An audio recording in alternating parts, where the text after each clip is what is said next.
If you ever feel like it's all so over, just come over, hop into the stream at twitch.tv/HasanAbi. Live almost every day from sunny West LA. I'll cover daily news, so tune in now, see what I have to say. Blast off, blast off. If you're unhinged, prepare to take a week off. Hasan, Hasan. I swear to God, Allah, please end this long pause.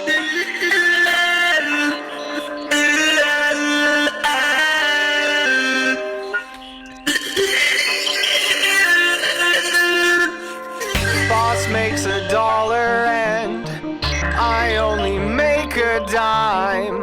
That's why I watch the stream when I'm on company time. Boss makes $1 and I only make a dime. That's why I watch the stream when I'm on company time, like now. Hasan, Hasan. I'm probably in the chat right now. Hasan, Hasan. Get it, Hasan is streaming.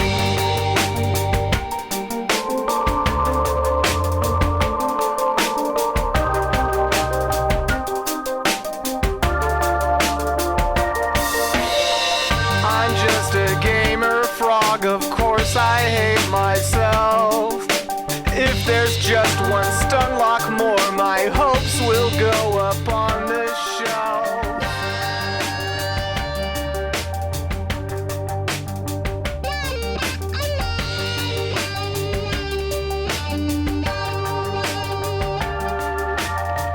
You're just a debate perv, of course you hate yourself. Every thought to justify your own self-worth to someone else.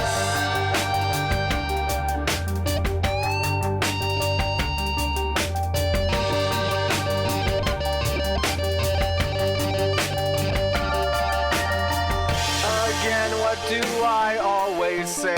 Lost in the sauce, you can't escape. How unhinged can one chatter get? Don't ban him, mods, they're our new pet. Show me the light and set me free from this black pill reality. Can I find hope? Can I debate for this top of the hour break? Boss makes $1 and I only make a dime. That's why I watch the stream when I'm on company time. Boss makes $1 and I only make a dime. That's why I watch the stream when I'm on company time, like now. Hasan, Hasan. I'm probably in the chat right now. Hasan, Hasan. Get in, Hasan is streaming. Hasan, Hasan. I'm probably in the chat right now. Hasan, Hasan. What's going on, everybody? Get in, Hasan is streaming. I hope everyone's having a fantastic evening, fantastic afternoon, fantastic pre-noon, no matter where you are in the world. I'm Hasan Piker, and this is the Hasan broadcast coming to you live from sunny, partially cold, but still sunny California, Los Angeles. Folks, we're live and alive. And I hope all the boys, girls, and MVs are having a fantastic one, because today's a beautiful day. Today's a wonderful day. Today is a mother freaking Tuesday. That's right, ladies and gentlemen. It's Tuesday, and you already fucking know what we do every Tuesday in the mornings. Every Tuesday morning, right? We've got a thing we fucking do. It's Tuesday News Day, lads. And every Tuesday we cover the news, right? But there's something else that we cover, right? Fucking. This is part of the broadcast where I tell you about my fucking personal news, yeah? Fucking hell. What I've been doing. What I've been doing then. Been doing a lot. A whole lot of fucking bullshit, right? Tuesday, February 13, 2024.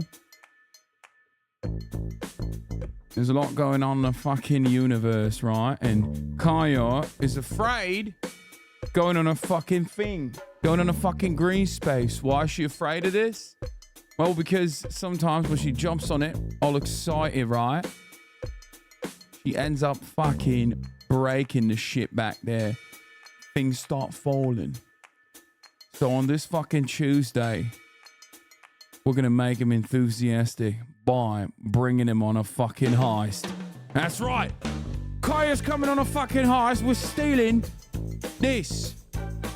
What you see in my fucking hands, you son of a bitch, is a fucking Icelandic ram horn, yeah? And we're going to be stealing this Icelandic ram horn, and we're going to be placing it on a fucking bed, and then we're going to say place to Kaya, and we're going to make sure that she fucking gets on that bed and stays there, right?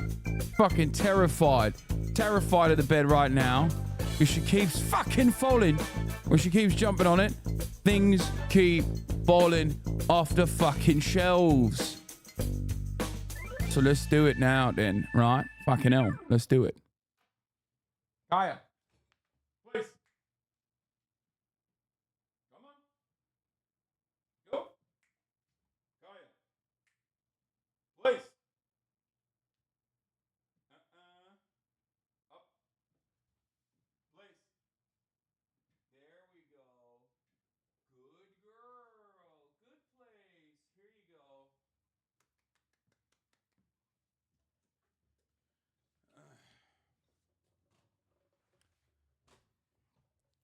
Fucking brilliant, mate. Fucking brilliant. Don't you dare.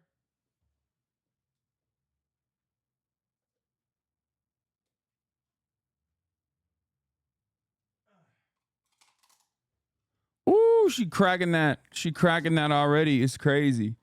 Anyway, folks, this is part of the broadcast where I tell you about my personal news, about what's going on in the world.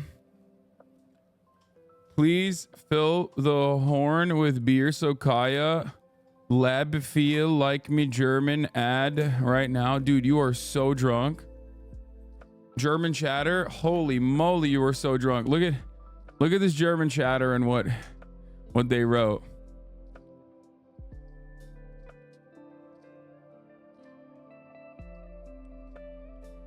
How about we fill your horn with water, friend? You know, it's time for a little bit of hydration, I think. Anyway, not trying to be a backseat driver. My dog broke his tooth on an antler. So FYI, it's not an antler. It is a large lamb horn, 100% edible, all natural, safe, and fully digestible, from Iceland. Anyway, is that an old Polaroid camera on the shelf next to the Funko Pop? Yes. All the stuff that I have on here on my background is from you guys. You guys have sent it to me, okay? Anyway, where all my Tuesday noon drinkers at, yeah? Yo, did you know Spooky voiced a couple of characters in Yakuza 8? Yes, I did know that. And I think it's very cool, and I wish I had the opportunity. I haven't really, I did know that. I think that's dope. I also think it's kind of funny because like some of the voice acting in Yakuza is really bad. Okay? Like just absolutely devastatingly bad. So.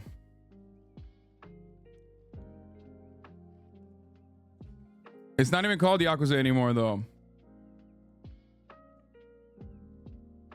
What? Yep, you still got the Gaza photo. Respect. Free Palestine. Oh, do you see it back there? I do. Where is it? You want to see? You guys want to see some of the stuff behind me? Why'd you ever get rid of the P.O. box? Because it got too much. It got too much.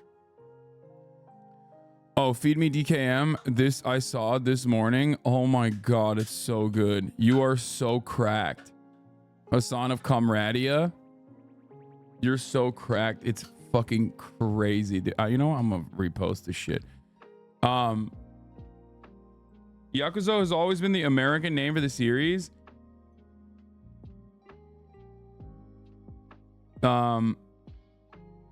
Yakuza 0'ı tekrar oynuyorum. Acayip bir şey gerçekten. Yakuza'yı deneyimledikten sonra başka oyun oynayasım gelmiyor. Yeah. If you're a weeb or if you're a Japanophile, okay, if you're a Japanaboo, whatever, like, you're gonna love Yakuza. It's an incredible franchise. I've been playing it nonstop. It's actually, ironically, what I've been doing nonstop is playing Infinite Wealth, like a dragon. Infinite Wealth. I as you guys know, a couple years back, played Zero for the first time on stream, immediately dropped it, was like, too much reading. Is this turn-based? I didn't even understand how the fight sequences worked, and I just like dropped it after getting into one fight, and then picked it up by myself randomly. And honestly, it was the greatest move, okay? It's such a wonderful franchise. It is, I think, criminally underrated in the West. It's like one of those franchises that I think is so unimaginably underrated in the West because of how good it is. It's actually now very popular since 7 and 8, but I will say that the franchise in and of itself is so good, and it's like, it shocks me that it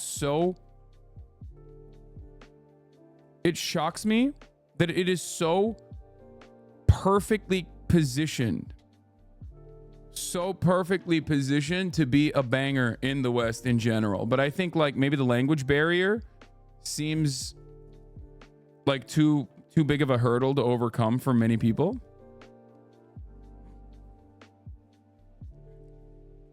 Such a bad game for streaming though. So many cutscenes and random side stories saying this is a gaming frog.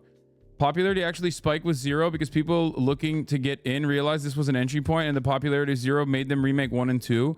Yeah, I played 1 and 2. They were all incredible. 2 was a little bit slower, I think. 3, they have to remake. They have to do Kiwami. I think they literally have to do Kiwami for 3, 4, 5, and 6. Even though I've heard that like the side stories are literally the point. Yes. 6 doesn't need it. Oh, okay. Well, I haven't played 3, 4, or 5, or 6. 6 runs on the Zero engine. Okay.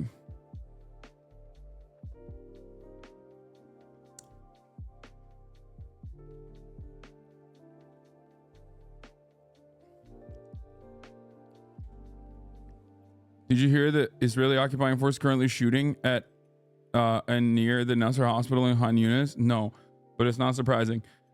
So, anyway, speaking of Japan and capitalism, weird One Piece ads. I love that. We'll definitely look at that. No, 6 runs on the Kiwami 2 engine, which is the Dragon engine. All current Yakuza games use this. Yeah. So you're good with turn-based now. I am getting used to it. For a game like Yakuza, the combat is not exactly the main selling point anyway, especially because, controversial take maybe, but the Yakuza combat does end up getting very repetitive, very button mashy and very repetitive. It's cool that you're like doing RPG components and like adding more tools to your arsenal, but late game combat is pretty fucking repetitive, right? Bro, your ears is odd, man. Really? I've never heard that one before. But in any case, there really aren't hard games. You get into your style and well, just style on enemies after a point. Yeah. But the Yakuza franchise, 14 games so far, 8 mainline games, 14 games in general, with like a lot of side stories and whatnot. It's not new insecurity drop. No, you're projecting if you think that that's going to be something I give a shit about. It is more so about the fun adventures that you have with your friends and the side stories, right? Than it is about like the combat in and of itself, which is why I was able to totally overlook the fact that like the combat is now turn-based.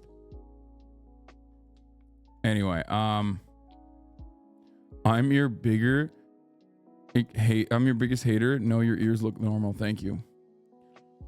So anyway, but that's what I've been doing. I've been playing a lot of Infinite Wealth, like nonstop. A lot of Infinite Wealth. Love it. So good. I do like Ishiban Kasuga.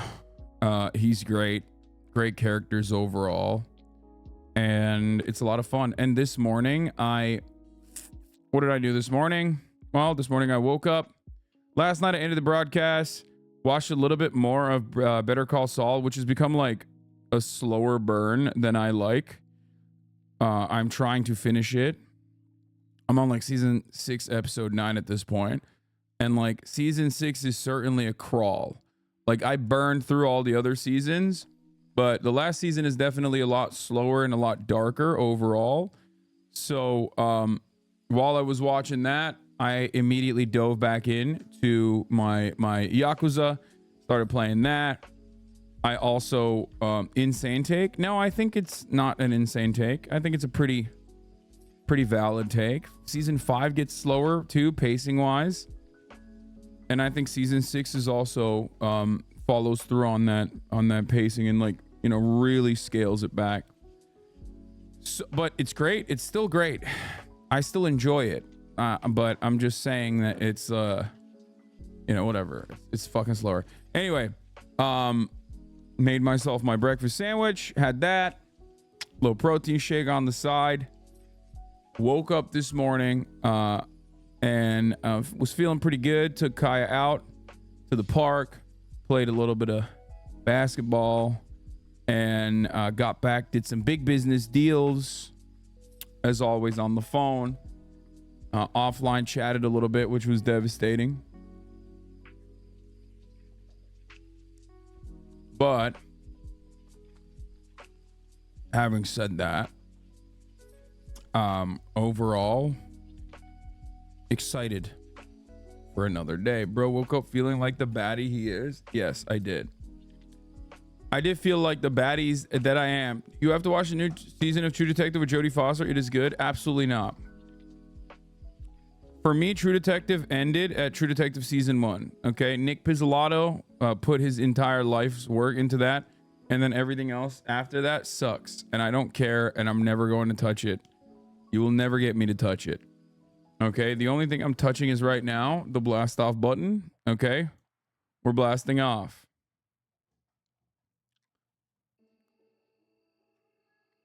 I've also only heard bad things about this too.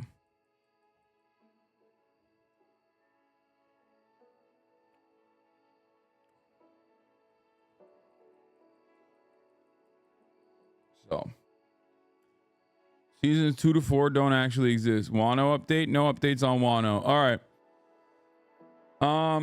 What was I gonna say? Season 4 makes some callbacks to season 1. It doesn't matter. It literally does not matter if season 4 makes the callback to season 1. Okay. Daily Show is back. Review and reacting to that. Biden refuses cognitive test, question mark.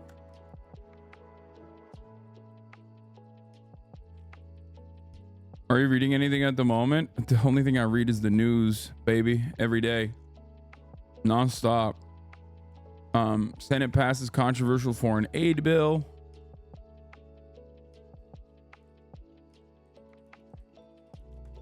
Watching Tokyo Vice 2 or Masters of the Air? Tokyo Vice 2 came out.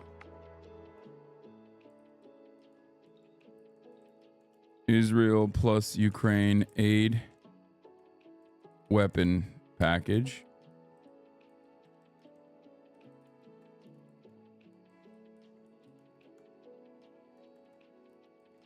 During genocide.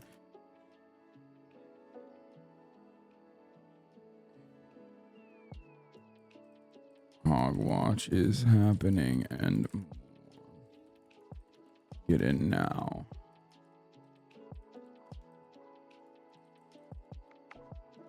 Are you gonna watch Doom Part 2? Yes.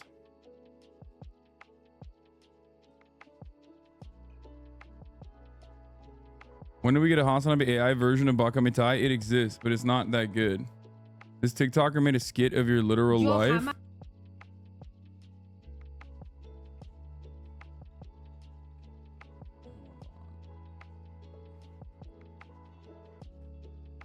Libertarians are so funny because what the fuck is this? Yeah, I saw that. Megaphonics. We'll cover it.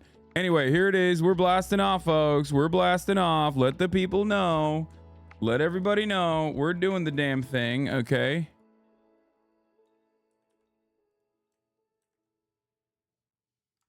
Here you go. I will wash chat in my Gucci Jesus robes as I'm the young Jesus. Call me Jeebus. Sean had a oopsie moment on stream. You have to see it. My sister sent me a new picture of her dog, which looks very cute, which you all like to see.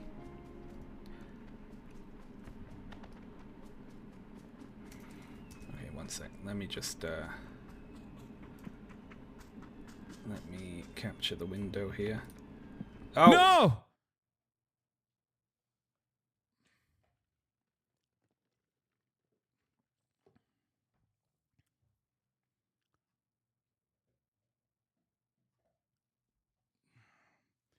So many YouTubers, man. So many people on the political YouTube side, man. They all just have this addiction to goblins. You know what I mean? Not me though. Not even once.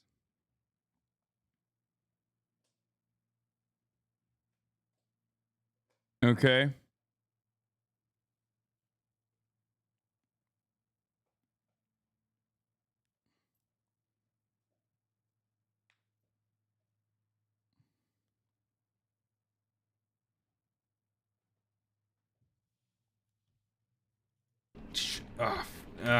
you were not meant to see that.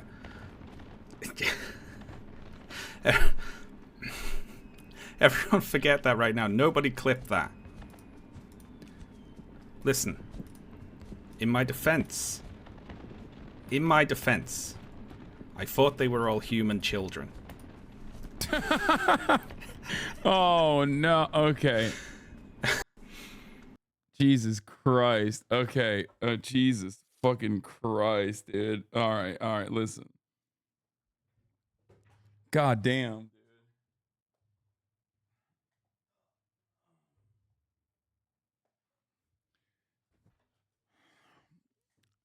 Oh my lord. Ay. Have you ever seen Maniac? Another Nick Pizzolatto Carrie Fukunaga show with Emma Stone. Surrealist near future dystopia. Very weird, and I thought good. No. You're finally beating the weeb allegations. I've seen a lot of truly DJ and weeb shit talking about goblins and elves. Dude. I think like, did you watch H3 yesterday? How could I have watched H3 yesterday? I was live while he was live. How could I physically have done that? You were probably here watching me, or maybe you were watching H3 and were unfamiliar that I was live as well. Like, look, I feel like my honest assessment of this situation as it stands now is that, like, because a lot of weird, like, alt-right motherfuckers have routinely done this to vouch that, like, his fan base is just so polarized towards anyone and everyone being like, hey, this shit's weird, man. It's like a weird thing. It's weird and gross. Especially when paired up with all the other instances where you've like brought forward CP as an argument. Like it feels gross and weird and possibly, you know, possibly pedophilic, right? And I think that, like, for some reason, people that get invested in content creators, they don't understand and think like, no, you don't get it. Like, this is all right-wing nonsense. So it comes across like there are so many people in this community, not this one, obviously, but in Vosh's community that are like defending what looks to every normal person like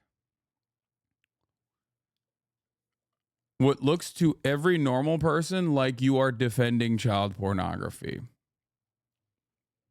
Okay. And I want people to not do that. Just don't do that. Okay. Don't do that.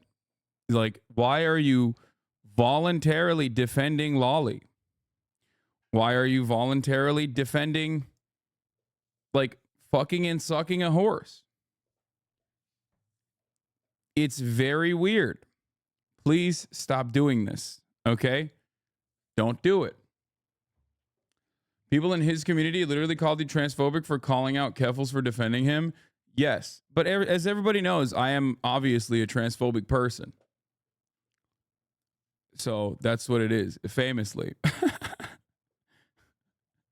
Famously.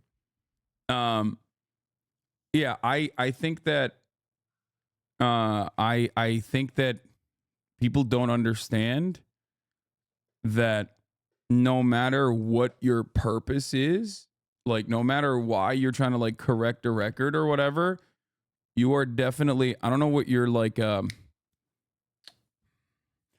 don't know what your like genuine interest is in the matter. Maybe you understand what's going on and other people don't or something, but like to every single person, you are literally looking like you're defending Lolly. Okay? Because you kind of are. You kind of are. Now,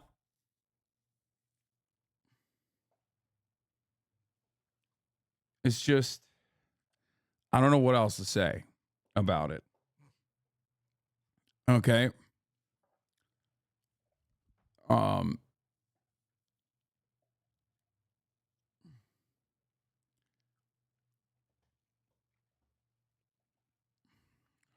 Yeah. Thank you to Mazers for the playlist. Lolly is what on earth is Lolly? Lolly is like a style of animation, specifically very popular in Japan, where the characters are little girls, okay? Like little children. It's just drawn child pornography, child sexual abuse material, basically. Lolicon literally means pedophile in Japan. Yeah. And yeah, nonce cartoons is a good way to describe it. So, why do you know about it? What do you mean? Why do I know about it? I'm an extremely online individual who routinely sees every different kind of mental illness on a daily basis. I am on the receiving end of like anger from probably one of the communities that almost always is like routinely shitting on me are people who love Lolly. Like it is literally a rule, okay, in this community, is that if someone is on the timeline calling me like a cockroach or something, or talking about how like my Turkish background means that I'm like hairy, greasy, disgusting, gross, like all those like 4chan check marks, that means that they're most likely into Lolly. And we will do it sometimes. We'll click on their profile immediately. It's like they're defending Lolly.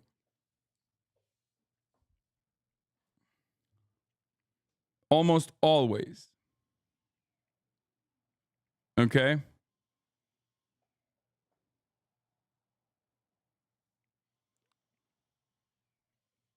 So yeah.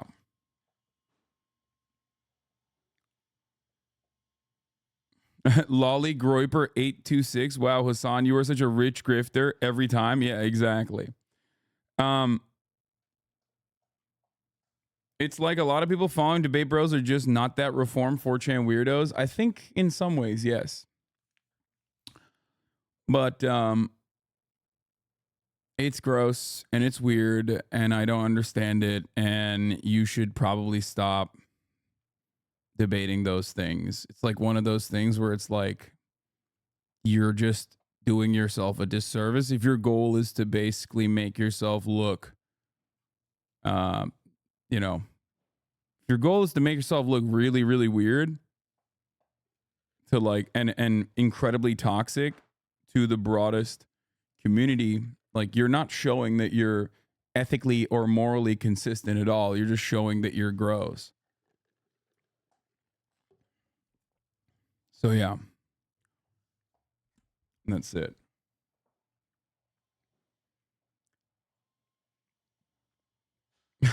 You keep trying to say that because there were non-lolly images in there, it's perfectly okay. He has 2 self-admitted lolly arts in there.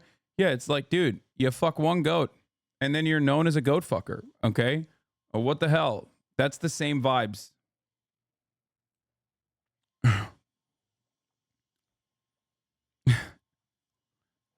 Come on, look at all the times I haven't fucked a goat.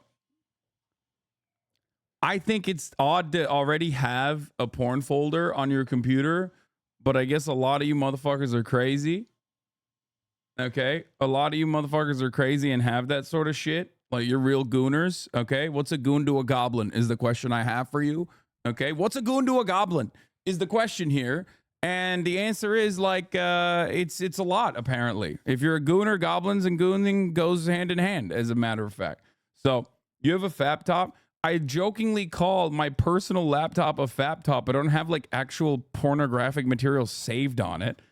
Like, I have not downloaded porn since I was like 13 and having to download porn because I lived in fucking Turkey where the websites were not accessible. So I had to go on Aries or LimeWire or FrostWire and all these like fucking peer-to-peer torrent sharing services, and then I would like download stuff, and then half the time it was the same porn anyway. It was just an awful experience, and I haven't done that in years, and that was only because I just did not have access to it, right? So the PSP was a goon machine, low key, yeah, but that's it. That's like, I bet you had that Maria Ozawa in your PSP. Wait, is Maria Ozawa the Nuru massage? Oh my God. Wait. I think you just unlocked a memory in my brain. If that's what I'm thinking of, I think I literally did have that. That was the classic, the Nuru massage one, I think, right? Oh my God. Was it that? A core gooner memory has been unlocked. Wow. That's beautiful, man. Thank you. Thank you so much. Thank you so much for reminding me of that. It's like one of those things that I've just like forgotten about. Anyway, realizing that porn is legal in the US and easily accessible online literally changed my life. Yeah. It's not like I'm some kind of weird, a Puritan or anything, right? Like, by no means am I a puritanical person. Especially when it comes to sex work, especially when it comes to porn. I'm a defender of not gooning necessarily, but like having a healthy relationship with sex and masturbation and whatnot, and also even the consumption of pornographic materials. But there's also, there's definitely some stuff that's like, a little out there, a little out of pocket, little fucking, maybe you should be kept in the pocket, right? So, you didn't need to download it into your 20s, Lemafea. You dated one of the girls in the videos. Okay, that's also fair. But to be fair, I had never watched one of her videos before I hooked up with her. He's lying. He downloaded his porn. My girlfriend. Not sure why she's coming at you like this, but she's a big fan, and I thought I'd out her malice to lessen her chances of ever getting with you. Okay, first of all, that's not going to happen regardless. And secondly, once again, I am incredibly honest, too honest. I routinely get hit with TMI when it comes to this sort of thing. So it's very odd when people say, you must be lying about this. It's like, I literally tell you what kind of, when I find like a particularly cool porn video, I will literally tell you. Okay. Why the fuck would I? Yeah, I'm ran through. Okay. I'm ran through. I'm used goods. I don't give a shit. I'm an open book when it comes to this sort of thing. But yeah, it's like an odd situation. My thing is just don't defend it. Okay? Don't defend it. That's it. Don't defend it. And I say this as basically like I'm basically a letterbox reviewer for porn, right? But this is too much. Way too much. Oh, the other thing I was gonna say is like, I think a lot of people also are into like weird stuff, maybe like furry stuff, or maybe some other shit that is still odd, but like not the same as lolly, I guess. And that's why they think like, oh, I'm under attack here. You know what I mean? Like I'm being criticized, I'm being attacked. And then they rush to defend a lot of the stuff. And I think it's because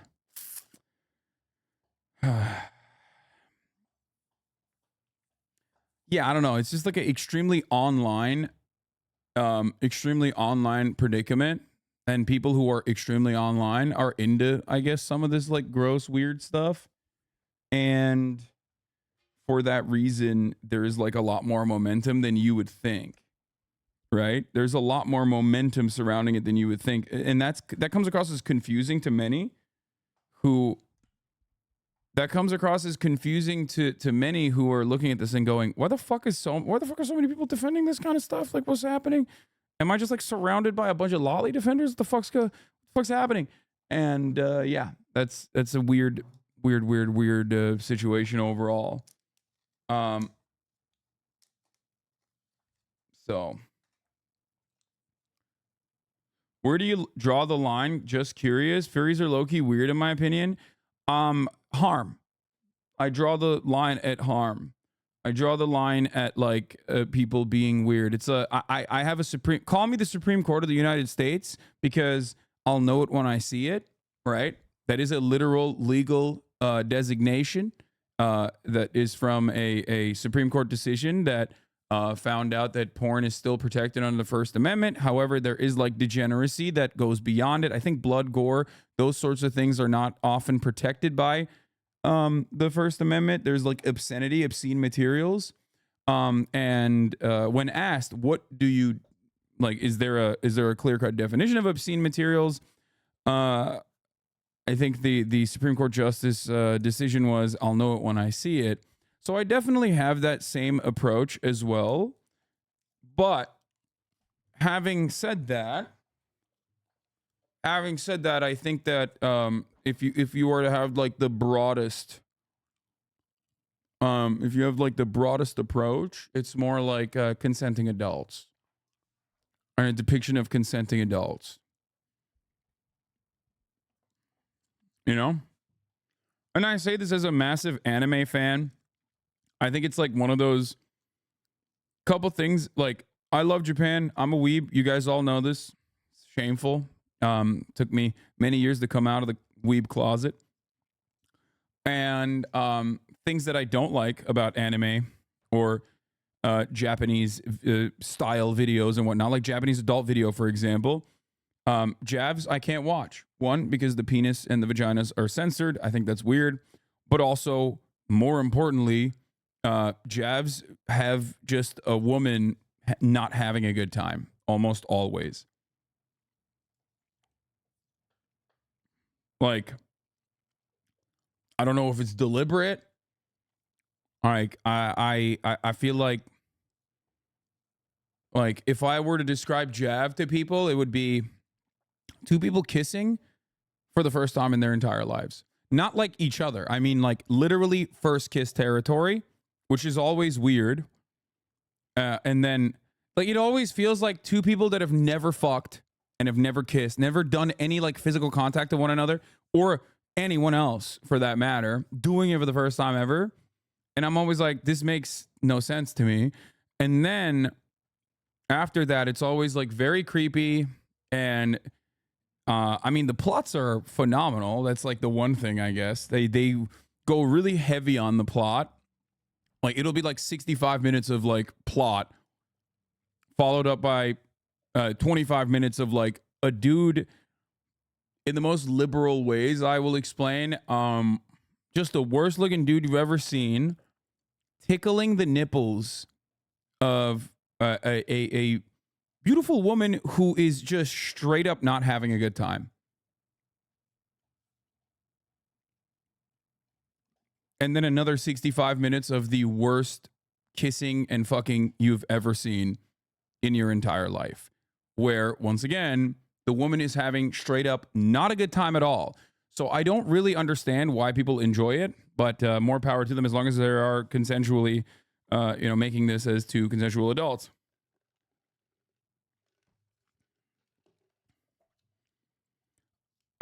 That's one of the aspects that I don't appreciate about, I guess, Japanese culture, JAV specifically. And the other thing that I don't appreciate is obviously lolly and how like young, even if the women are like there's two different types of like anime depictions of women that are weird, right? You either have like a woman who looks like is drawn like a 25-year-old, okay? That is very deliberately told to the audience is literally 16, by the way. And you're like, why did you say that? You did not have to say that at all. And they do this for guys too. Like JoJo is a funny example of this where we make fun of this, where like all the JoJos are like, I think Jotaro Kujo is supposed to be like 15, right? And part of that is because obviously like some of this anime and manga is for kids. Okay. And that's part of the reason shonens are obviously for young boys, right? Yeah, Baki is also supposed to be like 15, I think, which is so funny. And that kind of stuff is just like so weird. It's like, why? Why are you 6'7", 245 pounds, okay, absolutely peeled? You look like you've been smoking for the past 10 years, and then like the anime depicts you the anime will tell you openly that you are 16 years old, and it's like, what? Why? Just don't mention it.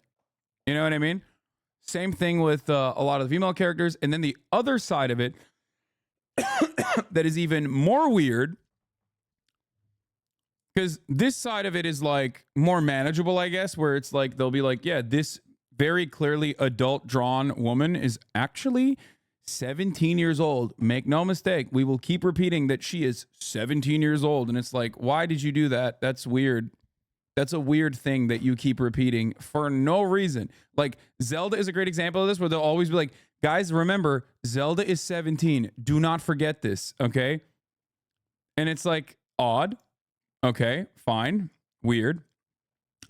And then the other way worse version of this is when they like put little girls like that are drawn as little girls, and then they'll be like, that's a 3,000-year-old dragon. No, that is an absolute fuck no. Don't do that. What the fuck are you saying? You ain't fooling nobody. Okay. Why?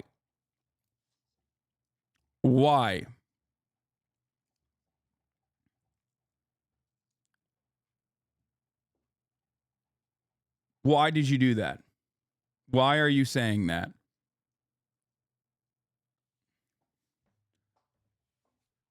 Yeah. Studio trigger equals the lolly stays. Yeah. Literally, the Cyberpunk anime was phenomenal, except for that one part where they were like, this is a baby robot, and she's known for being horny. And you're like, why did you do this?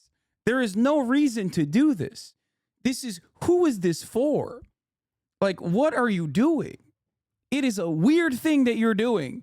Please stop doing this. Please. I don't understand it. Okay. No, it's not small women exist. Don't do this. You know, I'm not like, I'm not one of those fucking weirdos, like one of those weird rad libs who's like, if you think Ariana Grande is hot, you're a pedophile. Like, I'm not one of those people at all. Right. Like, but having said that, I mean, these are very clearly depicted as children. Like, that's crazy, right? It's crazy. Don't do that.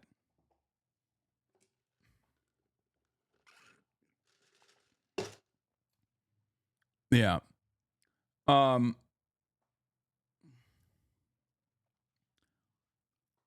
So that's it.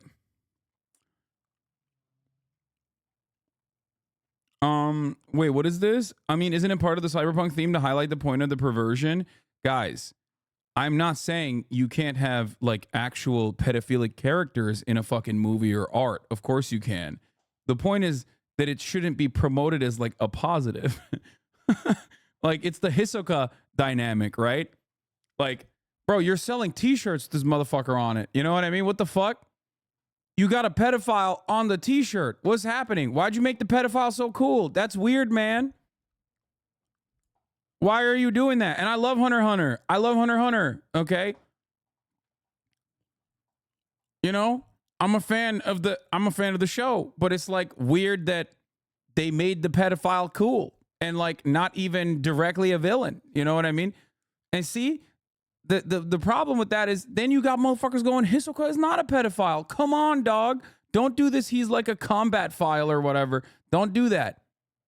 Don't do that at all. He's like a straight up groomer pedophile villain / anti-hero / still villain, but also not like definitely bad. Okay? That's the way they make it. Liking Hunter x Hunter after admitting they got a pedo as a main character is your worst take? No, it's just like, why are you defending pedophile characters? Wait, not me. What the hell are you talking about? I'm not defending it. Did you see Ethan say Hunter x Hunter doesn't have weird sexualized shit and it downed on him? Oh, Hisoka? Yeah, Hisoka is a fucking straight up pedo. He's a pedophile clown. It's just odd because when you make a character like that, okay, and it's not like supposed to be layered but complicated, but then shows you that the character is bad, you all of a sudden have motherfuckers being like, I'm going to dress up as the pedophile clown for Halloween. I'm going to go and buy merchandise with the pedophile clown on it. Okay? That's not... That's weird. There's a weird thing. What are you doing? Why did you do this?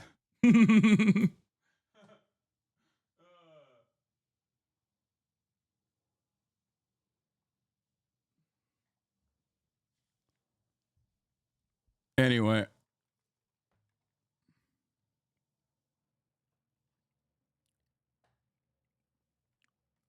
I mean, people dress up as the It Clown and plenty other straight villains. Yeah, I think there's a difference there. It's about, like, everybody knows the It Clown is a villain. Hisoka is not like a villain in the same way. That's the whole point. I don't know how to describe it. It's like, obviously, when you play Grand Theft Auto, you're not like actually killing cops or robbing, or stealing cars. You know what I mean? Like, the distinction there is like, yeah, dressing up as a villain is very different.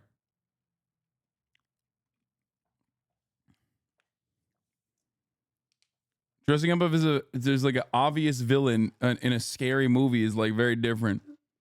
Griffin from Berserk, that's another one that's like odd, but at least Griffin is more of like a complicated character where you're supposed to feel like he's a bad person. Hisoka is not like a direct villain. He's an anti-hero, which is why it's fucked up. That's it. Is Griffin a pedophile? Well, Griffin is like the manifestation of pure evil. So it's a weird thing to compare. Like, everybody understands that he is like a purely villainous, evil fucking a demon. Okay. All right. What the fuck am I doing? What am I doing? We gotta hold up. I gotta give Will his glasses, but I'll be back in 1 second. Hold on.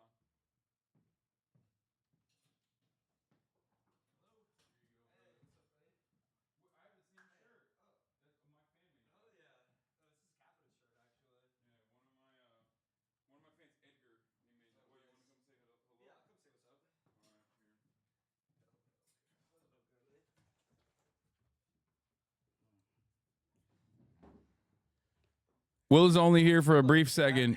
He's only here for a second. He just we were just talking about shades here last time I was here. Here, you wanna you can go. Oops. Hiya, chill. Hello, Here you Kaya. You can clean him up if you want. We were just talking about it's weird that we're still talking about this, but we were talking about like depictions of pedophilia and lolly in anime. and why that's weird and different than when they do it in different ways in other forms of media. But yeah. But you don't have to. You said you were busy today, so you don't have to stay here. It's all good. I think Vladimir Nabokov was the first lolly artist. I don't even know what that is. Is that an FDNY paramedic hat? Yeah. Awesome. My brother-in-law is FDNY paramedic. Hell yeah. Rescue unit. That's sick. I think one of my fans sent this to me. My brother, not brother-in-law. Whoa. Oh, it's just. Okay. It's just the ram horn. I thought you dropped something like your chapstick or something. My brother is a firefighter. Oh, awesome. It's the guy who wrote Lolita. Yes. Oh, Lolita. okay. Yeah. Problematic. Problematic fave. Yeah. Well, I mean, I guess I do love Leon the Professional, even though that was made by a dude who's who may or may not be a pedophile. Well, he's French. Luc Besson. Yeah. This is just cultural differences. He's just French. That's just how it works. I haven't even gotten to the news yet. This is the part of the broadcast where I kind of shoot the shit a little bit, but we got stuck on this conversation because people were seemingly defending Lolly, and I was like, don't do that. You look really weird and odd to every normal person in a 50-mile radius that hears what you have to say about it. It's just a given. Will's Heat shirt is tough. It's from one of you guys. Edgar Ramirez made that shirt. I have it as well. Remember? And after that, that's the brand. Shouts out to the Rio Grande Valley. What were you gonna say? I don't know. What is in the news this morning? Well, we are gonna talk about. I'm gonna be talking about the Karine Jean-Pierre getting grilled by reporters. Okay. That said, when can we talk to Biden's doctor? There's a lot of Kirby, a lot of Matt Miller, a lot of Karine Jean-Pierre. I mean, these White House and State Department spokespeople, man, they nobody works harder than they do. Dude, you love podcasting so much. I was literally like, hey man, if you want to come on, you can come shoot the shit. He's like, I'm actually busy today, I can't do it, and now he's just stuck here. Yeah. He saw Shure SM7B and was like, "Oh, dude, it's on. I can't stop myself." You put me in front of a microphone. I'm going to talk about it. I'm going to talk about the news. It's just just out of reflex. That's one of the news that we're going to be talking about. We're also going to be talking about the foreign aid package today. For the foreign aid package that we passed. Thank God. Oh my God, for Ukraine and Israel in the Senate. We're also going to be talking about Jon Stewart and The Daily Show. Oh, right. He made his debut the other night. Yeah, and apparently everyone's mad at him now. Yeah, liberals are very, very mad. We're also going to be talking about Jon Stewart Jon Stewart is MAGA. Oh yeah, Ian Miles Chong in some hot water in his home country of America. Yeah, I don't understand. Yeah, I thought we had freedom of speech in this country. What gives? I thought he lived in Portland, Oregon. He always talks about how the streets are riddled with crime and homosexuality. Did he actually get arrested?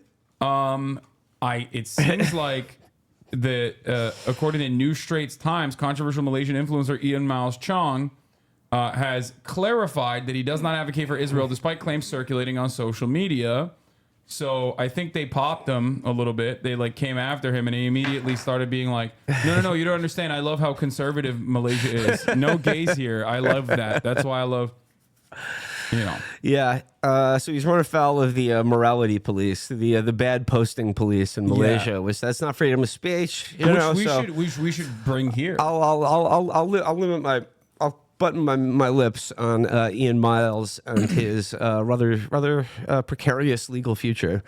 Yeah. Honestly, one of the funniest parts about this is that although he is an unparalleled dick rider for America and American conservatism, Malaysia actually is the place that he is only lived in. He's never been in the United States of America. He's never been on U.S. soil. By the way, don't show your phone on the camera. Make sure. Okay. But I will say this much. Malaysia consistently performs as the most anti-American is the most anti-American place in all of those surveys where they poll It's people. probably because they all think Ian is from America. Yeah. So that's All right, I think my car is pulling up, but thanks for holding out my sunglasses, right. and bye, chat. Hope to see you again soon.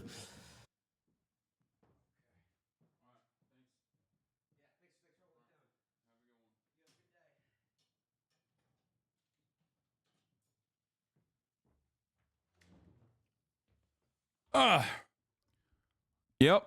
That's it. That was Will Miniker of Chapo Trap House. Ladies and gentlemen, coming in hot, giving us a quick fire take. Lot can happen on this broadcast. You know what I mean? Before you know it, the top of the hour ad break is here. But I will go through obviously all this stuff in a second. But as someone that lived in Malaysia for 3 years, I knew he would get popped soon. Man swooped in like he had to do a Type 5 at the Comedy Cellar. No, he wasn't supposed to come on at all. But he wanted to. Malaysia is anti-American. So surveys are often conducted on different countries and their opinion on like other countries, specifically the United States of America. And one of those things, one of those surveys, like the only country that consistently is like has a anti-America. One of the countries that has like an anti-America sentiment, the highest level of anti-America sentiment, in spite of Hollywood, is Malaysia. So I do find it really funny. Hasan gave him $2 million in a Ferrari for that appearance. Yeah, Will Miniker came on like Playboy Cardi, dude.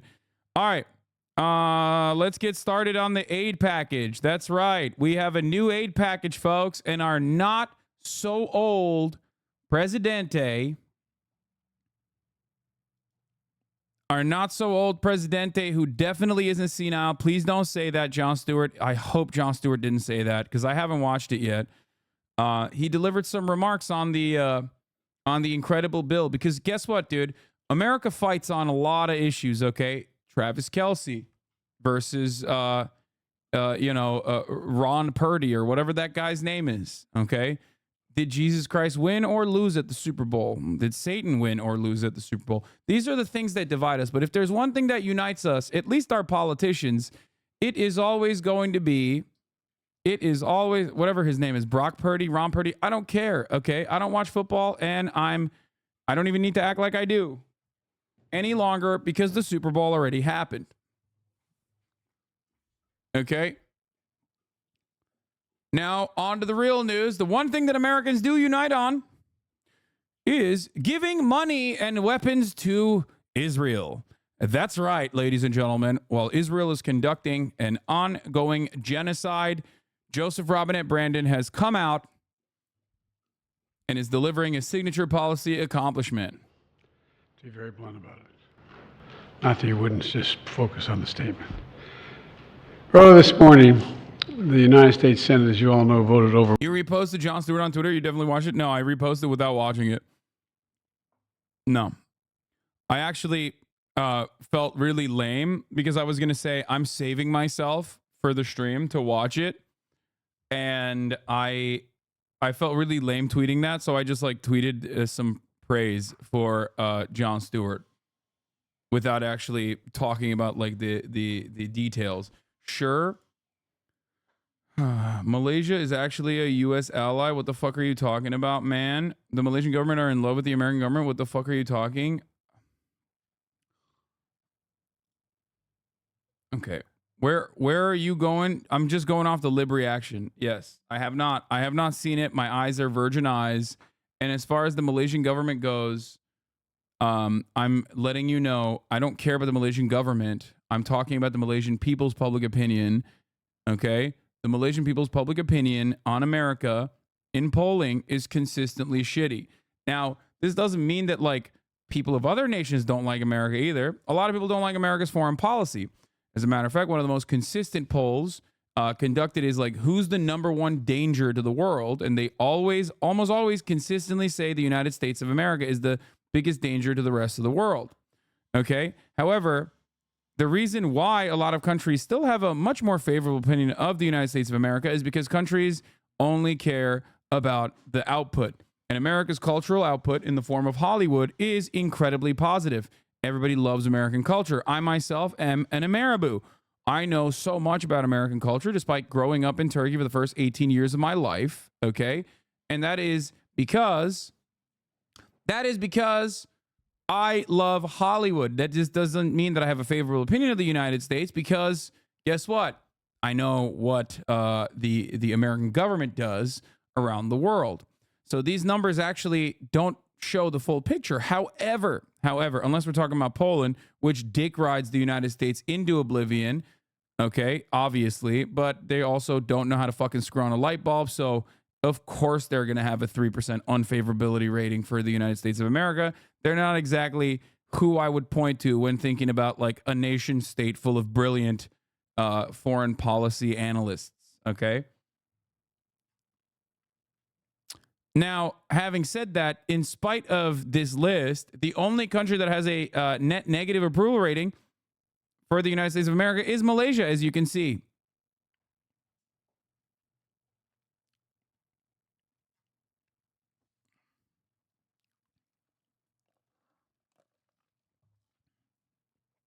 That's it.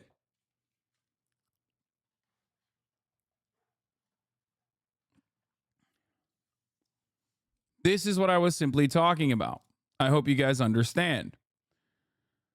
And as far as the Jon Stewart stuff goes, the only thing I know about Jon Stewart is what I've seen about liberals reacting to Jon Stewart, and goddamn, are they not doing all right. Their reaction has been kind of nutty mode, I would say. Kanye West also talked about Israel-Palestine and had a really stupid fucking take, as always. So, you know, we'll get to that when we get there. Let's continue. This is what Joe Brandon had to say about this bill. Overwhelmingly, by a margin of 70 to 29, to move forward with the bipartisan national security bill. Now it moves. For the record, the only senator on the Democratic side that didn't vote for the genocide package, I believe, was Bernie Sanders, if I'm not mistaken. Moves to the House. And I urge Speaker Johnson to bring it to the floor immediately. But Immediately. maybe, wait. There's no question that if a Senate bill was put on the floor in the House of Representatives, it would pass. It would pass. And the Speaker knows that. So I call on the Speaker to let the full House speak its... No, Merkley and Welch also voted against it. Okay. Wait, let's see who the Democratic... Let's look at this. Israel, Ukraine, Senate bill. Bernie was the one who was like very strongly in opposition towards it. But yeah, the House Speaker, maybe the Tea Party constituents, the Tea Party caucus will save us. I don't know. But here's the $95 billion aid package for Ukraine and Israel with a tough path ahead in the House. Senate passed a $95 billion foreign aid bill for Ukraine, Israel, and Taiwan on Tuesday, with more than 20 Republicans defying former President Donald Trump, who fervently spoke out against the bill. Senate voted 70-29 to approve the bill early, with 22 Republican senators supporting it. Trump, whose opposition to the initial national security supplemental led to its demise, lambasted the foreign aid bill, saying in a social media post over the weekend that the United States should only loan money to foreign allies. Senator Lindsey Graham, a national security hawk who once supported the foreign aid, voted no on the bill Tuesday and echoed Trump's comments that any aid should be a loan, even though much of the money would go to American companies to replenish U.S. arms supplies. Okay? The bill now, dude, this is like having this happen so publicly, and the meta change from supposedly liberal but neutral outlets very openly saying like, no, guys, like this is actually good for the American economy, is a really interesting predicament, because it is actually the driving engine of the American economy is the military industrial complex. This part is true. This is something I talk about all the time. But back in the day when I used to say this kind of thing, people would look at me like I'm a conspiracy theorist. Okay. Like, oh yeah, dude, sure. I just watched Loose Change. Oh, I just watched Zeitgeist. Look at me. No, this is how it works. Okay. We give money to these countries. We give aid packages to these countries. And then that money goes back to the American military-industrial complex because they're buying our weapons with that money. And it is, I would say, demonic, terrifying, bad in general. It's another way that we subsidize the military-industrial complex, even though we subsidize it on the front side as well. Okay? Now, having said that, though, we could have this kind of, Keynesian economics when it comes to, I don't know, any other initiative, as a matter of fact, that doesn't engage in death dealing. It's actually a big chunk of what I advocate for because I see the fucking way that it works for the military-industrial complex. So I'm not angry on the principles of this money cycling in and out. I just personally despise the fact that all of our jobs programs revolve around fucking killing people, okay? Now, what's really, really, really frustrating about this entire predicament, beyond the opinions I have on maybe we shouldn't be spending so much on death dealing. Like, sure, it's great that F-35s are fucking flying overseas and lasering like brown children overseas and thousands and thousands of miles away instead of, being able to purchase medication or being able to get medication for free even. But, of course, we always have money in the banana stand for the motherfucking military-industrial complex. The bill now will head to the House, though, with Speaker Mike Johnson in a statement on Monday night that said, strongly suggested he may not take the Senate bill on the floor for a debate for a vote because it does not address the southern border. The Senate agreement did not include any additional money for the southern border after an attempt to pair them collapsed this past week. Chuck Schumer said in a Tuesday morning news conference that he hopes to impress upon Johnson how urgent it is for the House to act on the bill. Schumer said he hopes to speak to Johnson directly in the coming days. Democrats are championing genocide openly. Okay? Democrats, I repeat, are championing genocide openly. They are trying to outflank the Republicans from the right on the issue of genocide when 50% of the Democratic Party's voter base says what Israel is doing is an act of genocide. Think about that. 50% of the Democratic voter base thinks that Israel is doing genocide against the Palestinians. And while that's happening, the Democratic Party's organs of communication are proudly screaming that we need to give billions more to that same genocide. That is incredible. That is incredibly stupid, okay? It's obviously morally repugnant, but it's also kind of dumb. Meanwhile, the only saving grace in the circumstance are the Republicans who will gridlock and obstruct no matter what. This is literally the grand bargain playing out once again. The Obama administration did this with Social Security cuts. They were going to cut Social Security. And the only thing that stopped the Obama administration from cutting Social Security was the Tea Party caucus and how interested they were in obstructing. It blows my mind. It blows my mind that this is where we're at. Okay?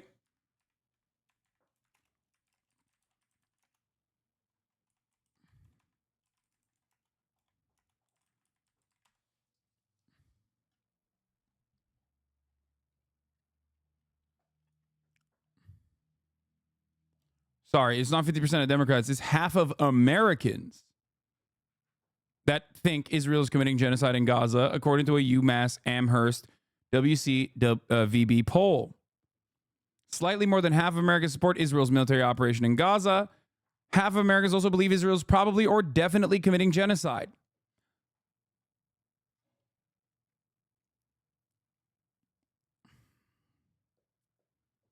All Americans.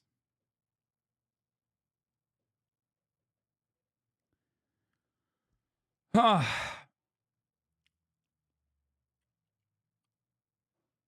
great. HasanAbi, is Ukraine, Taiwan, and Israel going to pay back the money after using it to buy U.S. military equipment? Is it a loan? No, it's not. Usually it's not like a real loan at all. I mean, it depends. But in most instances, if it's coming from America, no, it's not a loan. If it's coming from the IMF, it's a loan. Some of the stuff that America sends is a loan, others are not. When it is for commerce, usually it's a loan. When it's for money in the form of aid, because they call all of it aid, okay? Has pro-Palestinian sentiment even been this popular in the United States? No, but also this doesn't even mean that this is pro-Palestinian sentiment that's popular. Half of Americans think Israel is committing a genocide in Gaza, but they also simultaneously think it's fine, okay? That's the thing you need to understand. They're like, yes, it's genocide, and yes, it's fine. That's oftentimes the actual position. And that's a terrifying prospect, but it's one that you have to reckon with if you want to understand how bloodthirsty and monstrous American small business tyrants can get. Just so you fully understand it. Anyway, meanwhile, we're also doing this while simultaneously Brandon is like secretly talking shit about Benjamin Netanyahu behind closed doors. It's absolutely idiotic. And that is precisely the reason why Biden can't even fully shift the blame on the Netanyahu, use the leverage he has as like, you know, being the American government to stop giving any aid to Israel whatsoever and saying, you need to cut it out, Jack. It's the Mac attack, which he should be doing right now. Okay. But instead, he's doing this wishy-washy bullshit where his people keep leaking to the media that he's actually very upset about Netanyahu privately behind closed doors. Okay, well, you're also promoting a fucking $96 billion aid package. $17 billion of it is going directly to the genocidal fucking campaign of Israel. What are you doing? You look like you're asleep at the wheel. And that's precisely why, and I'm going to give you another number here. Trump, according to polls, has a 10-point lead on Biden on the issue of Israel. Americans, by a 10-point margin, think Donald Trump would handle Israel better than Joe Biden. A masterclass in politics, folks. Once again, we have bad policy and bad politics. The Democrats have done it again. Sit back and enjoy the show. Okay? Think about that. 10 points. Part of the reason why is because Americans are dumb as fuck and they think that like whoever is president is like uniquely incapable of whatever crisis. So they immediately blame whoever is president for the crisis, which in this case does actually make sense. The other reason is because Trump is not currently the president and therefore they don't know how bad it could get because they don't think about it. They don't think that like Donald Trump is personally responsible for a lot of the chaos in Israel right now, moving the embassy to Jerusalem, permanently recognizing annexed lands such as Golan Heights, which is Syrian territory, technically illegally occupied and annexed by Israel. And also, of course, the Jared Kushner-Abraham Accords, which are supposed to publicly normalize relations with all the Gulf states and whatnot with Israel, while completely sidestepping the Palestinian wants and interests in that process, which was understandably very frustrating for the Palestinians, which played a big role in October 7 and as the motivation in October 7. So, having said all of this, I do not believe that Donald Trump would be a better person to deal with Israel-Palestine than Joe Biden. I will never say this. I think he would be worse even if you can get worse. But it would literally be the difference between 100% Hitler and 100% Hitler at that point. So it's marginal. It's a distinction without a difference. So, why do Americans think that way? Well, it's because Biden is wishy-washy and weak. It comes across as he's an old senile man asleep at the wheel who keeps saying, come on, Jack, dial it back a little bit. And it's like he thinks it looks good. He thinks it looks good for the liberals, for the libtards who hear him go, he's trying his very best to stop Israel, but he can't do anything. It's like, bitch, it's not that he can't do anything. He can do a lot of things. He's doing a lot of things. He's doing a lot of things in the opposite direction. So all this does is make him look weak on the international stage to all of America's allies that we cannot fucking rein in our attack dog, okay? And also on top of that, domestically, it plays really, really poorly as well because people look at this and go, you're an old man, you fucking idiot. Here, yeah, I mean, this is a good take as well. Breaking, Biden reportedly calls Netanyahu derogatory terms in private as frustrations grow with Israel. Like, what is he going to fucking say, like, anti-Jewish slurs in private and then all of a sudden it's gonna magically fix the problem? Like, what do you mean derogatory terms? He's like, oh yeah, guys, hold on, dude. He's gonna drop a tactical K word, okay? And then all of a sudden it's gonna clear everything out. The fuck are you saying? What is this bullshit? Derogatory sounds like spin. Yes, they think, the Biden comms people literally think that this works, okay? The Biden comms people think that this makes Biden look good. It makes Biden look dynamic. He's privately very upset with Netanyahu. Come on, guys. He's trying really hard. By the way, the derogatory term apparently is that he called him an asshole, which many people have. He is fucking awful. Netanyahu has been called an asshole time and time again. Okay?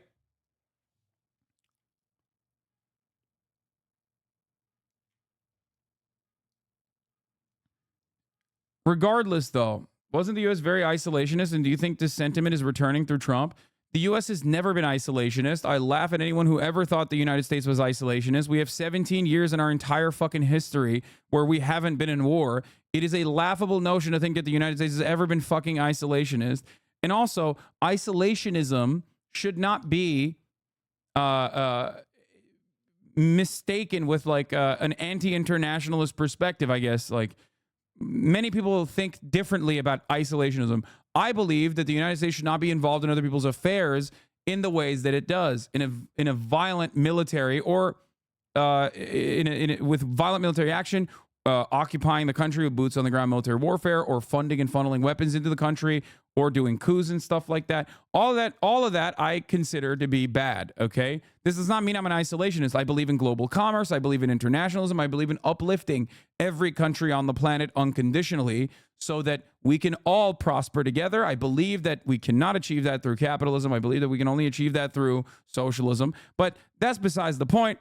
I think it is ridiculous.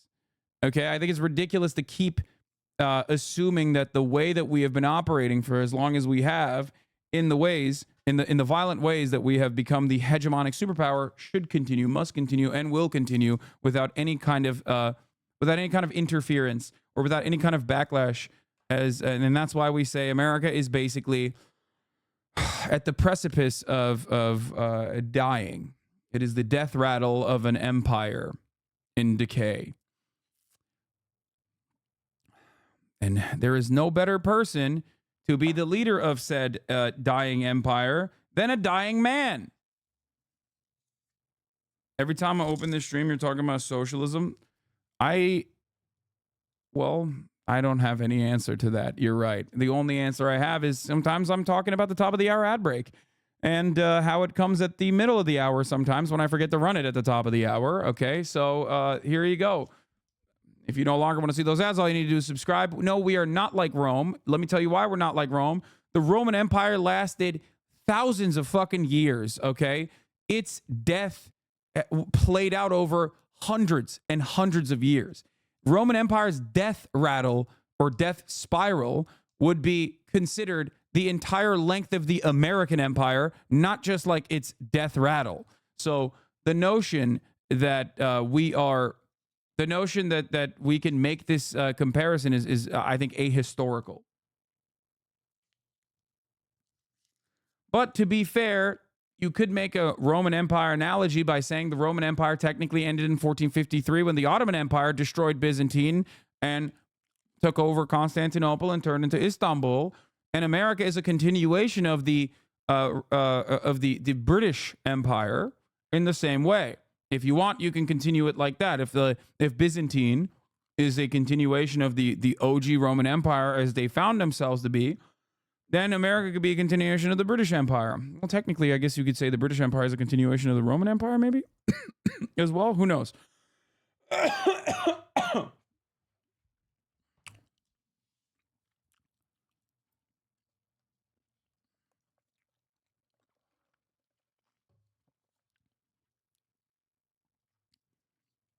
So, let's watch this old fart who thinks he's the shit, but he's not even the fart, if you know what I'm saying.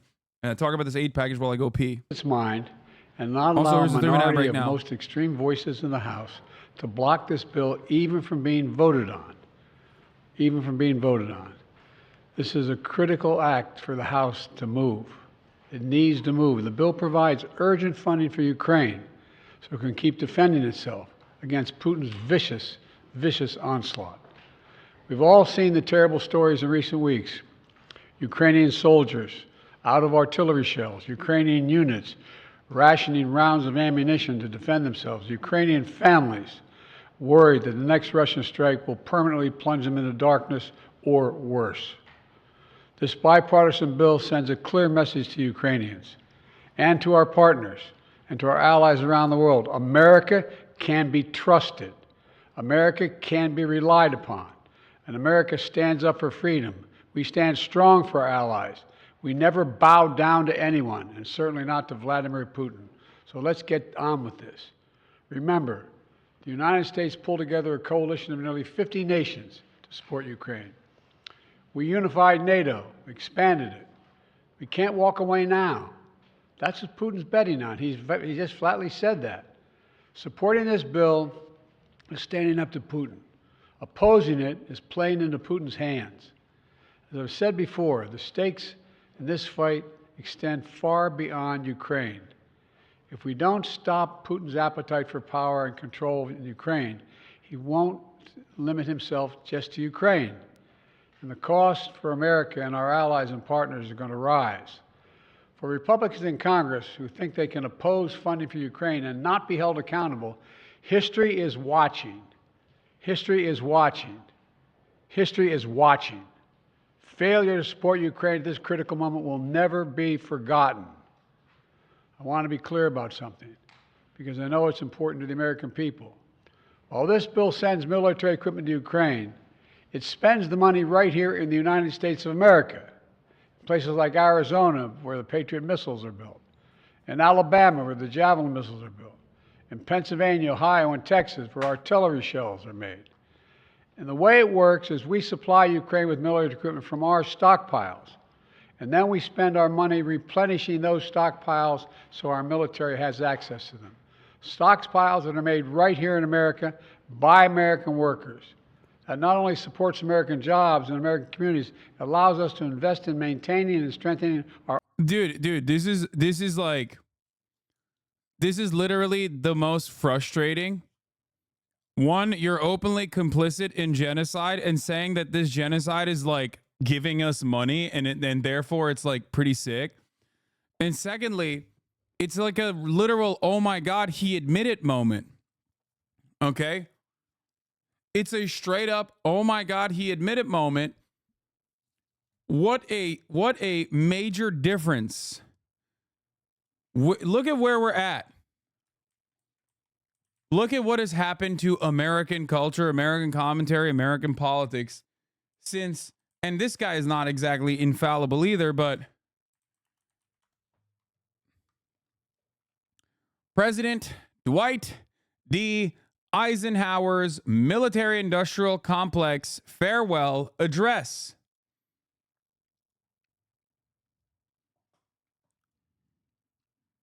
I come to you with a message of leave-taking and farewell. This speech did not get very much attention. When a new president is coming to power, as John Kennedy was, the spotlight was not on Dwight Eisenhower. Guard against the acquisition of unwarranted influence, whether sought or unsought, by the military-industrial complex. 3 months ago, we got contacted by a family up in Minnesota saying that we have documents from Malcolm Moose. He was responsible in part. Okay, I don't care about the National Archives. I just fucking want... Oh, yeah. It's so hard to find this shit. Almost the exact shit I'm looking for. Okay. Where is it? Here's the famous speech. I found it. I think I found it. In D.C., we present an address by the President of the United States, Here. Dwight D. Eisenhower, Science of Address United States. Security.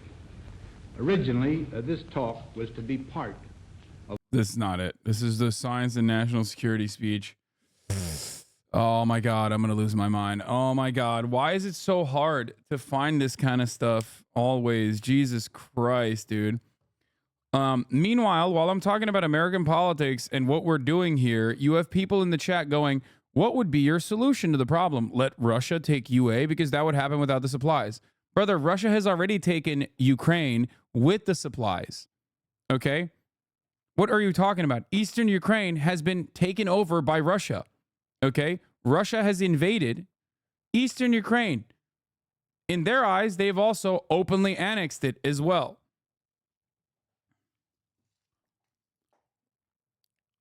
We must guard Stop. You against. sent me the same fucking video. Oh my God. Stop.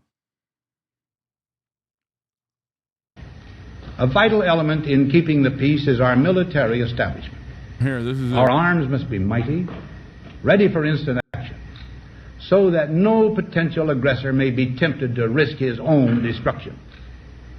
Our military organization today bears little relation to that known of any of my predecessors in peacetime, or indeed by the fighting men of World War II or Korea. Until the latest of our world conflicts, the United States had no armaments industry. Why do people keep saying, wait, isn't this the majority report? Why do you keep saying that? American makers of plowshares could, with time and as required, make swords as well.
The hopes of its children.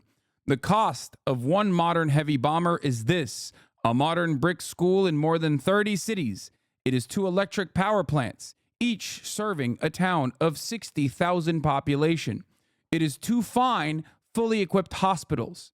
It is some 50 miles of concrete pavement. We pay for a single fighter with 500,000 bushels of wheat. We pay for a single destroyer with new homes that could have housed more than 100,000 people. This is not a way of life at all in any true sense. Under the cloud of threatening war, it is humanity hanging from a cross of iron. This attitude is now regarded as being pro-Putin, as being America's, being against America's interests. This attitude is now regarded as like being pro-terrorism against America. This is what I try to instill to this audience every fucking day of the week. Okay? And yet, while I bring this up, you still have people that turn around and go, Putin made clear he won't negotiate about Ukraine. There are still 35 million Ukrainians that would go into the fascist regime that wants to eradicate their identity. On top, Putin not stop after UA if he was successful. And it's this mentality of fear for valid reasons, mind you, okay? But this mentality of fear is what causes American empire to continue and the American war machine to continue, okay? You can write all the essays on the fucking planet. I'm not even saying personally that there is no aid to be given to Ukraine. Okay, that there should not be any aid given to Ukraine. I'm not saying that at all.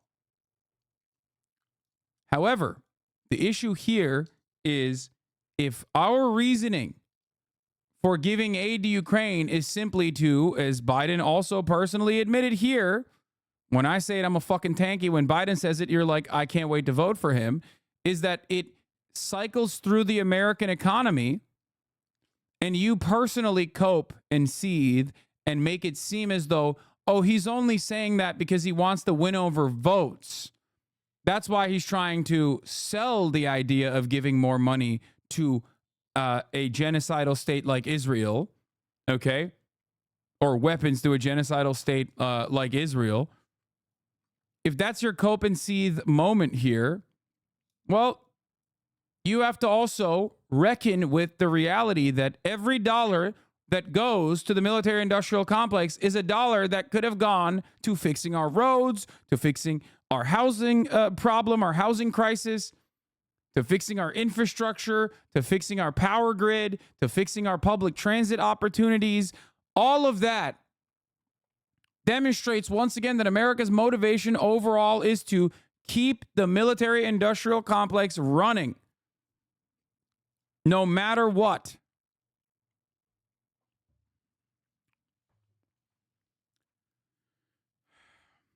Here. This is from the... In the councils of government, we must guard against the acquisition of unwarranted influence, whether sought or unsought, by the military-industrial complex.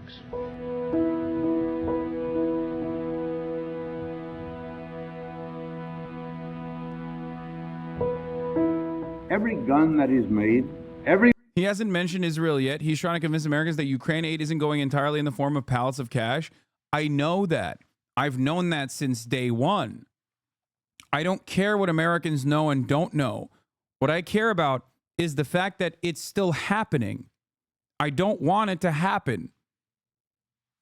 I don't want America to continue, one, utilizing Ukrainians as cannon fodder against the foreign adversary of Russia. I don't want Ukrainians to die. I want the Russian aggression to end. I want the Russian invasion to end.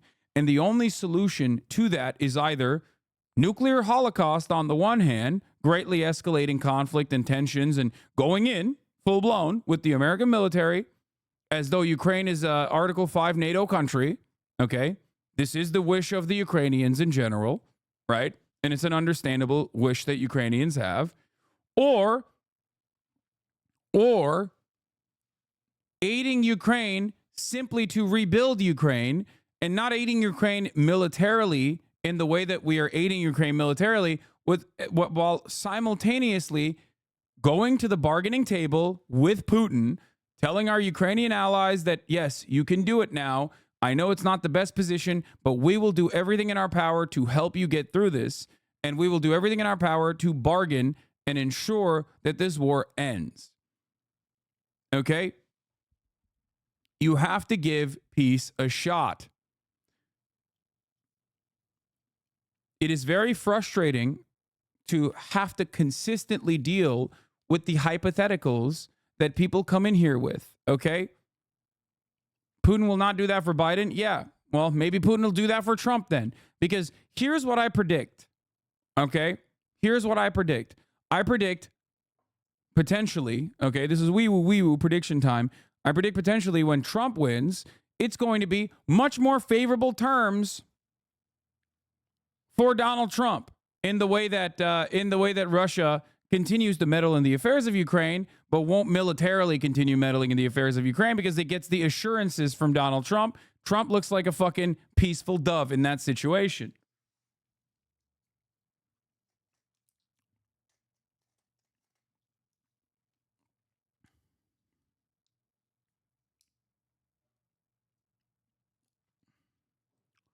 Eastern Ukraine is carved out in its entirety for Russia. Eastern Ukraine is now annexed Russian territory, and it'll forever be a point of contention, okay? But that's what you're looking at with Trump, I think.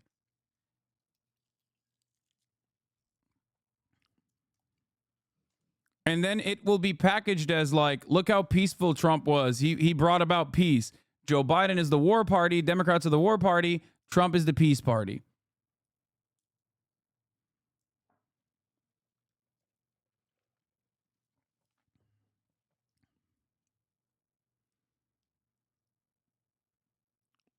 That's it.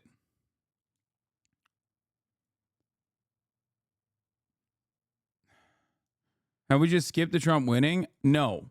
I don't think that Donald Trump chances are like 100% in the way that some people make it seem like it is. Okay? But I do believe that it will be, I mean, I think Trump has a really good shot at winning. And I think that Putin is much more agreeable with Trump because I think he sees him as someone who is much easier to manipulate.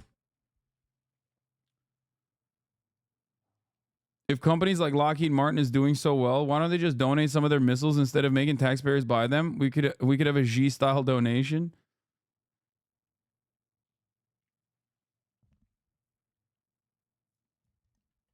Well said, I agree with you, but why would Putin ever come to the table without taking Ukraine at this point? Or will he look weak? Or why should Ukraine do that?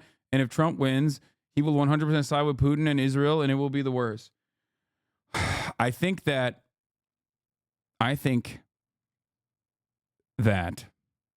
even if Russia has no reason to follow through on the conditions of a peaceful negotiation, a peaceful cessation of hostilities, it is unimaginably stupid to not try.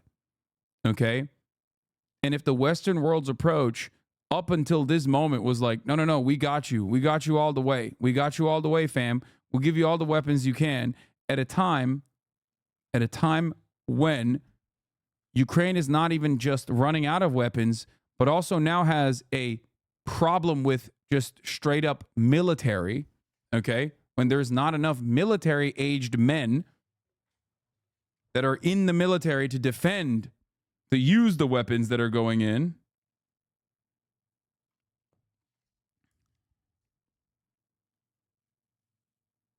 That are being sent to Ukraine. All this does is prolong the conflict. All this does is prolong the conflict. The military-industrial complex keeps making money. Ukrainians keep dying. Russian conscripts keep dying. And it doesn't ultimately change the dynamic. We saw this with the failure of the counteroffensive. Okay? The slow burn of money and aid that went into Ukraine over the course of the past 2 years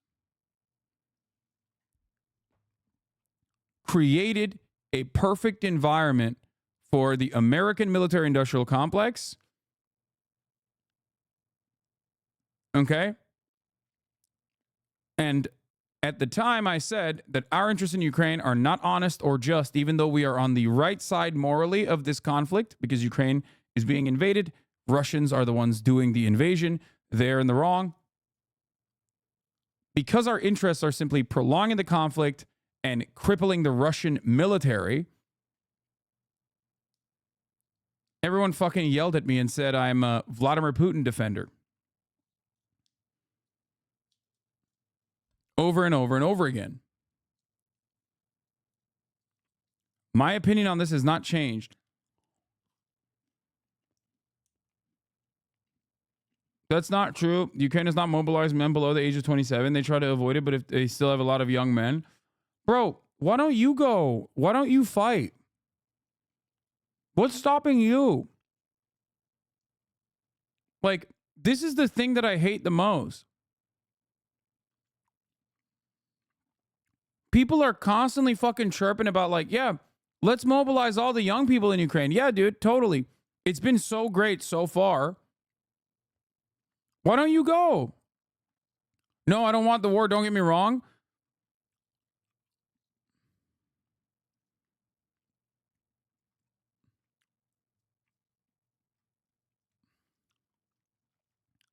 Like, that's wild.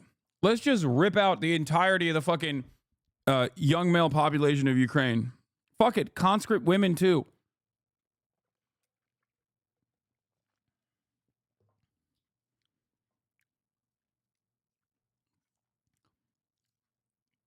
What I said about America's involvement and interest in Ukraine was openly revealed by the likes of Liz Warren and also the likes of Lindsey Graham and other American senators as well from both the Democratic Party and the Republican Party. Lindsey Graham openly admitted, for 5% of our military budget, we've been able to cripple 50% of our foreign adversaries' military without a single American active duty service member dying in the process. I'd say that's a great return on investment. And that's it. That's our only interest. That's our sole interest. And the real return on investment, of course, isn't even crippling the Russian military. We don't give a fuck about that either. The real return on investment is that we are able to recycle these funds back into the military industrial complex, which line up the pockets of our politicians. That's the whole point. And the only way they sell that is by telling you a wonderful little story. A wonderful little story that, like, actually, our interests here are just, actually, we're on the right side, which is true. We are on the right side in Ukraine. Okay? We're on the right side for wrong reasons. If they have so many young men ready and willing to fight, why do I keep seeing videos of that young guy with Down syndrome loading the mortar wrong and then getting screamed at by his comrades? And it was like the 5th video of that guy. Some chatters laughing at what I said, but it's true and sad. You can tell how scared the poor guys while they yell at him for almost killing them all. I have not seen that video. I never see stuff like that.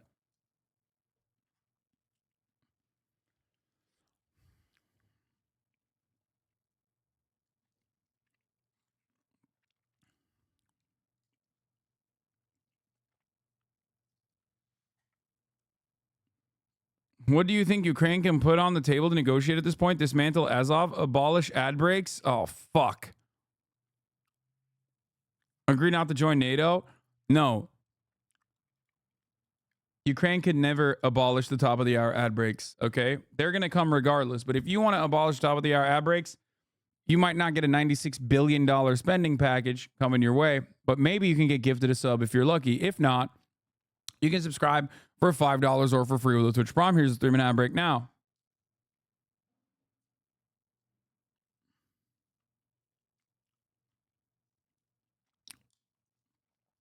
Genuine question. If Ukrainian citizens want to keep fighting, should we not support them? I hate this conversation because it makes it seem like we're doing this at the behest of Ukrainians. Okay? We're not doing this for Ukrainian interest. Please stop repeating this lie that the Democratic Party and the liberal media tells you all the fucking time. The notion that, like, oh, well, the Ukrainians want to keep fighting, we should help them, is a silly one. And it's one that I've seen a million times over with the Kurds. Okay? That's it. It's always the same shit. This is where our supposed interest in Ukraine got the Ukrainians. I care about less Ukrainians dying, okay? I don't want Ukrainians to die. I want that to end. I want Russia to no longer invade Ukraine. And you can either do one of two things. One, continue ramping it up. Continue ramping up the tensions and the escalation and the violence, and actually full-blown do an Article 5 NATO invasion of Ukraine from the western side. Go in and defend Ukraine, put a no-fly zone over Ukraine, which is what fucking Ukrainians want. It's not like they don't want that. Ask the Ukrainians, do they think we should do Article 5 and defend Ukraine? What do you think they're going to say? They're going to say, no, actually, we don't want you to save us? No, of course they want that.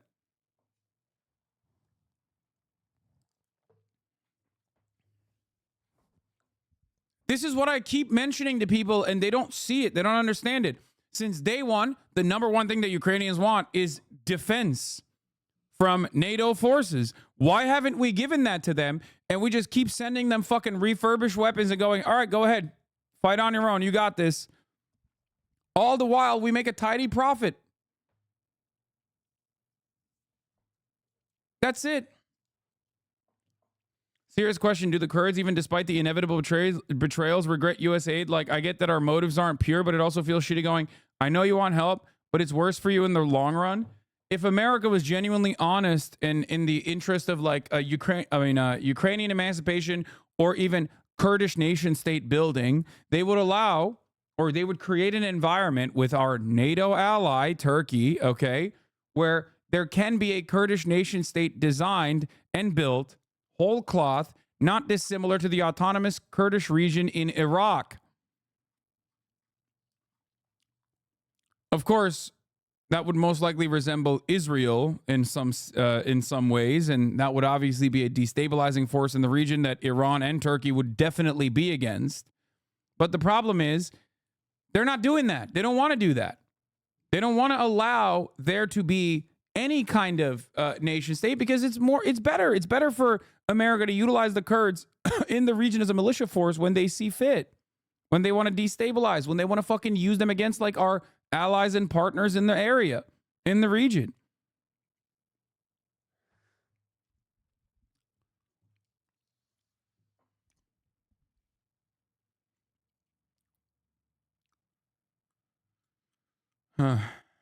Even Radio Free Europe is all everyone needs to hear. What is this? Even Radio Free Europe complaining about the drafting process in the Ukrainian army. Yeah. Dude, that's crazy. That's crazy that Radio Free Europe is like cooking Ukraine now, which many people forget.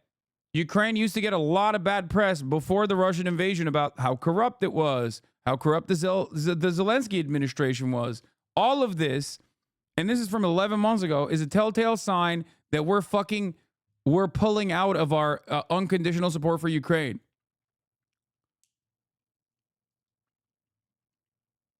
This is literally the American State Department, okay? Look, Radio Free Europe, Radio Liberty is funded whole or in part by the American government.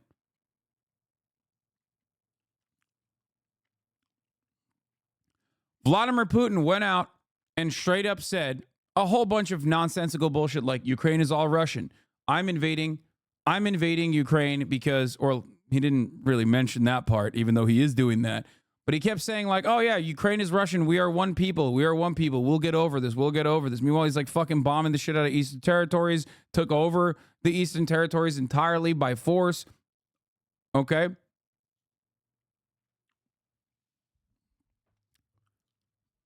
This is 11 months old. Just I know. Even 11 months ago, that's what I'm saying. Even 11 months ago, the American State Department is like, you know, pulling the ripcord.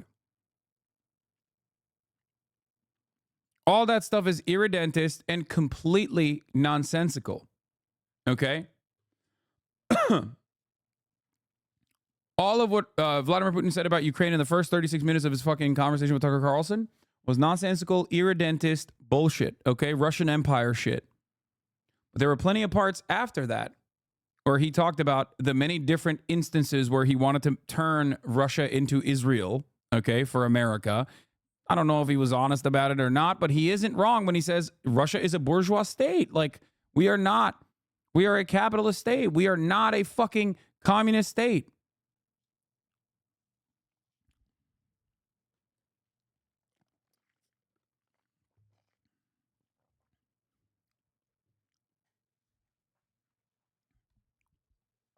Here's the problem.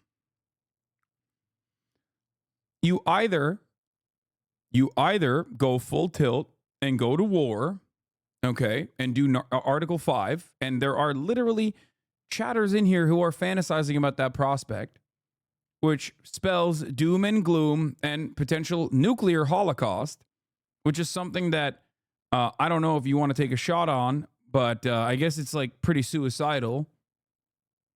It's also additionally suicidal for Ukraine and Europe in general. Okay.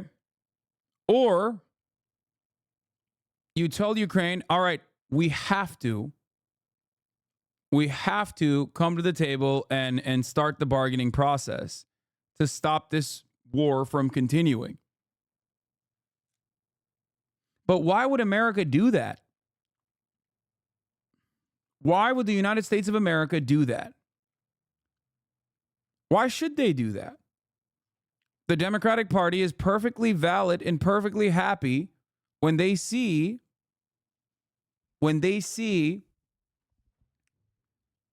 that their own voters are like, yeah, no, we're on the right side on this war, which is true, right? So we should continue it. We should continue arming.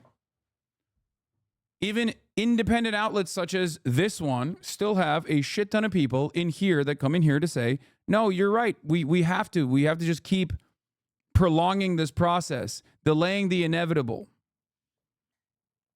And for those of you who say, if Putin says no, then what? Then you keep arming Ukraine. What changed? Nothing. What changed? What changed? Nothing.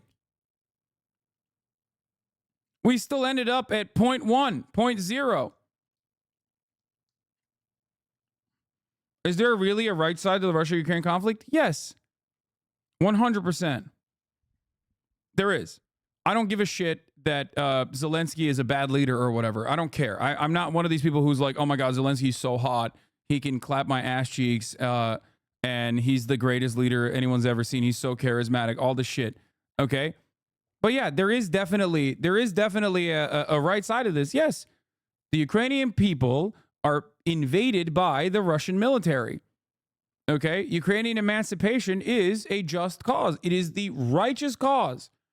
I am not a believer that like Russia and Ukraine are one nation and that Russia should violently seize all of these territories and annex it.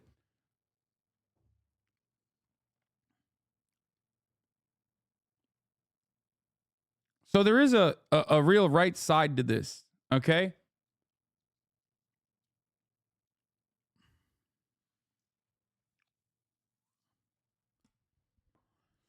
What's your suggestion? Bargain away a third of your country? What prevents the next time a bully decides to just take something knowing it will get a slice? I mean, once again, if that happens, back to square one. Nothing changed. Okay? This is the issue. That happens, back to square one, nothing changed. I am perfectly consistent on this. I believe that we should be pushing for a real ceasefire in Gaza. I believe we should be pushing for a real ceasefire in Ukraine as well.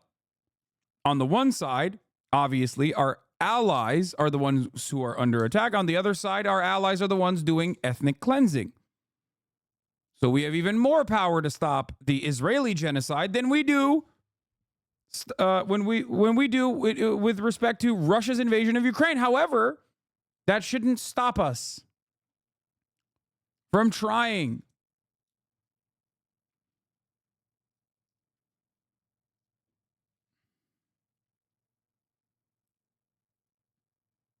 It is not up to you, you fucking imperialistic fucks. Why should Ukraine? You are being so fucking US-centric, it's painful. Yes, dude, I am, my analysis is only America this, America that. I don't have any fucking deep thought ever. I am an imperialist for saying that Russia has no right to Ukrainian territory and that Ukrainian emancipation is a just cause. All of this stuff is correct. America's involvement in the process, however, is either nut up or shut up. Okay? And if you're not going to do fucking Article 5, if you're not going to go in with NATO, then fucking work towards a peaceful agreement, a peaceful solution. And if it doesn't fucking work, then you're back to square one anyway. Why is this so confusing for so many people?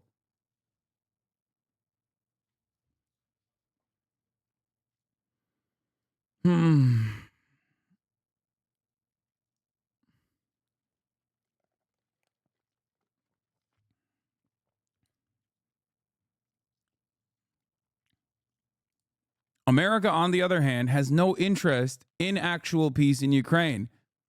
They will leave Ukrainians out to dry the moment that the military-industrial complex does not have enough weapons to send over there because they're too busy sending it to Israel.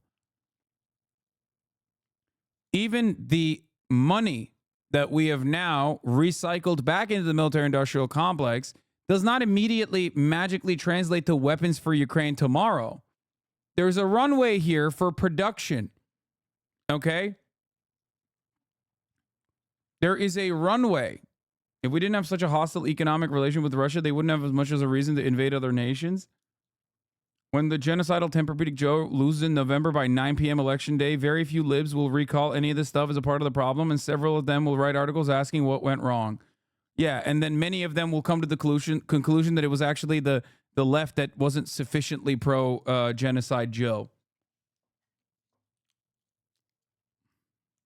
Could we actually run out of weapons? Yes, we can. It's not actual weapons that we're running out of. It's munitions. And yes, because there's only a finite amount of supply. So, like, unless we have a complete command economy that's geared towards war, like it's fucking World War II, yes, we currently have run into the ammo shortage already, especially when it comes to artillery. There's a reason why we had to go and ask South Korea to supply Ukraine with artillery shells. And then when Israel came into the fray, we were like, oh, fuck, hold up. We literally don't have enough artillery for Ukraine to begin with, and we want to give it to Israel because we love Israel's baby murder campaign a lot more than we love Ukraine's defending itself against Russia campaign. And that's what happened. I think people just literally think we develop weapons and munitions like a video game or something. You know what I mean? It's not. It's not like a video game at all.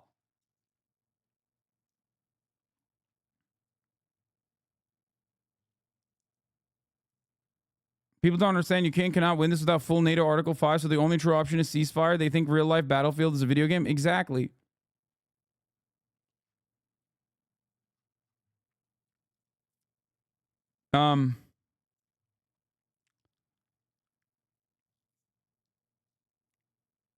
What do you think should be the next move of Ukraine?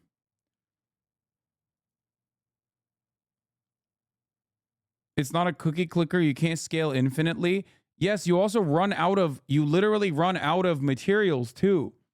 Like if you ramp up your productive output, if you ramp up your production process, for example, when we're talking about shells and whatnot, then all of those companies are going to say, well, we have the runway for it. We might as well keep selling it. So then now you've created even more demand, or rather you have to create demand for the artillery now. This is the reason why I showed you the Dwight Eisenhower military industrial complex clip originally. Okay? Because that's where this comes from.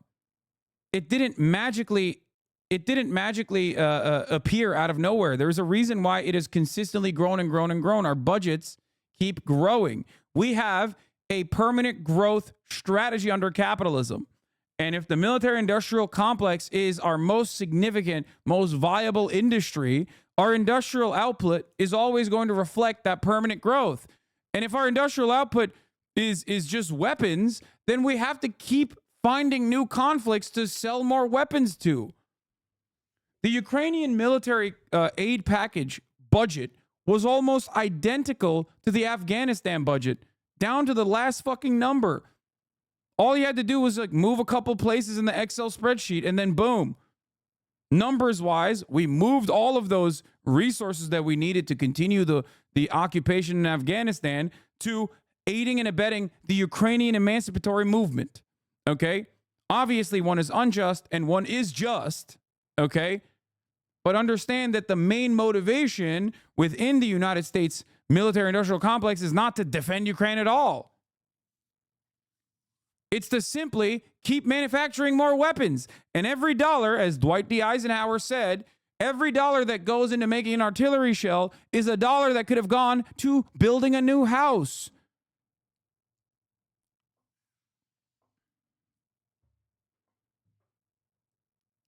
I am not saying that we should just cut out the Ukrainians in the bargain entirely. Just fucking write them off. Tell them to fuck off. Okay? I'm not saying that at all. I'm simply stating that if we were truly a good country, if we truly had honest interests, we would do everything in our power to try and stop the invasion. First, through violent means, certainly, but then always with the conditions that our aid will come. However, you have to sit at the table and bargain with the people that are invading you eventually. We in the Western world did the exact opposite. We did the exact opposite because we don't care.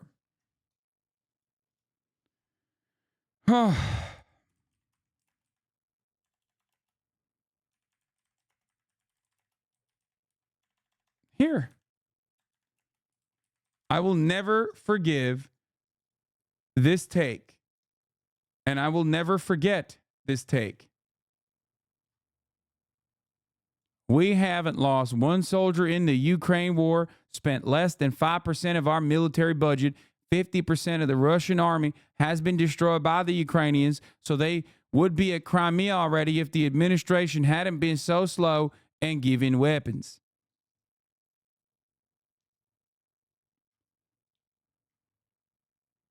I don't know where the clip is, but there's also a straight up video of this as well. It's on the record, where he talks about it being like an incredible return on investment.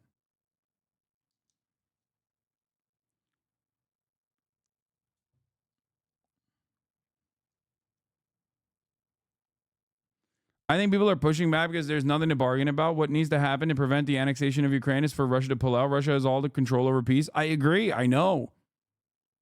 I agree with you.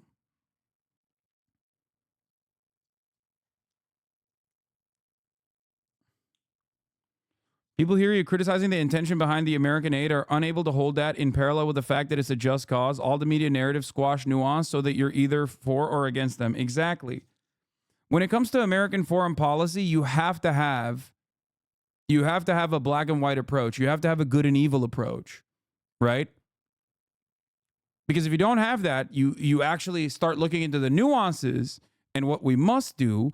You all of a sudden are no longer unconditionally supporting these people who have been fucked over, okay? These people who have been violently apprehended, had their territory seized from them in incredibly deadly ways by an invading force. How dare you? How dare you say we should probably put an end to this conflict or try to put an end to this conflict through other solutions, considering that the military solution is not working?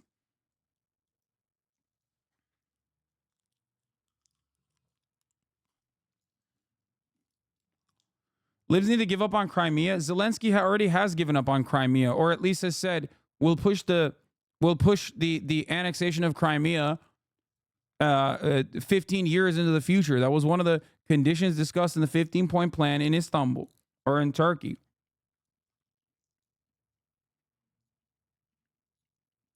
Okay. And then, wait, what is this? Yeah, they were negotiating until September 2022 when Russia annexed additional 4 oblasts and made Ukraine accepting at their minimum demands for peace. The problem with your argument is you want peace and negotiations, but you invested 0 seconds to learn what Russia's current minimum demands are. And you're also unaware that flow of aid to Ukraine is important leverage that they will have during any negotiations. Brother, this aid is not permanent. This aid is simply America reaffirming its position that we are unconditionally in support of Ukraine. This aid is not going to save Ukraine. I'm Turk, by the way. Salam. Of course, the fucking hungry to sell Bayraktar ass over here.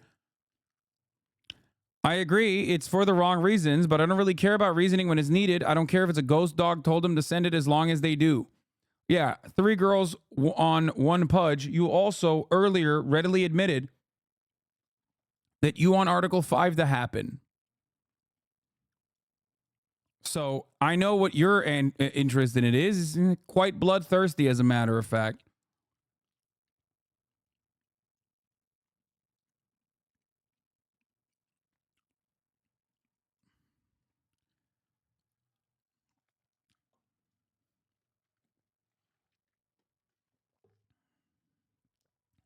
Anyway,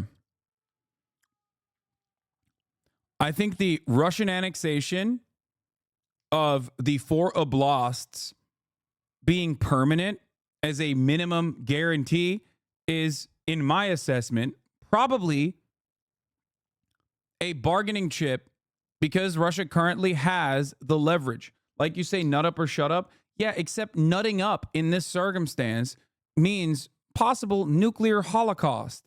So I'm not in favor of dying in a possible nuclear holocaust because we could not come to a peaceful negotiation and better terms on Russia no longer invading Ukraine.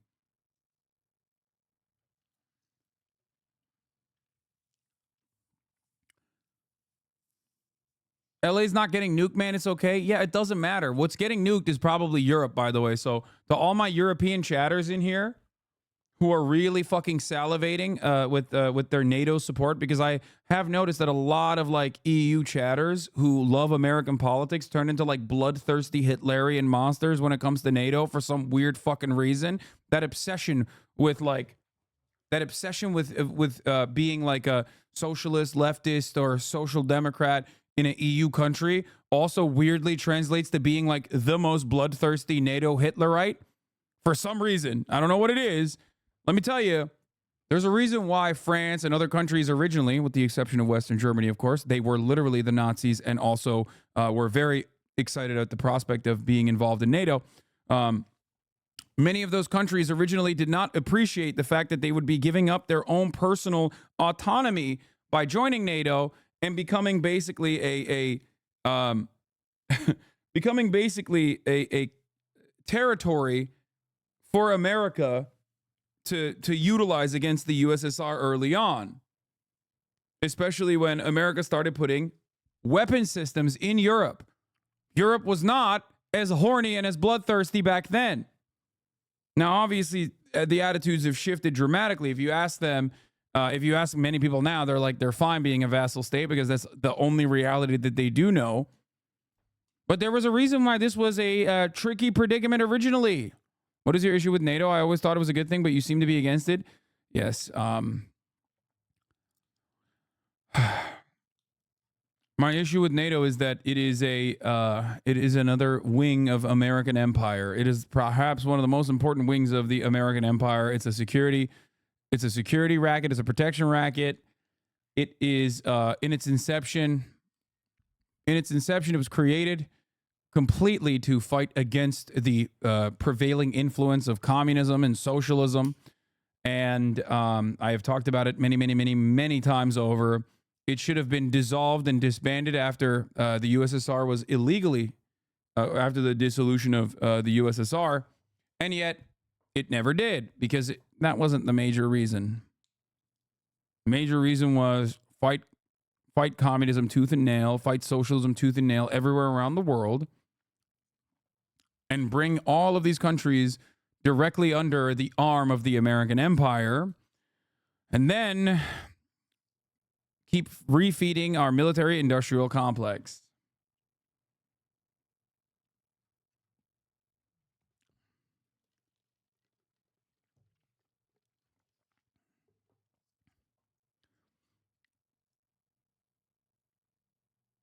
Yeah. If Ukraine wants a more favorable peace deal, they should probably do it before they run out of military age men. Why do liberals think prolonging this war is good for Ukraine? Draft riots will happen and will cause further internal destabilization for Ukraine. Yeah. Yes.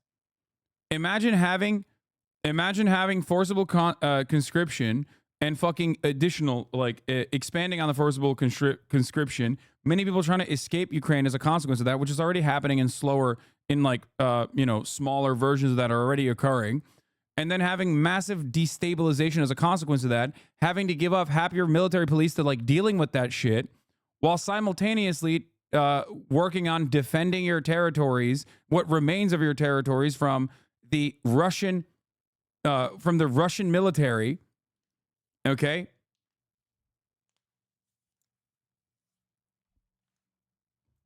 All the while, guess who's in charge now in America?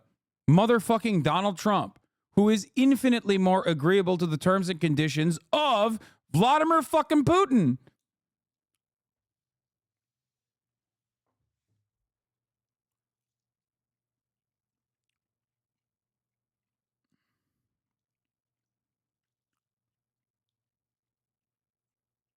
Anyway.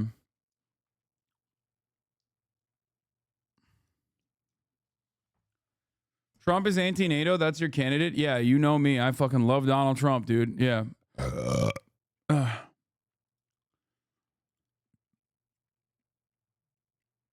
Russia has its own military-industrial complex that lets them do shit like this without running out of Jews. Yeah, the irony here, of course, is that, like, you know how I talked about Keynesian economics here for the United States of America and its military-industrial complex? Guess who also has that going on? Motherfucking Russia. Guess what has happened to their GDP? According to economists, their GDP has actually grown far beyond what the prediction was in the Western world over the course of the fucking war. Why? Well, because they're also doing the same shit. They're doing America shit. And I mean this is a negative. I hope you understand.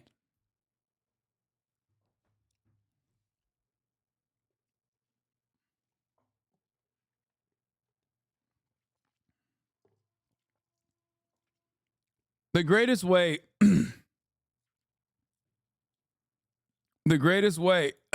to ensure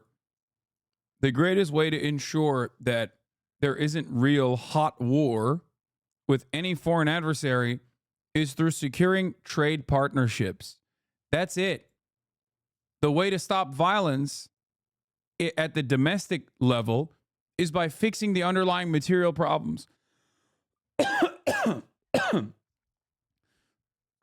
There's a reason why we have yet to go to war, direct war with China. We have incredibly important global trade partnerships with fucking China. Okay, you are an absolute eye-opener for me on a lot of things I thought were good things, Law. I don't know why I'm coughing. Okay. No matter how much politicians fantasize about going to war with China, our trade relations with China is what keeps everyone at bay.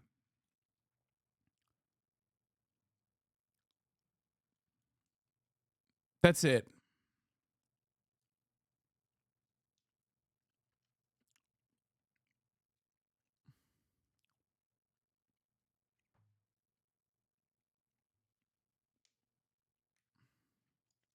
I feel like that's a completely different conversation. Say the USA gets directly invaded somewhere and we naturally institute a draft in case the numbers are needed because it's directly on our own soil.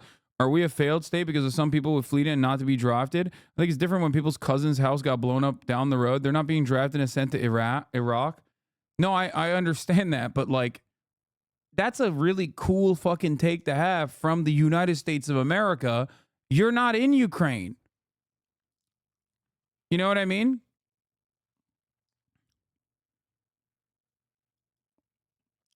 Like, there's hella people that are dodging the draft, even if it is in defense of their own country, because they don't want to fucking die. And I understand that completely. I'm not going to sit here and fantasize about defending America if it was invaded. Like, I'd probably get the fuck out. That's what, by the way, not just me, but that's what rich people do for the record. They get the fuck out.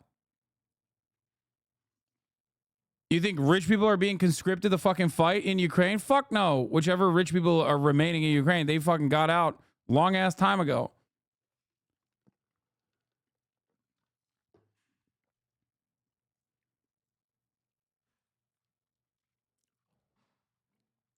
Yeah.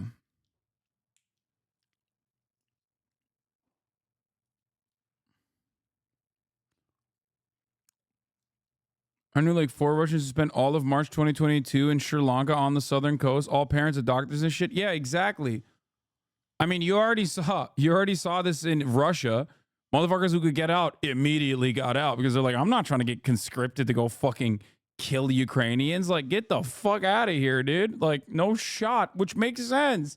Why do you think so many Russians around our age are suspiciously no longer in Russia?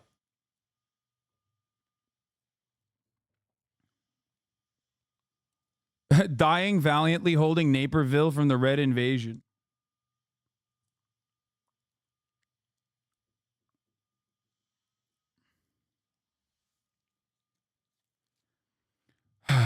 Trade is the best way to douse any kind of tension and any kind of heat with some cold water.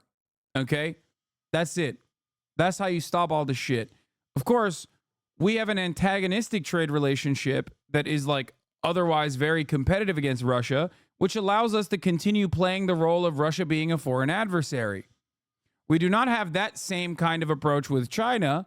So while we use internally China as a scary threat to our dying empire, ultimately we're not as aggressive. We're not as aggressive in our defense of Taiwan. Like, we give a shit about the Taiwanese people. Get the fuck out of here. You know what I mean? And that same argument exists there too. Guys, we care about the Taiwanese people. They want independence. We have to give them independence. We have to do that. We have to do that. It's always like, it's so suspicious that America is consistently always on the right side of democracy, right? Except we're not in any of our foreign adversaries and the way that they carry themselves. Obviously, it's not a consistent position. It's not consistent at all.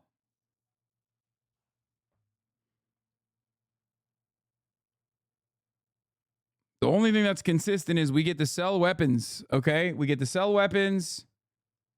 We get to take taxpayer funds and put it back into the military-industrial complex, and that's it.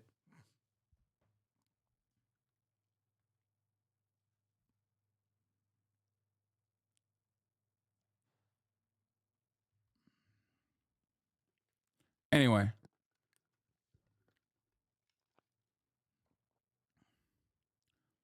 Don't forget that a couple hundred years ago, the idea of US and UK being on good terms was atrocious. Yeah. I disagree with this trade leverage as it relates to Russia because Europe was unable to leverage their trade to fend off the invasion in Ukraine in 2014 or now. Yeah, Europe's trade relations are ultimately insignificant. What matters is America's interest, okay? And you're wrong. They did try to fucking institute the Minsk agreements. It's just that there was another player involved that gave confidence to one side to violate the Minsk agreements. And the other side was already also interested in not really maintaining the Minsk agreements anyway, and utilized the violation of the Minsk agreements that was put forward by the trade relations partners, okay, in Europe, that then turned around and said, oh, we're doing this because we want to defend Donetsk. We want to defend LPR and DPR.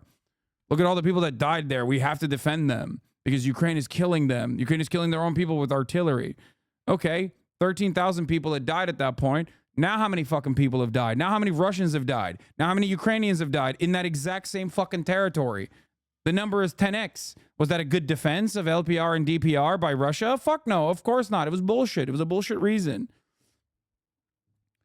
So yes, I do think that personally, Vladimir Putin, I hate to give it on, I hate to tell the sweatiest liberals of all time that they are correct on Vladimir Putin being like a Duginist, imperialist guy. There is some truth to what they say in that regard.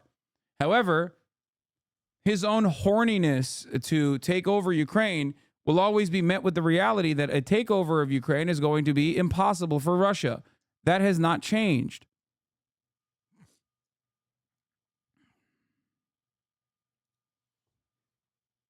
Okay? Impossible in air quotes? Bitch, what do you mean? Of course, it's still impossible. You cannot permanently annex Ukraine. You just can't do that. They will do terrorism for the rest of their lives, as they have every right to do so. Look at Israel, Palestine. Hello? Has that not taught you anything? If the United States cannot permanently annex a nation, then Russia certainly will not be able to do that.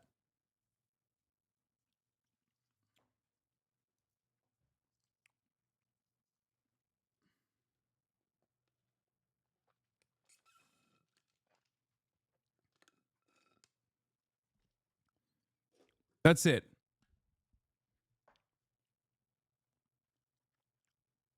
Ukraine people aren't terrorists, though? No, I don't mean terrorism as a bad thing, dude. What are you talking about?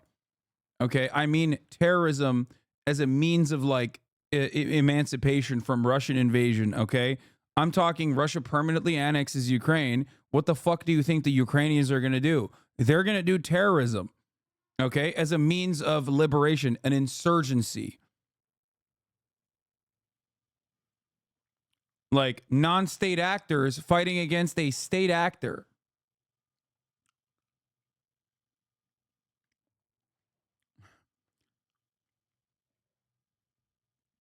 Anyway.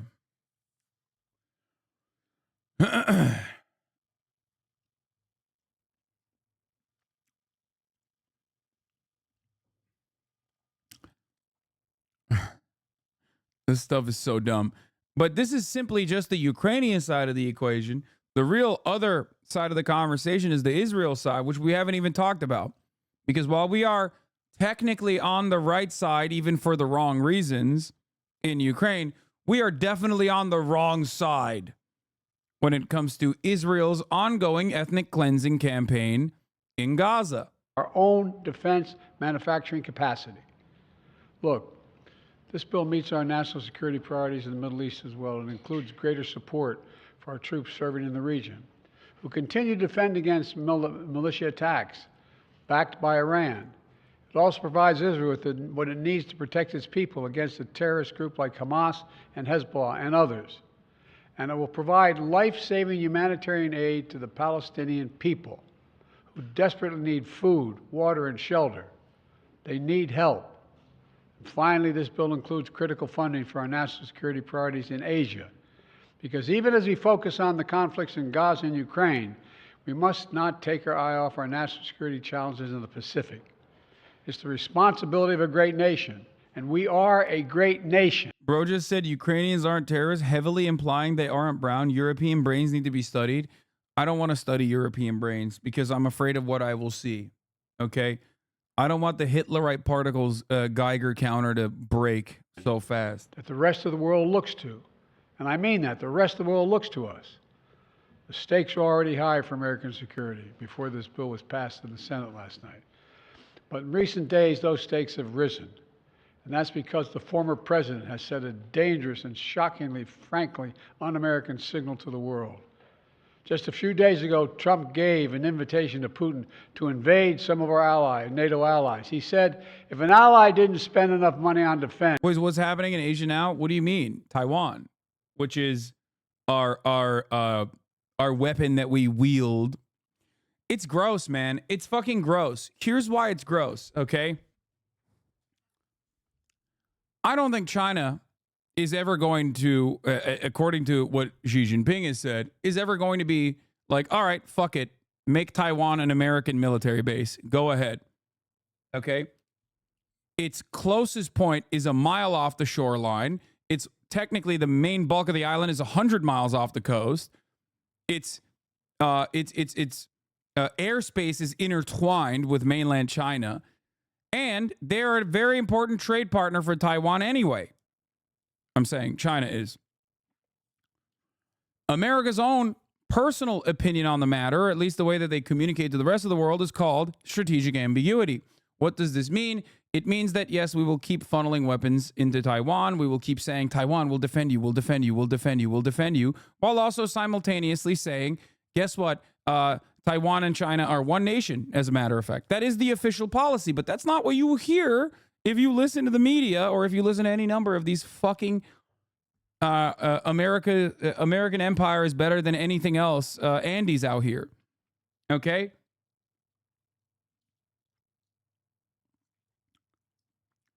There's a reason why lolly defenders oftentimes assume this position as well. They like defending American empire and they like defending lolly.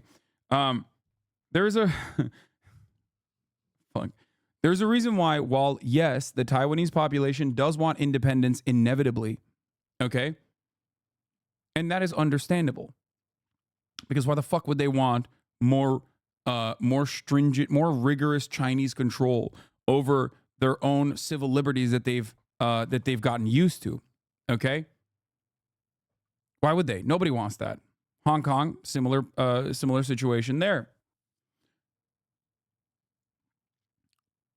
While they understandably want independence from the People's Republic of China, the overwhelming majority of Taiwanese population still, to this day at least, says they don't want to rock the boat. The current order of business is good.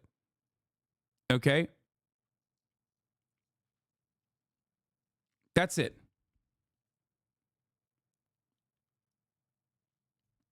That's it. This is the consistent position in polls in Taiwan, which is that, yes, the majority still wants independence down the line. It is never discussed what the down the line time frame looks like. And beyond that, the current order of business in the way that the status quo in the way that it exists is, yes, we do not want to be invaded by China, and we do not want to rock the boat and continue working with China in the way that we have.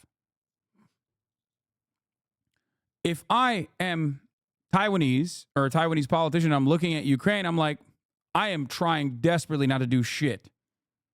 Okay? Yeah, there's a reason why Biden also says our interest in the Pacific instead of Taiwan for a reason. Okay? Because Taiwan is not the real fucking interest.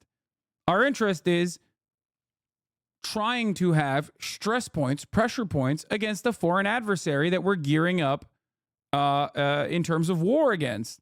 Cold War, hot war, doesn't matter. We have also greatly militarized formerly non-militarized nations like Japan. Okay? Japan is no longer simply just a American military base, okay, an island that we are using as an American military base.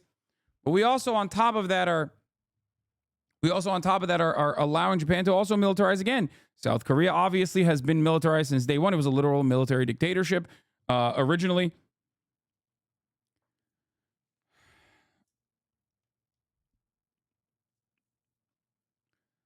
All of this spells trouble. Australia, the Philippines. We are surrounding the South China Sea with contentious adversaries that we will very easily throw into conflict if need be, with the sole purpose of trying to take down or cripple our foreign adversary if push comes to shove. Okay? It's terrifying. The AUKUS agreement is terrifying, obviously. You know, nuclear subs being built in Australia. It's great for the Australian economy, mate. Fucking awesome. I love it, personally.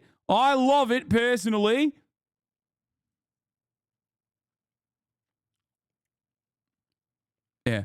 AUKUS, the Quad, Philippines, Vietnam. We're encircling China. Fucking hell, mate. We got fucking nuclear submarines, mate. Putting a fucking shrimp on a barbie. Great. We're sick cunts. It's great for our economy. right? Bad dinkum. This broadcast is an absolute oasis in terms of U.S. foreign policy. Yeah, that's why so many people fucking despise me. Anyway, putting a nuke. Yeah, try that. Try that in a fucking small town, mate. You've heard about shrimps on the barbie. How about a fucking nuke on the barbie?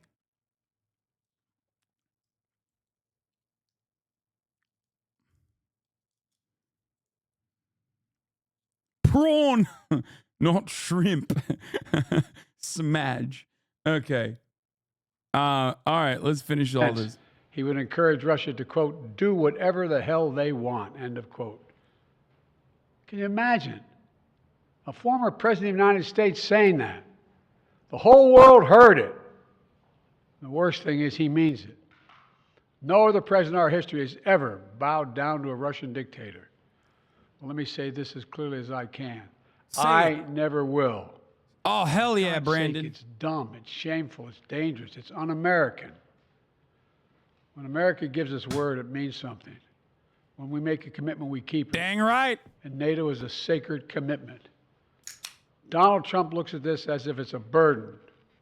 When he looks at NATO, he doesn't see the alliance that protects America and the world. He sees a protection racket. He doesn't understand that NATO is built on fundamental principles of freedom, security, and national sovereignty. Yeah, by the way, how is this any different than what, like, normal Republicans, not Trump, says? And how is this any different than, like, what you hear from the supposedly radical progressives, by the way? NATO's here for the principles of freedom and justice and honesty and all the good things. This is a sacred pact. Yeah, man. So sacred. It's so sick. All of our enemies out there, they're not interested in self-interest. They're not rational actors, Jack. They're bad. And they're wrong. And we, on the other hand, are always right. And so are our allies. They're doing righteous.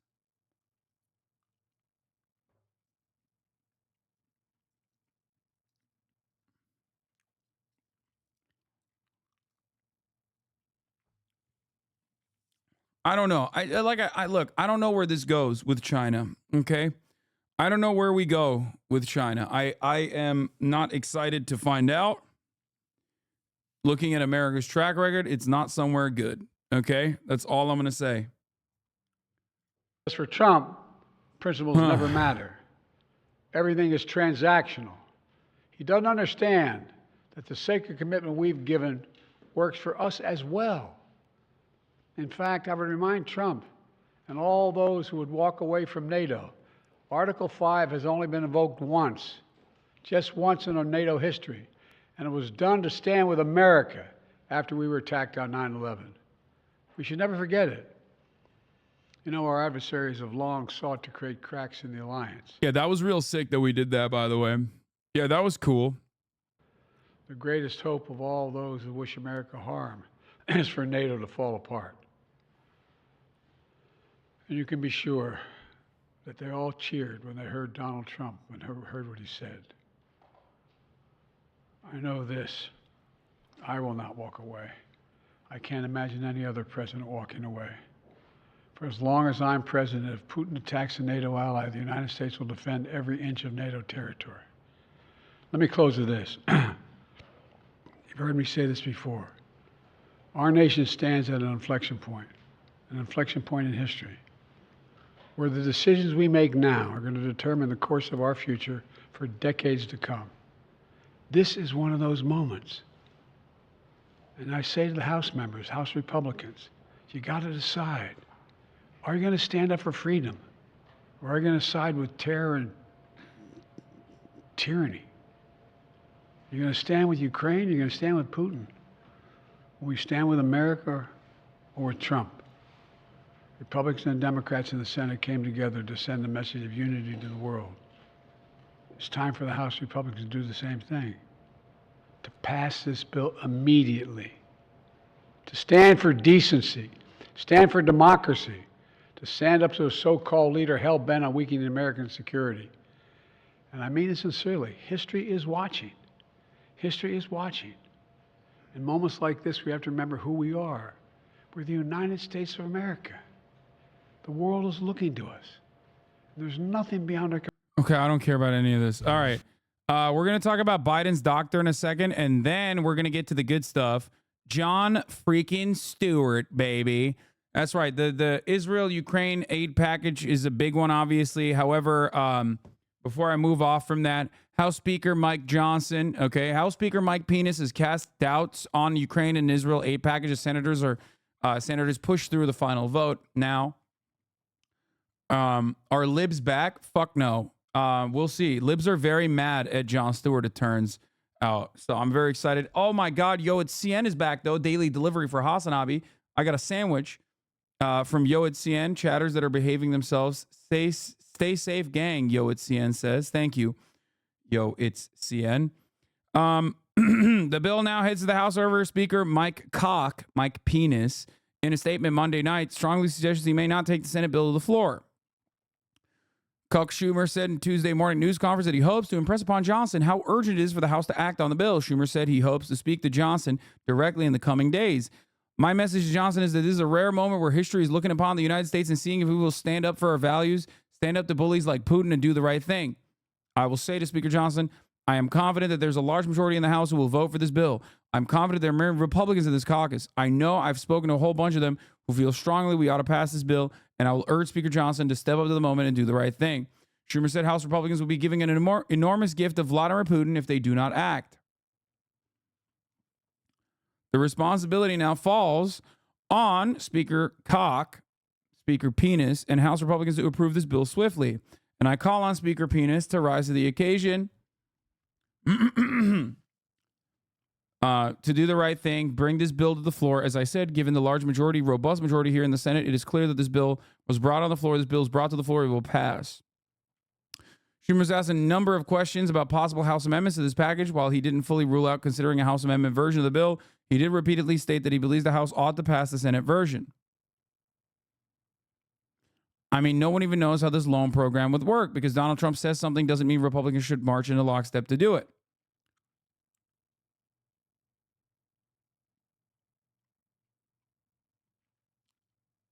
Yeah. I applaud the bipartisan coalitions of senators who came together to advance the agreement, and I urge the House to move on with this with urgency, the statement said. President Joe Biden issued a statement on Tuesday. That's what he said in the statement. We already covered it. In the recent years, there's been a noticeable shift in the ideological makeup of both the Democratic and Republican parties. I don't think there has been. I think they've always been unconditionally in support of invading foreign nations and destabilizing foreign nations. America's foreign policy is always bipartisan, with like slight deviations from the norm, but overall, it's just bipartisan. It's America. It is just as reactionary. This is why Martin Luther King opposed capitalism and militarism, which is weird that we never really hear about either of those things that he opposed, even though he certainly opposed them. Just something to consider. But yes, the two-headed snake. Exactly. It is wild to me that the only saving grace of like stopping this kind of funding package that will go to the only way to stop this spending package that is going to funnel funds into the offensive, morally repugnant Israeli genocide campaign in Gaza is the freaking psychopathic right-wing reactionary Republicans.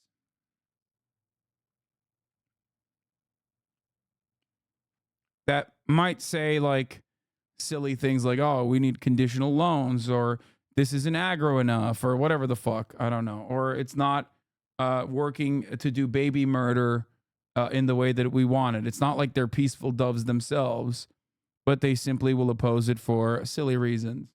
But ultimately, it will. That could be the saving grace that will stop this funding package from going in. The reality is, by the way, for those of you who are saying, well, why don't we tie the Ukraine aid separately? Why don't we separate them? There ain't no fucking way a single Republican is voting for Ukrainian aid, okay? They tie it to the Israeli aid so that it actually gets through, so that there's actually a pressure point here.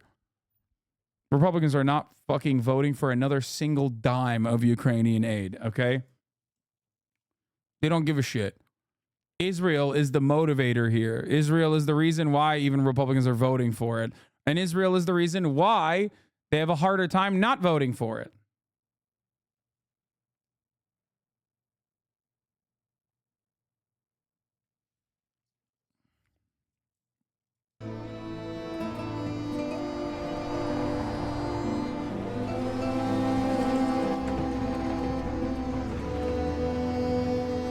What the fuck is this, chatter? Has changed. Oh. It's no longer about nations, ideologies, or ethnicity. It's an endless series of proxy battles fought by mercenaries and machines. War and its consumption of life has become a well-oiled machine. War's changed. But in some ways, war never changes. Otacon. ID tag soldiers carry ID tag weapons, use ID tag gear.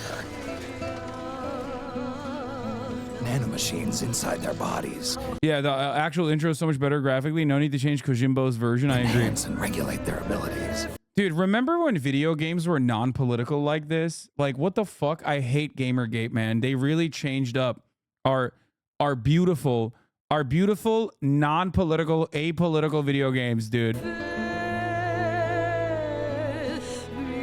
Genetic control, information control, emotion control, battlefield control. Everything is monitored and kept under control. All in the name of averting catastrophe from weapons of mass destruction. And he who controls the battlefield controls history. War has changed.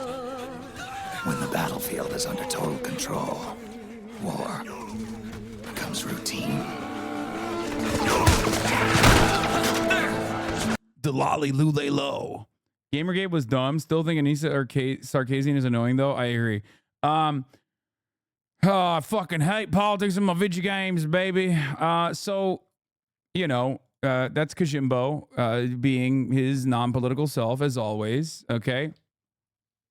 Classic. Snake is pro-Palestine. There's no way. Dude, this actually reminds me of, I think Cavernicle was making a video about like how gamers just like routinely misunderstand like Japanese video game developers. And it's such a funny, I didn't watch the video, but I was talking to him about this a little bit. But it's so funny because like the Yakuza series, a lot of people were saying that the Yakuza series is like not supposed to be woke, and then they wokeified it for like American releases. Like, no, dog. The Yakuza series is so goddamn woke since like 2006.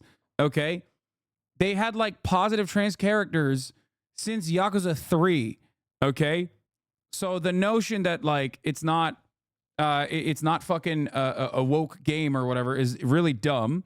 Okay, so that's number one. And the same goes for, obviously, Metal Gear Solid. Metal Gear Solid is a great example of this. One Piece is another great example of this when it comes to like gender shit. Okay? Like these games are literally woke as fuck. People are so dumb because they think like Japanese people across the board are like pervert freaks. Okay? Which is not, I wouldn't say it's completely true. Okay? They might have perverted fantasies about other shit, but when it comes to like gender stuff or when it comes to anti-imperialism, yes, very woke. A lot of artists are very woke. Japanese people are not a fucking monolith, for example. Okay?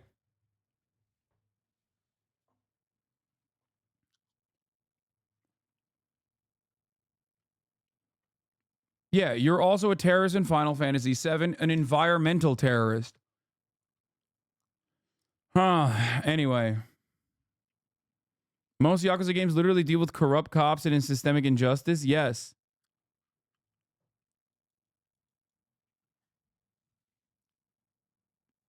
Except for Japanese imperialism. They are pro that or it didn't happen. I mean, that's why the Yakuza games are so funny, because like in some ways they're very woke and in others they're not, because every Yakuza game literally inevitably somehow finds a way to be like, Koreans are responsible for this. Okay, but also they are our friends. Some Koreans are our friends, but a secret Korean is always keeping us at bay. Guys, there is nothing more terrifying than a secret Korean, okay? A secret Korean that speaks perfect Japanese, that must be the guy who's the villain.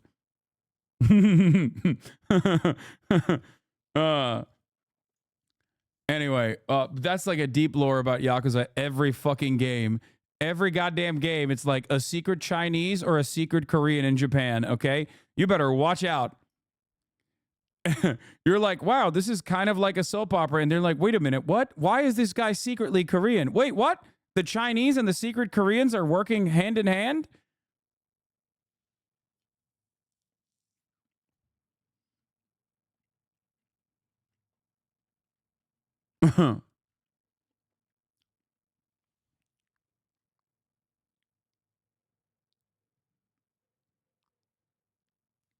Yeah.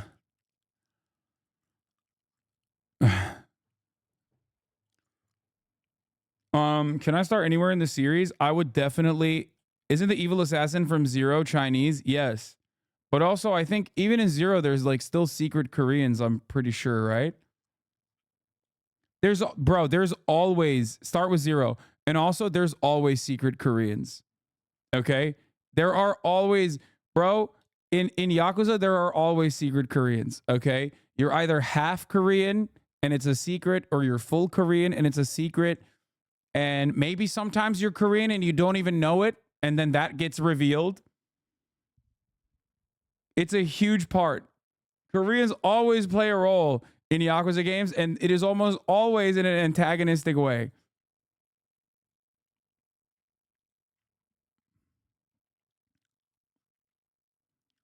Huh.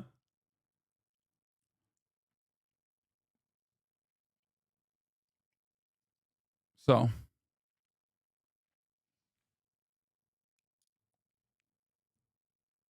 There are Koreans everywhere for those with eyes to see. Yeah. That's the Yakuza proverb. All right. Anyway, let's get to Karine Jean-Pierre grilled by reporter. When can we talk to Biden's doctor? Let me tell you, okay, it won't be at the top of the hour at least. Okay, Biden has no idea. He does not have the mental fortitude to recognize that it's currently 2 p.m. Pacific and that there is a 3-minute ad break coming to Biden at the top of the hour. He doesn't know that. He doesn't know that he can avoid those top of the hour ads by subscribing for $5 or for free with a Twitch Prime. He doesn't know that either. Okay? But nevertheless, the top of the hour ad break is upon us and Joseph Robinette Brandon if he's in here watching. And you can avoid it by subscribing for $5 or for free, or by getting a gifted sub from Dynamic Jab 13. Thank you for the 5 gifted subs. Here's a 3-minute ad break now. When can we talk to the president's doctor? The president's doctor is going to do a physical. He's going to, and he has always put forth in the last 2 years a detailed memo. The White House refusing to commit to having Biden's doctor field questions from the press when it comes. Wait, let's play the full one. The full version is way worse. Before we get to the Fox News version of events, Langiam, thank you for the 5 gifted subs, allowing 5 people to also no longer see the ads at the top of the hour. Before I hear from Brian, I want to kill myself. Let's hear from Karine Jean-Pierre, because she went on for like 3 minutes, and the full video is actually way worse than the Fox News shortened version. Okay, where she tries to engage in, again, one of the worst defenses I've ever seen of this, especially at a time when like the major point of contention is that Brandon does not have his cognitive functions intact, that his cognitive functioning is impaired.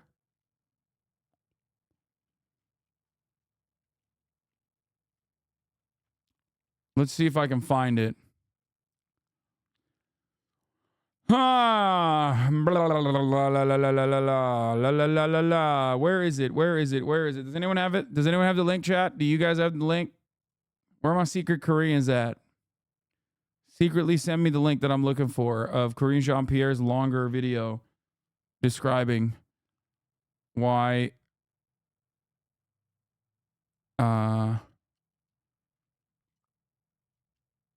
in my logs, I think. Oh, here it is. Thank you. Chatter, you found it. Does the White Secret Korean Jean-Pierre. A good one. Okay. House think that the idea of the president taking a cognition test, a cognitive test, as a part of this physical is a legitimate idea, particularly just on the heels of the special counsel report, more polling, as my colleague Selena just mentioned, showing that many American people have concerns about that. Look, I got this question last week as well, and I'm just going to say what Dr. O'Connor, it's kind of what he said to me about a year ago when the report came out last year, obviously on his physical, which is the president proves every day how he operates. He proves every day how he operates, which is weird that I'm saying that because every single day when he operates, people are like, oh God, his brain is mush. Oh no, his brain is definitely not fine. Okay. It's like, that's what he's proving. So I don't know if that's a good thing to say here. How he thinks, right? But by dealing with world leaders, by making really difficult decisions on behalf of the American people, whether it's domestic, whether it's national security. And so he shows it every day on how he thinks, how he operates. And so that is how the Dr. O'Connor sees it, and that's how I'm going to leave it. What do you think about the idea of taking that kind of a test? I believe, for me, you're asking me my personal opinion, he is sharp. He is on. Just cook the books, man. Get like a Trumpian style doctor to come in. Like, you know, the most alcoholic military doctor that they could find. Like Dr. Feelgood, who's like, Trump is so sexy. His penis is 13 inches. Okay. He's got a thick 8 was the previous reporting on the matter, but I'm here to tell you he's got a thick 13. That's right. We don't even know how that's possible. I'm a doctor and I'm a reputable medical professional. Remember when Trump's doctor literally was saying like he could live to the age 200 and his arteries were not filled to the brim with what I assume is lard from direct McDonald's consumption? Like, why can't the Brandon regime do this? Okay, you're so powerful. The Brandon regime is so powerful that it's investigating its political rivals. Okay, why can't you just find a fucking fake doctor? On top of things, when we have get the same doctor and be like, Joseph Robinette Brandon, sir, let me tell you something, okay? Joseph Robinette Brandon, he did the man-woman TV camera thing so hard my head spun. I have dementia now because I couldn't comprehend how good he was at his age, at his young age of 874. He was able to nail that test so fucking hard. It's like, it feels like he has a Benjamin Button disease. His brain is actually too young. He's doing Brian Johnson shit, okay? His penis, also young. His penis is basically underage at this moment. And his brain, on the other hand, overage, but under the age of 874, which is how old he is. Okay? For those throwing up huhs, I'm talking about that fucking rich guy who's like, I've de-aged my penis. Meetings with him, with his staff. He's constantly pushing us, trying to get more information. And so that has been my experience with this president. Anything else outside of that, I just shared with you what Dr. O'Connor said to me, and so I'll just leave it there. What was the guy, wasn't his name Brian Johnson or whatever, the PayPal villain? The rich guy who changed his penis, who changed his pee-pee. Where's the, fuck. Oh, there it is. To his mental acuity. Here with reaction is GOP Congressman and doctor himself, Mark Green. Congressman, great to see you. First off, do you think at this point the American people need to hear from his doctor? I'll be back in a second. I think with all the incredible gaffes and, loss of focus that the president's had on international media when he was in Vietnam, that incident. I think we need to know the report on his mental condition. This is the hardest job in the world, being president of the United States. We need someone whose faculties are 100% on all the time. And it doesn't look like this guy's are. And, even from a physician's standpoint, the symptoms, the way he speaks, the pressured speech sometimes, it's not appropriate, and we need to know. When you remember how long Ronnie Jackson, when he was Dr. Ronnie Jackson, took questions about President Trump's health, went on for 45 minutes. Yep. So yeah, Ronnie has been leading the charge on this. He's had multiple letters demanding the president release his, dementia test or his mental capacity tests. So we got to talk about the border, and you're going to look to impeach Mayorkas as early as today. But I want to talk about the crisis. What about this? That app that this administration came up with so people can register to come across our border legally has been accessed 64 million times. This is as we're trying to get to the bottom of why our border's been flooded, and it's not climate change. Would we agree on that? Could that be the problem here? This app? 100%. Yeah, no, look, all they've done is subvert the laws written by Congress and create... Oh, it is Brian Johnson. Yeah, I was right, dude. Here. My nighttime erections are now better than the average 18-year-old. Last night was 175 minutes. Here's the data. Nighttime erections are a biomarker for cardiovascular, physiological, and sexual health. Come on, chat. Sometimes I got... Wait, what the fuck? Oh my God, I got scared. I accidentally thought that I was like... Yeah, sometimes when I say jokes, like, you got to fucking be with it. You know what I mean? We're not synced up. We're not synced up, and I don't like it. When I talk about,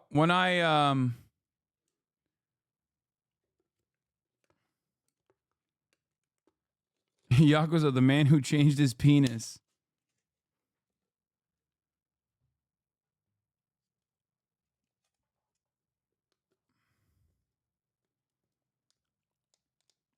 Being fully torqued for 175 minutes sounds like a punishment. Yeah, I mean, it's like closing in on the amount of hours that you're not supposed to have an erection for. It literally is like getting close up in the territory of, rhino dick pills and shit.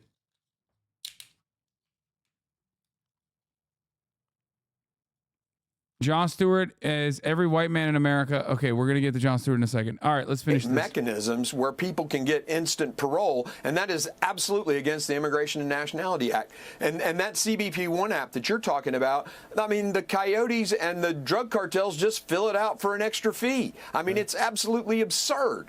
Will you look to impeach Mayorkas today, and will you do it if Steve Scalise is not there? So the vote will happen today. We're voting today, and as I understand it, Steve is en route to come to D.C. and vote. And it was 215, add Scalise. We make history today. And lastly, Mike Gallagher. Okay, I don't care about the fucking immigration shit that they're talking about.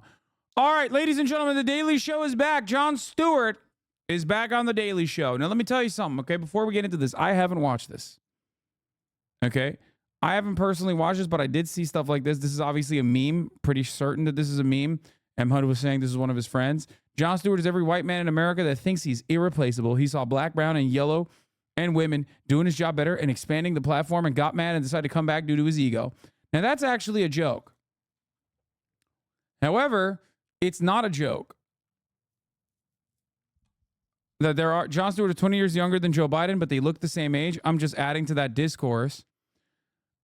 Liberals are very disappointed. Liberals are very, very disappointed. I haven't even seen this bit that he engaged in, but I have seen how liberals have reacted to it. And let me tell you, it is not great. I am told that at some point. He did literally say Brandon winning is not going to solve the problem. Brandon winning did not solve the problem. This, I would say, is probably it's more of a progressive position than he has assumed prior. This was one thing that I was worried about. Maybe he didn't have the capacity to do this. Okay. Mike from PA interviewed a guy the other day who was running for office in part because of you. You're planting trees. That's awesome. But listen. It's not enough about me and anything else. The point I was trying to make is I was worried when I saw Jon Stewart's Apple show that he was going to be the same exact type of liberal that he was back then. And for the time being, the liberal he was back then was good. Okay? It was more progressive than the average liberal, but it simply wasn't enough. Okay? And I was worried he was going to carry that same exact energy. But it does feel like, at least in this monologue, in and of itself, it does feel as though he has ramped up his rhetoric a little bit more. So that's good. Because he could have done the Stephen Colbert thing and become like a late night talk show host that just simply does the Jimmy Fallon, Jimmy Kimmel shit. Intelligent. I've been saying for a while, Jon is going to become more and more left wing with time, and I think it might be true. He's pissed. I hope so. I'm super libbed up for Jon. Let me tell you something. I got paid by Participant Media to run their Peabody's Red Carpet Live. Okay. At the time, I was considered a producer at the Young Turks, and I was running all their live streaming operations. I was in the cut doing live stream shit while Twitch was, I guess, called Justin TV. Most of that was, I got paid a shit ton of money, way more than I should have for the lack of experience that I had. At the time, I literally thought, oh my God, these guys are going to go under, which they did. Okay, it was awesome. It was awesome. It had nothing to do with Jank. No, it was me scheming, wheeling and dealing, baby. I think I got paid like $5,000 or something, which was awesome. Oh my God. And anyway, I did this Facebook live stream for the Peabody Awards. Okay, I managed the whole thing. And Anna Kasparian was on the mic. I was the one behind the camera. Like, I had set up this rig that I made with the iPhone, basically. And that opportunity presented me with the first moment where I was able to meet Jon Stewart. And I fucking froze dead in my tracks. Okay, that's it. The reason why I'm explaining this to you is because he was one of the first instances where I've actually, this was, by the way, the Anna Kasparian stuff, like, this was literally, I think, 10 years ago at this point. $5K a year? No, $5K for one job. It was awesome. It was for like a weekend. I got to fly to New York, and I got to meet all these like celebrities. And I met Jon Stewart, and it wasn't 10 years ago. It was less than that. It was like 2017 or something. Okay. And it was a phenomenal, I mean, it was a really crazy experience because, I mean, I could not talk to him. It was March 2016. Oh, thank you. That's it. That's my work. That's my beautiful work right there. And I got shocked. Like, I just couldn't do it. I could not do a good job. And I froze. I couldn't speak to him at all because I was starstruck. That's like one of the few instances where I've ever been like actually legitimately starstruck. Yeah, this is me on the camera. On the ones and twos, baby. What happened, Miss Simone? Liz, thank you so much for joining us. Thank you for having me. Can you tell our audience a little bit about your work and the inspiration behind it? Well, What Happened, Miss Simone is inspired by none other than Nina Simone. The project originated with her daughter. So shaky, shut up. I was using a gimbal. Would you say Jon Stewart is to your politics what Dave Chappelle is to your comedy? No, I mean, he wasn't like,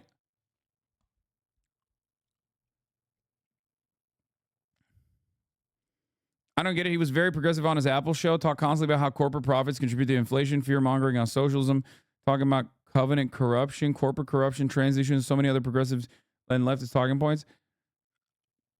I don't know. I was worried, is all I'm going to say. I feel like he was more reserved on the Apple one than he is this time around. As far as like shitting on Democrats, I mean.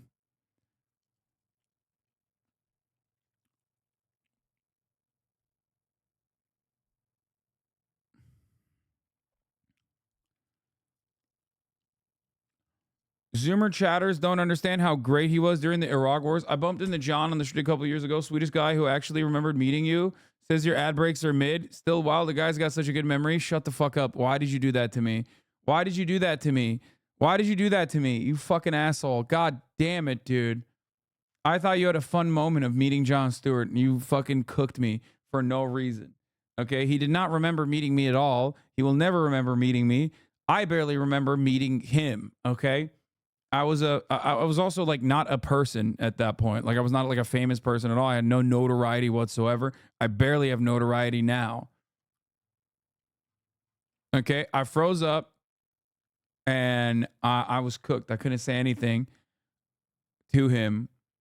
I don't know. It's just I'm still very much starstruck by him, I would say, regardless of where I'm at in my career nowadays. He's a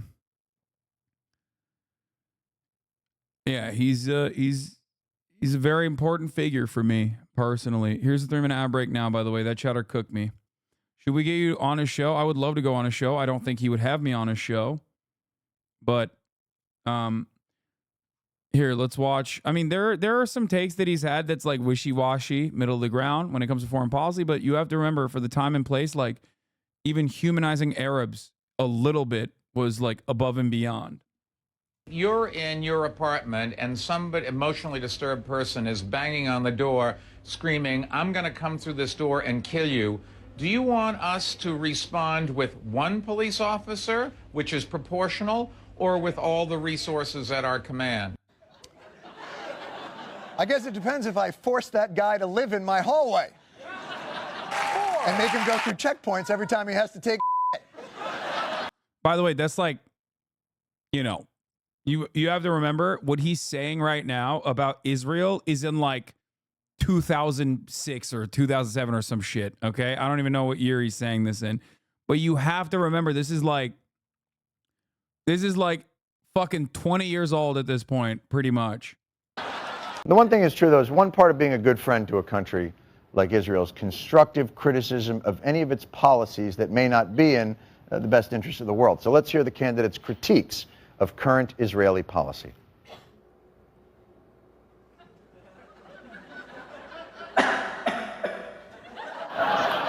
Oh, I forgot! You can't say anything remotely critical of Israel and still get elected president, which is funny because you know where you can criticize Israel? Israel. Basically, the parameters for debate in the United States about Israel range all the way from I unequivocally support them and might bomb Iran to I unequivocally support them and will definitely bomb Iran. Although, to be fair, there are some prominent politicians willing to criticize the Israeli government, even willing to say stuff like, Israel is not about to be destroyed with his crazy analogies. The prime minister is diverting attention from Iran to his fear-mongering. Or Netanyahu's words on Iran sound like a calculated preparation for a reckless adventure. Or Israel is making a mistake in its unwillingness to recognize a Palestinian state. Oh, man, I'd love to play sound bites of those quotes for you, but they're in Hebrew because they were said by members of the Israeli Knesset. Because apparently in Israel, you are allowed to criticize Israel and still hold public office. It's so funny because like that is an unflinching and unchanging situation until October 7. October 7, and now they're like, oh yeah, you criticize Israel, you're going to fucking jail. But before October 7, literally, consistently, and I guess even post October 7, I relied more on Israeli fucking outlets in my coverage than I have in American outlets because the Israeli outlets do better coverage on Israel than American ones. It's fucking crazy.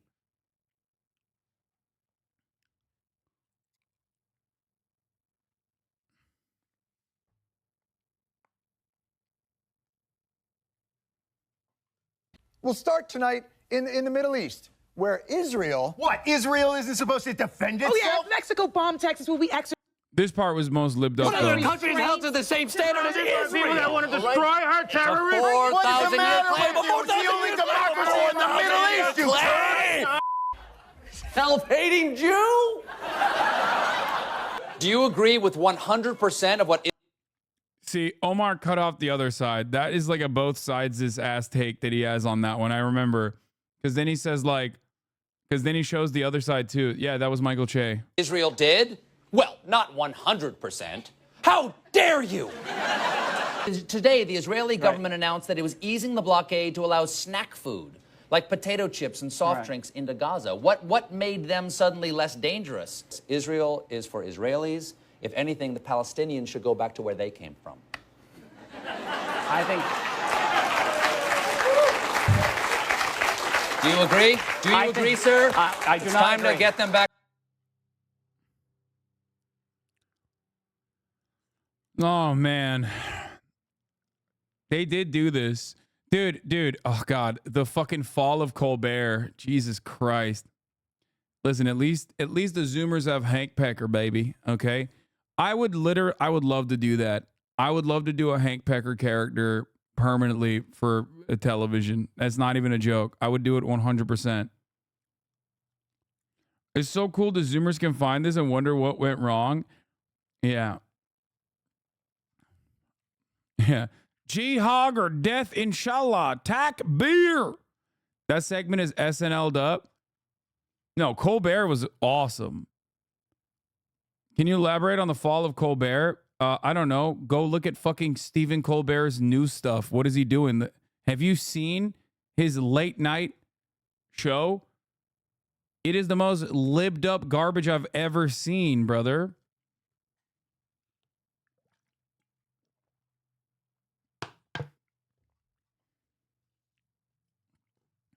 It's so bad. It's a devastating phenomena. I think he means, why did he change so much? I mean, I don't even think he changed. I think he's just like, he always has been that way, probably. But he had solid writers, and he's a great like comedian person who was playing along in the role.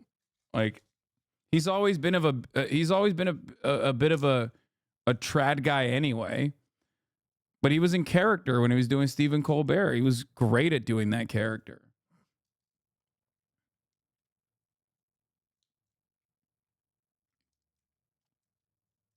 But yeah, do you, Will or Caroline, know anyone in Comedy Central? Hank Pecker, Sunday nights would go so hard? Yeah, no. First of all, it's funny that you think me, Will, or Caroline are going to get me a job at Comedy Central. That's very cute, chatters. It once again demonstrates that like you got Twitch horse blinders on. Who do I know that's got insiders at Hollywood? Will Neff or Caroline Kwan or Hasan Piker? Just ask.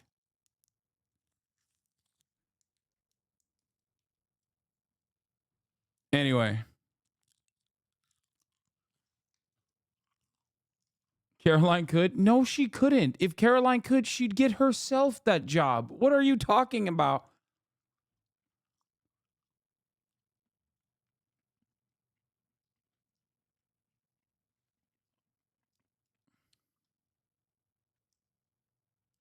Chat's so funny. Sometimes you guys sound like... Wait, what? Yeah, bro, it'd be like Ninja or Progi. No, none of these people. There's not a single Twitch streamer that has like actual insider access into like real Hollywood shit. What the fuck are you guys talking about? Oh my God. Like, my friends in Hollywood do not have access to that kind of power. What do you mean?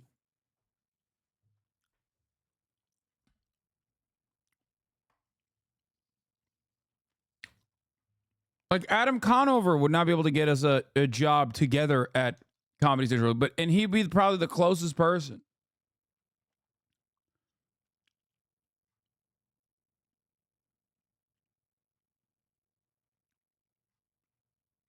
It was funny though.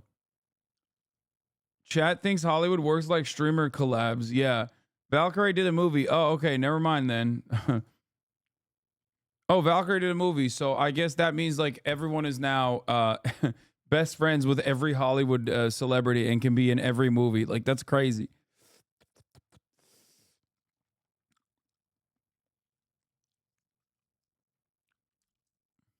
Bill Maher was more formative for me than Colbert and Stewart. Really helped me see what was wrong with my atheist Gamergate views. What the fuck?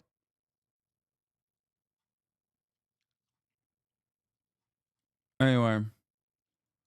Let's watch this. Apparently, this was a shitty interview.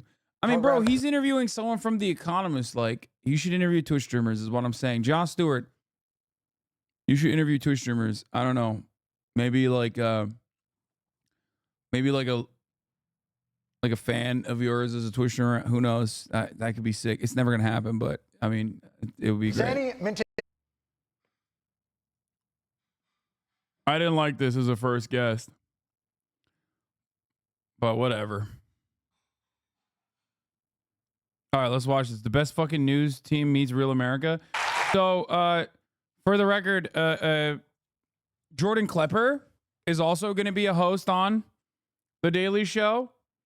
No idea how much content you got out of that. Come on, man. It's foreign policy. Every time I talk about foreign policy, there's like a million naysayers in here. It's always going to be content. The next.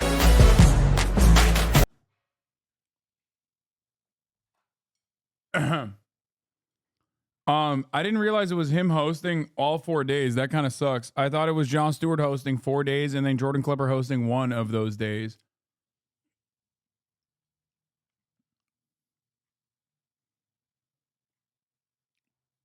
But I guess.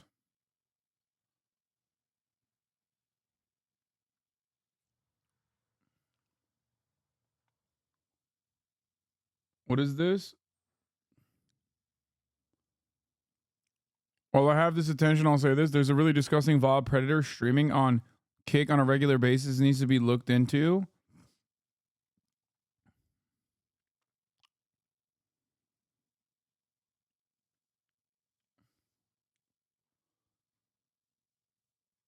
What is this? People have been asking me about this fucking guy. This?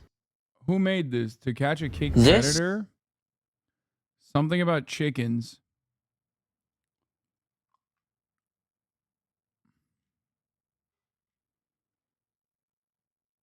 I've seen that video, disturbing CP stuff. Okay, I don't want to watch it then.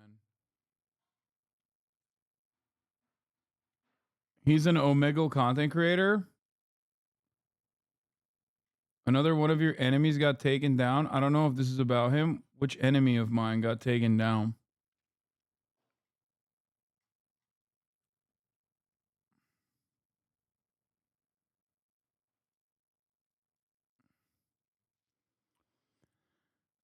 Lois, it popped off and I hear other people say it was embarrassing. Wait, what? With vultures?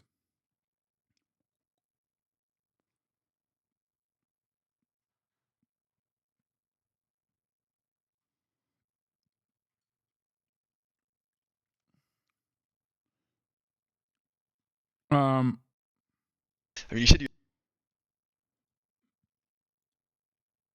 Dude, kick streamers are a fucking problem, dude. Something about a kick streamer convincing underage girls on Omegle to show their titties. Then he has Discord rate them. Which enemy of mine is an insane question? Yeah, I mean, most of my enemies will ultimately be outed, I guess. It's usually how it works. There are some libs who are mad at Jon Stewart in the comment section saying he's promoting apathy in voters. Yeah, it's great. Fuck him. Anyway. Okay. Let's do this extra Emily video. Also, a couple things that I'm going to talk about here. Okay, we're moving on to more fun stuff. I don't really care about this, how the law works without the government and Yahya Sinvar tunnel, all this shit. Maybe we'll talk about the yeah, Aaron Rupar was really mad.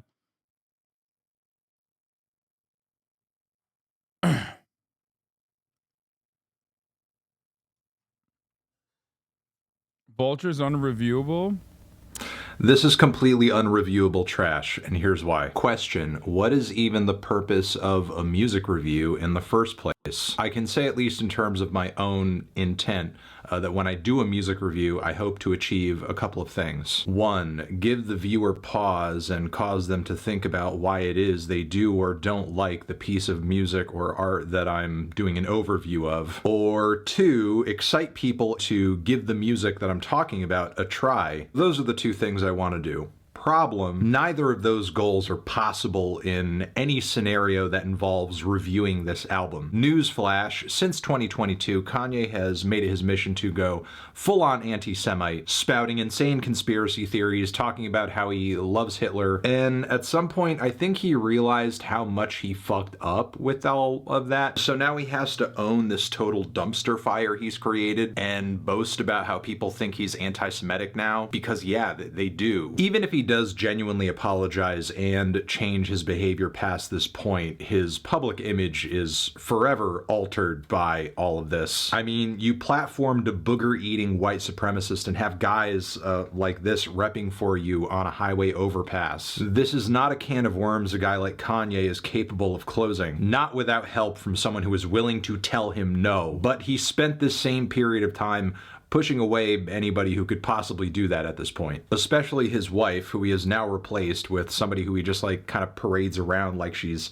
a naked body with no personality, opinion, or was somehow good. What am I supposed to do? Tell the Jews in my audience, "Aw, come on, man, he didn't mean it. It's not so bad. He's just a little crazy, that's all." Especially since... Chat. When were these efforts, chat? When he was reviewing the fucking albums and the fucking things people were saying to rappers that kill people, dude. What do you think about the families that had fucking...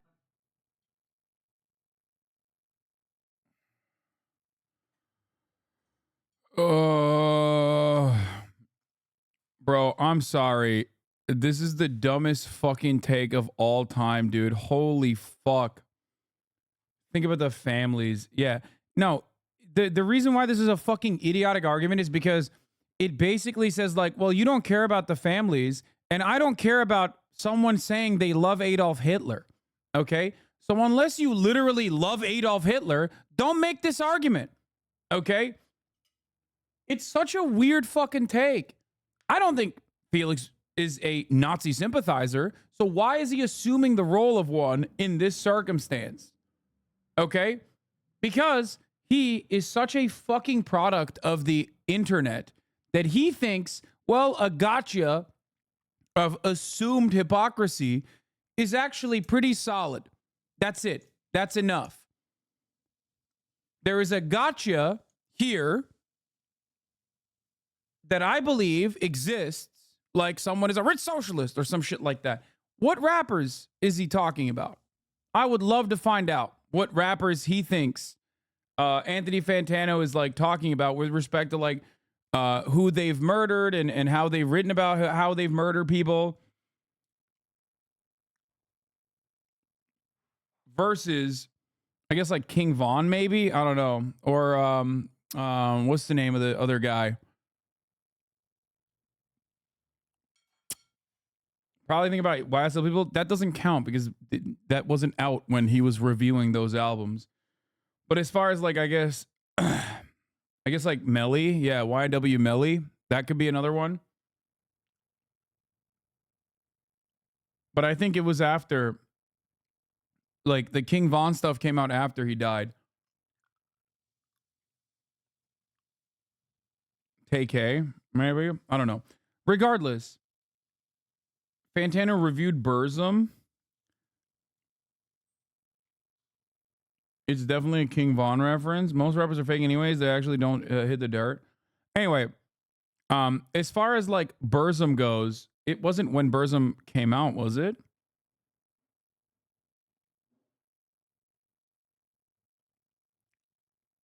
King Von is a known killer before he died. No, there's a alleged killer is different than like fully confirmed. Anyway, regardless, people talking about their own life experiences, violence being a constant part of that, is not the same as like someone who is literally going that they openly stating that they love Adolf Hitler. A better, more adequate comparison here would be if someone is a promoter of Adolf Hitler, who Anthony Fantano has actually reviewed, okay, or has promoted. But I can't think of anyone that is as popular as Kanye West that has been an outspoken defender of Adolf Hitler. So I don't know. I don't know what would be like a good example here to show hypocrisy. Does that make sense?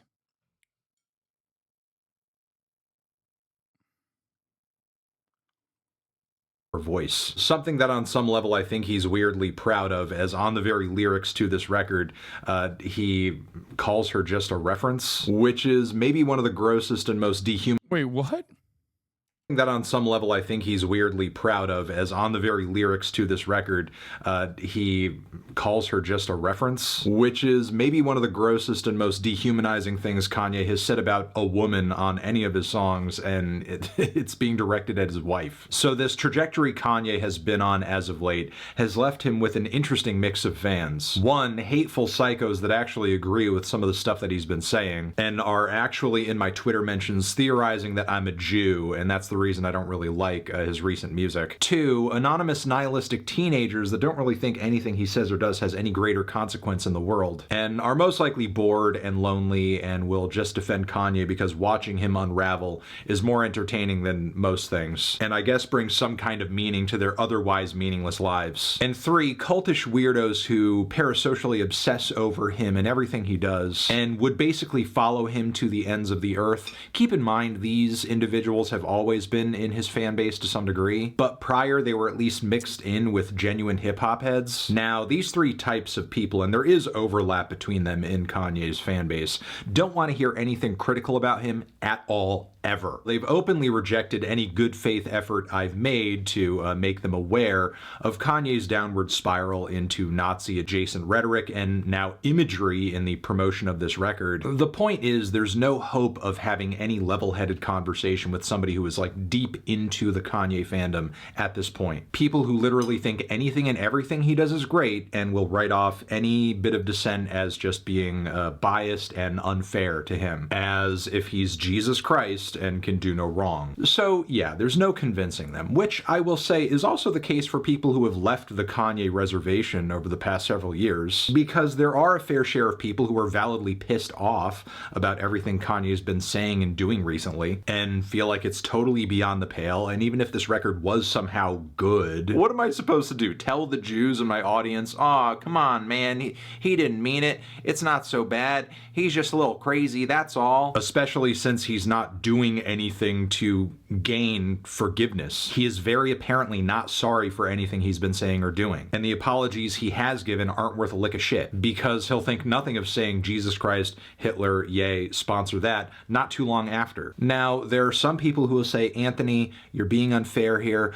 Separate the art from the artist. Come on now. You can't separate this crap from the music because it's in the music. Look at the lyrics. Read these words. They have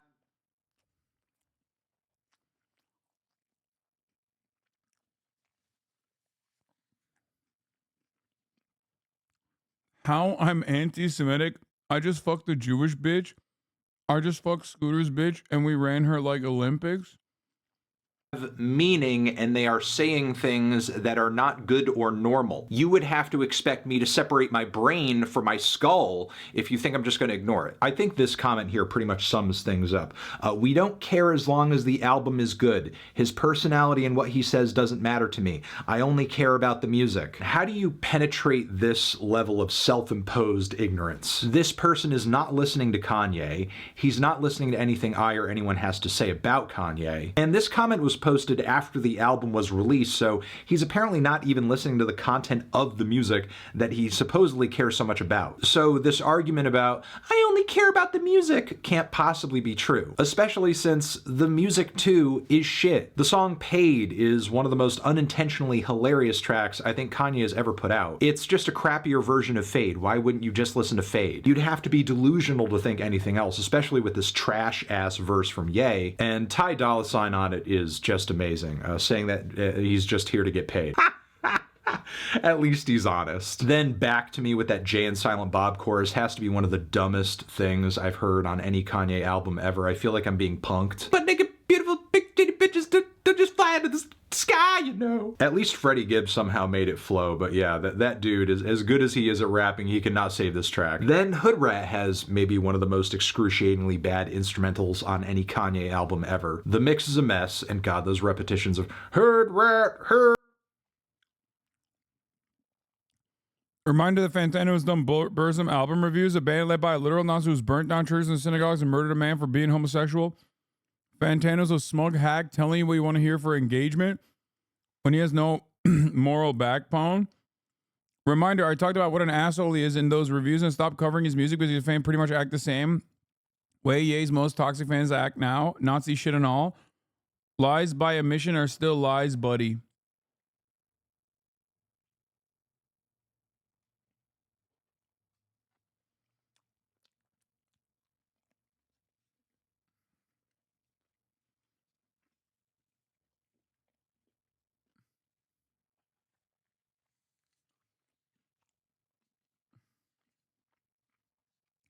I actually went back and watched that Burzum review. At the end of the video, he literally says, just so you guys know, I'm probably going to stop reviewing his albums in the future because of this.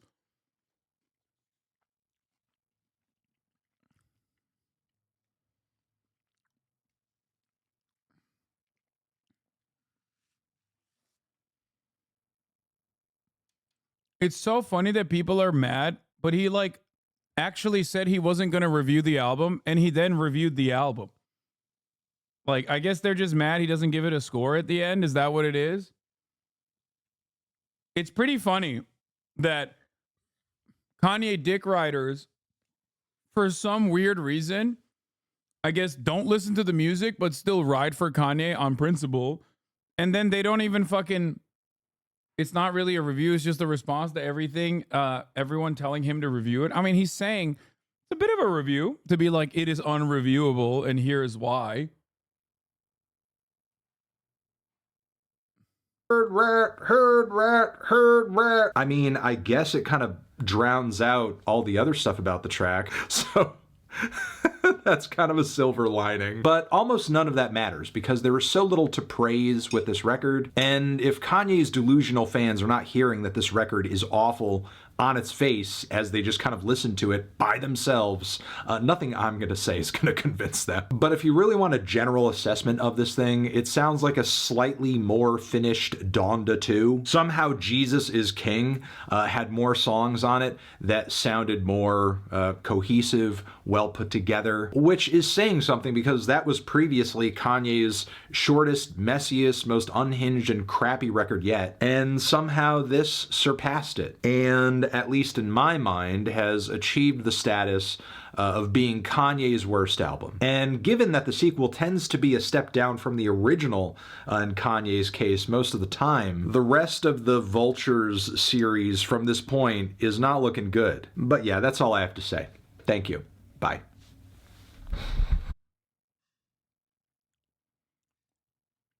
Hold on 1 second.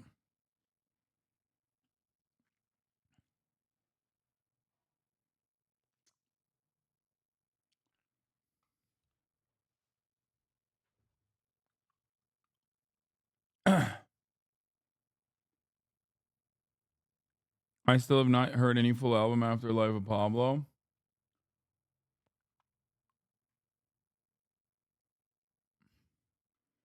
I've never understood the Kanye love. I always thought he was an overrated asshole. I mean, I don't think he's an overrated asshole. I think he is an asshole, but I don't think he was overrated. I think now he's overrated. Why is the top reviewer of hip hop white? I mean, that's your problem that you think he's the top reviewer of hip hop. It's kind of a you thing, isn't it? Who said he's the top reviewer of hip hop? I mean, he's a music reviewer. He's the internet's busiest music nerd.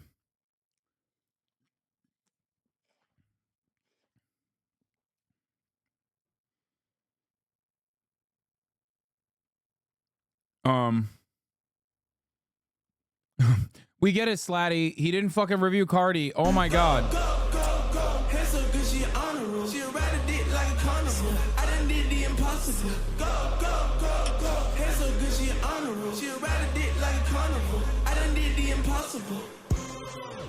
She ride dick like a carnival. Been over having faith. She ride dick like a carnival. Okay, let's just continue on. Jesus Christ. She ride dick like a Yeah, bro, this is like the Kanye West fans are. I mean, the Kanye West fans. Can you imagine being some guy with music opinions and 6,000 people agree they want to shoot you? except it's now 17,000. Okay. And for the record, this is literally everything on Twitter. This is everything I live on a daily fucking basis.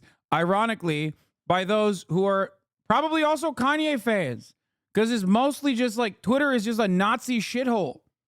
Okay.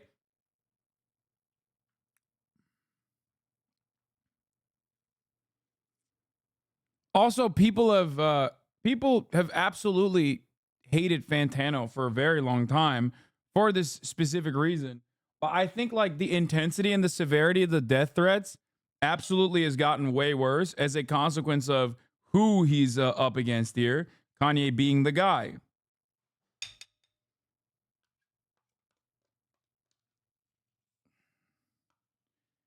And there's no stopping it. So, I don't know.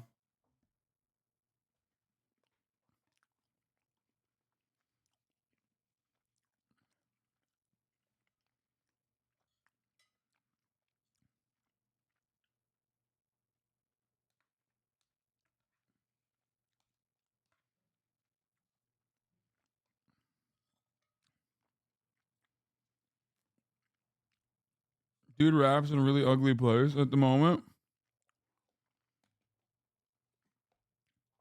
Yeah, bro. Meek Mill talking about how he watches Candace Owens. You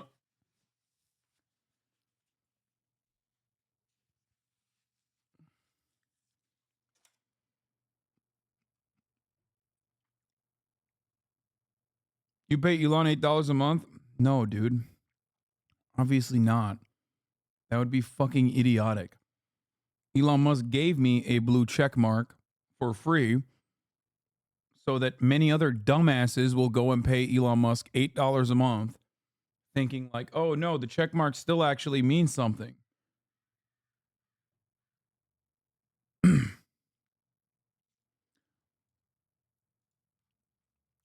Anyway, this video is actually kind of cool other than that.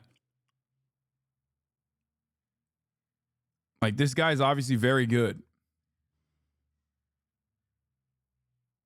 But now the cool video is being used for the cool video is being used for shitty purposes.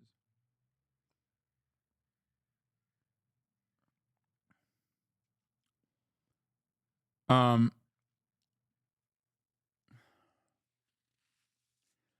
yeah, speaking of, here it is. Speaking of Kanye. On the Palestinians. I don't have enough information on that. I'm straight up nigga, from south side of Chicago, born in Atlanta. I don't have enough information. There's love for everybody, but don't pull me to that conversation. I got 14 kids dying every week in my city. Bro, you know what's really funny about this? This dude said he loves Adolf Hitler. And he's hitting the it's complicated line when it comes to Israel, dude. Once again, proving the point that I like to make all the time. It's not anti-Semitism, it's anti-Israel that really gets people going. Okay? Ben Shapiro is about to be like, yeah, you know what? Kanye actually, he's not wrong. It is a complicated situation. You know what I'm saying? So talk to me about that. Yes. All right, thank you, Kanye. I appreciate you, man. Thank you, Kanye. Your thoughts on the Palestinians? I don't have enough information.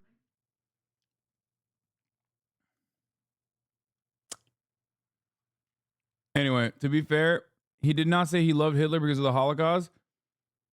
He said he loved Hitler because you're supposed to love everyone. Come on, dog. Really? Bro. Come on, man. The fact that a Nazi agrees with me really says a lot about the left. What is happening, dude?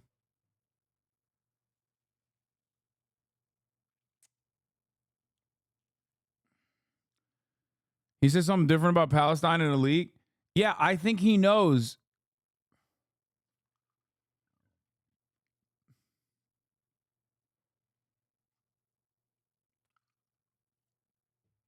Palestine is a really fucking reliable litmus test.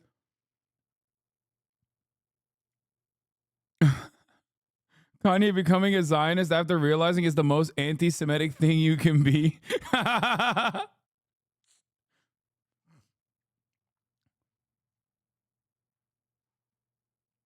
Yeah. Bro, you can tell, like, first of all, it's so funny because he was like shitting on Benjamin Netanyahu.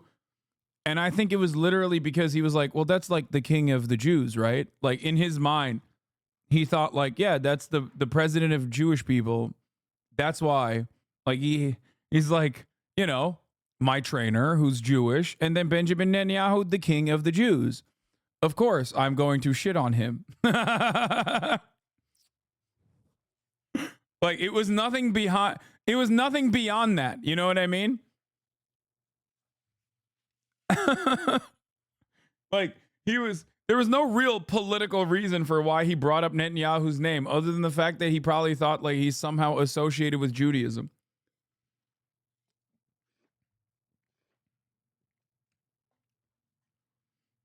It's pretty funny though that like the fact that he said he loves Hitler was not enough for some people in the chat. But like he also openly said like all the Nazi shit, you know, like how Jews run the world and they run the media and all this stuff. Like he said all of those things. So it's the most Nazi you can be. I mean, honestly, it's literally the most Nazi you can be. He was too anti-Semitic for InfoWars. He was too anti-Semitic for Gavin fucking McGinnis.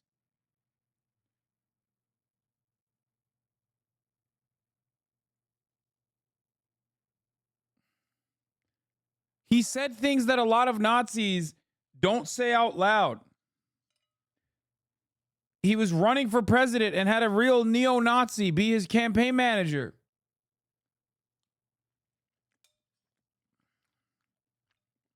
He called himself the Adolf. He had a spreadsheet of prominent Jews. He had an Excel spreadsheet of prominent Jews on his phone, which was one of my favorite types of versions of that, because it was all people, some of which were Jewish, others that were married to Jewish people, and the last category, which is the funniest, suspected Jew. Classic 4chan brain, dude. I remember looking through this list to be like, to parse through it. Obviously, who gives a fuck if someone is Jewish or not? Like, but it is pretty funny that the list had like straight up Gentiles.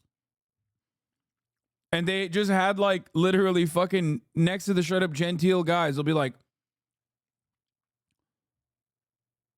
Jonathan. And then on the side it's like suspected Jew? Question mark? From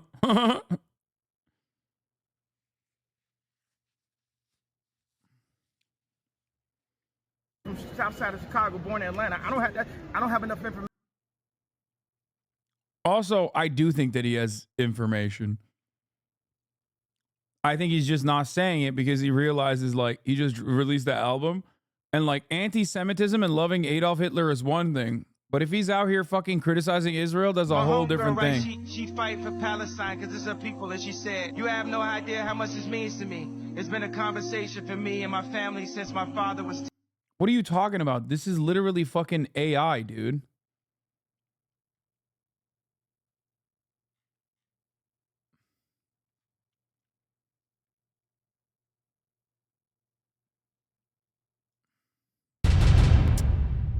Kanye West talks to TMZ, stands by anti-Semitism. We won. It's good to see you. You know it is. We won. Hey, congrats. We won. That's it. We did number one. Number one all over the world. You know it. Dude, this is so Trump. It's crazy. It is. I heard you made $19 million off that Super Bowl ad too. Well, that's the people have always wanted that, you know. And I went to different companies, and they would never let me bring it like that. It was always ways that they were blocking us from hitting the prices. So I had to leave from those companies, and you know, I was two months, I'm gonna just be honest with y'all, I was 2 months from going bankrupt. Really? And I put everything I had into it. We moved to Italy, we moved to the factories, and we survived. We survived through the cancellation. We're back #1. Bro, you are canceled. You're flying commercial. He's 100% canceled. He's definitely cooked. I take everything back. Bro, you're Kanye West and you're flying commercial. You're fucking cooked, son. Oh my God, you're so cooked. Do you think the controversy helped you? It wasn't about the controversy. It was about the ability to say how you felt out loud. And if I didn't have the various skill sets. He's made his merch prices $20. He's a real deal socialist trying to bridge class divides. Didn't he originally make his merch really expensive, as he always does? And then fucking people wouldn't buy it. So then he did the Super Bowl ad. And then also lowered the price to $20 or some shit. Of music and clothing and the fan base, they would have been able to destroy me. But because we had all those skill sets, somehow I'm here inside of this universe, able to fight. You can't be destroyed, it would appear. Thank you. Love you. Love you. I love all the people that support it. And you know what I'm saying? We needed to have something that was Apple level. You know, where's the Apple level? It's just me and my bro Elon. That's it. You know what I'm saying? Some of the streaming platforms removed you. We #1. Right. We #1. You know, everything that they did only helped us. I like it. Remove us. I like simplification. Streaming platforms is bullshit to the artists anyway. Really? Spotify would give us $500 million between all of us and say, work it about amongst yourselves. I'm like, what? Well, what about Adele? What about Drake? What about Weeknd? What about Taylor Swift? What about me? They like, no. Doesn't matter how much any of y'all stream. Y'all got to work that $500 million. $500 million? $500 million? That's what streaming companies think of us as the musicians, and all the label owners just hand it over. Right. You understand what I'm saying? Right. We ain't on that, bro. As long as I breathe, I'm here for all of my artists, all of my peers, and all the people. People get in the way. That's what the market does. They get in the way. The diamonds are infinite, but people make a market out of it and try to charge more. They make diamonds. Bro, he just... I mean, he looks like he lost the plot.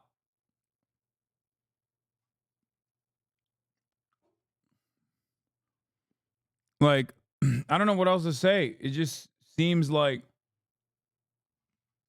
he just seems not very stable. Diamonds are a girl's best friend. You see what I'm saying? They make the Twix bigger. They're trying to make us fat. No, I mean, babe, but I feel like there's a lot of normies who don't really care about the Kanye thing because they just shrug it off as he's crazy. And I feel like a lot of people are missing that in here. Like, not everyone who listens to him is a Nazi, but fuck Kanye. I think that's, I mean, most people know, I think. Like, all my normie friends know.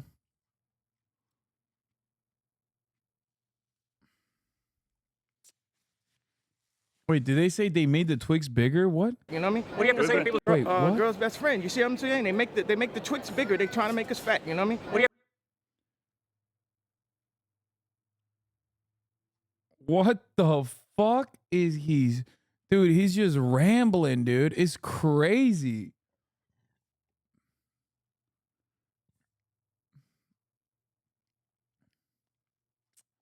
You have to say to people who resent your success based on some things you've said they disagree with? That's the whole thing. They got the right to their opinion. I got the right to my opinion. You understand what I'm saying? We all have the rights to our opinions, but so many people will lose their jobs, lose their careers for taking the steps that we took. You know, we went down for like 1.5 years. You know, people think that I got, you know, kicked out of Adidas for the tweet. We were having problems before. They were stealing my designs. They still trying to sue me. It's like, get right. Right. No, get right. Be honest. Y'all gonna send me $100 million a year, then say that I misallocated the marketing. I was the marketing. Look at where y'all at now. Look at where we at right now. Y'all want to play? You're not gonna have me nap on the board. These companies, Gap, Balenciaga, they just want to use the celebrities and have us be like the polo man on the top of the horse. And everybody knows. Everybody felt what I felt. You know what I'm saying? I even said the apology, and they still fuck with me. You know what I'm saying? I said apology. Some of the stuff I was saying was true. So until y'all come up and say, yo. He said, I apologize, but also some of the stuff I said was true. Okay, dude.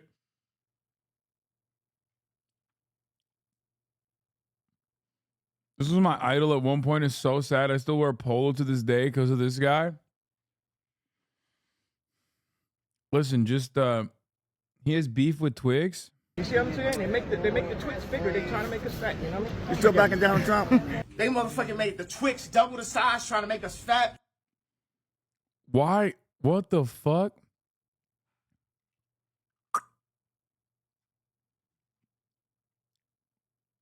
Why is he so mad about the Twix situation? Yo, that's Kanye. Yo, Kanye, I'm a big fan. You gotta greet my wife before you greet me. Hello. What the fuck? That's Siri. Yo, where your shoes at, gang? New Yeezys. Alright, that's a weird ass interaction, but I still need that picture though. Kanye, what the fuck? No cameras. My phone. Got the cheeks out? Got the cheeks out. Okay. I don't know why he fucking thinks that the Twix got bigger. I would have expected him to fucking hate Joe Brandon and how the Twix got smaller. It's called shrinkflation. You know what I mean?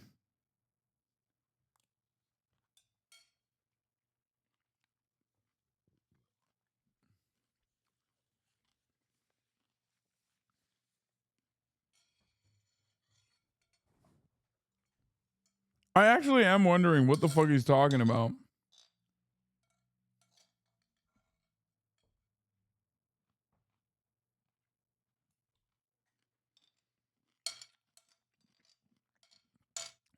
I suspect he's just getting fat and he wants to blame it on someone else.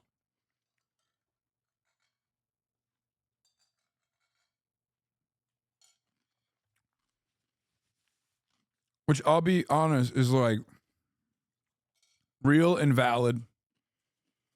He's like, the Jews made the Twix bars bigger because they want to make me fat.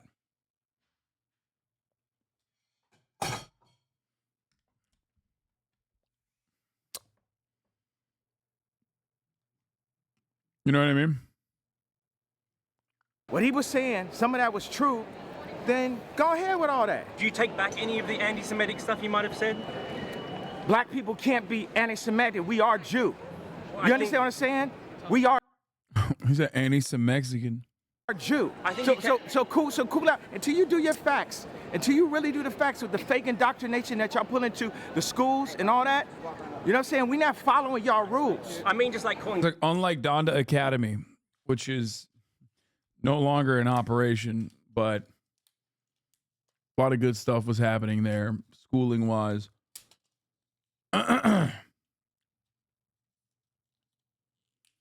If it was called To Pimp a Vulture, Fantano would have given it a solid 10. Okay, dude.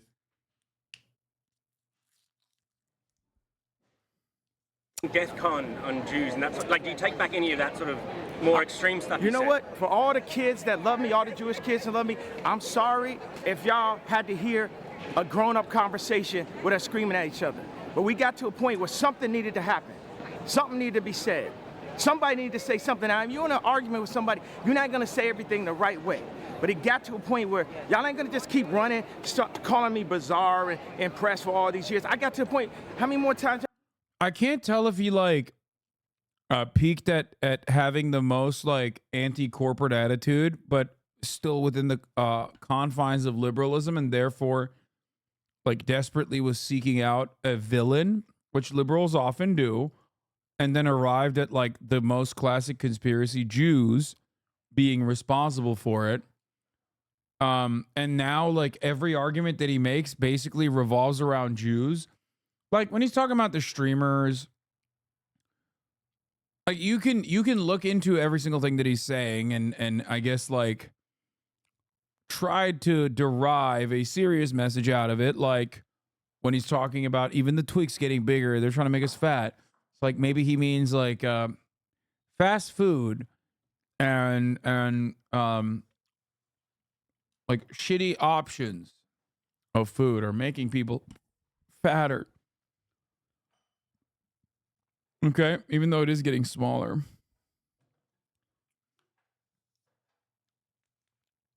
But overall, the Twix thing really got to you. It really did. It fucked me up.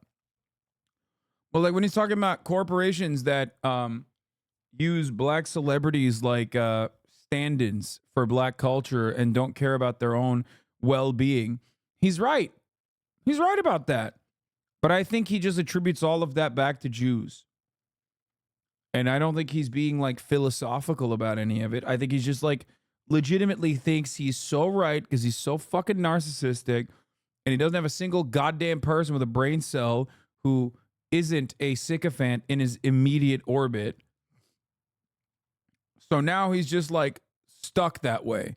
No one went in and basically like rewired him. And he's just stuck on the fucking Candace Owens track. Why are you trying to make sense of his words? I mean, like when he talks about streamers and how they abuse artists, or when he talks about corporations, how they don't give a fuck about the well-being of artists and they want to use black people as like stand-ins for black culture, that part is correct. It's just that he then will fucking go along and be like, oh yeah, it's because of Jews. But yeah, anyway, I'm not saying this is like defend him at all. He sucks. And he's gone. I don't think he'll ever come back.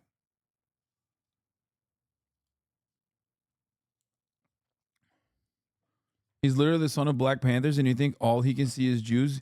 He literally had a verse that went, the conditions of this capitalist society is what made them on Donda. Yes, I am saying that.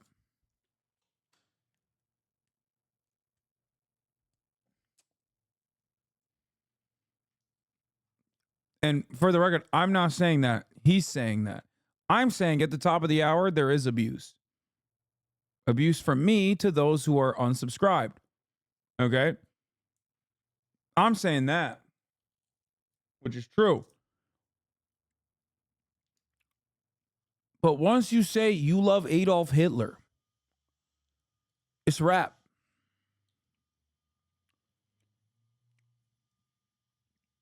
That's it.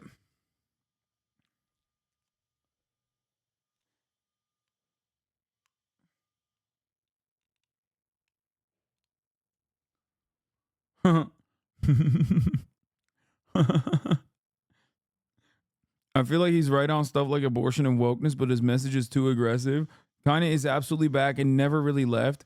His fan base is still very large and strong and growing. I only began to discover his music recently.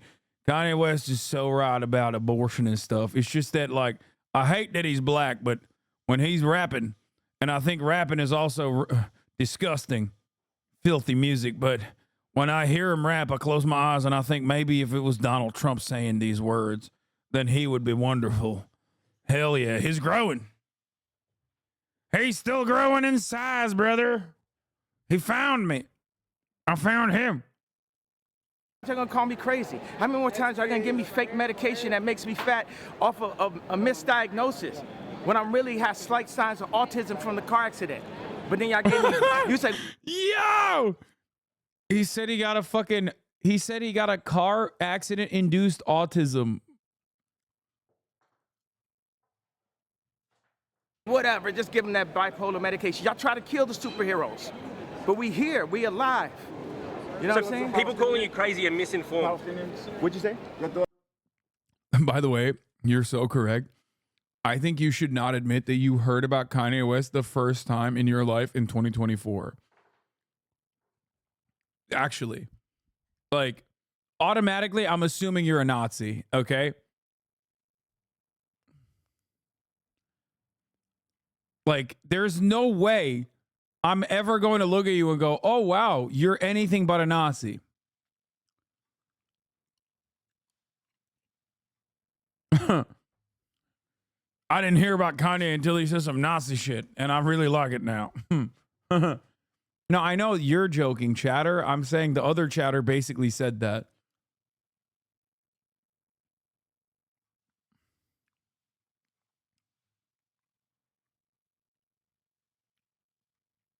The grill lisp really softens the anti-Semitism. Kind of. Thoughts on the Palestinians? I don't have enough information on that. I'm straight up. Bro, you don't have any information on anything. The fuck do you mean? He does not mind yapping about everything else. Okay? I mean, to be fair, it's probably good that he's not like pro-Palestine. Okay? I'm going to be honest with you. I feel like, boys, we would not recover from that. Okay? Like, I feel like every fucking annoying, like, Zionist on Twitter has, like, been waiting for a moment to just straight up be like, see? Like, I think it's good that he said he has no... What is this? How about some real investigating for once? Cut through the noise and get to the bottom of this Twix psyop. Yeah.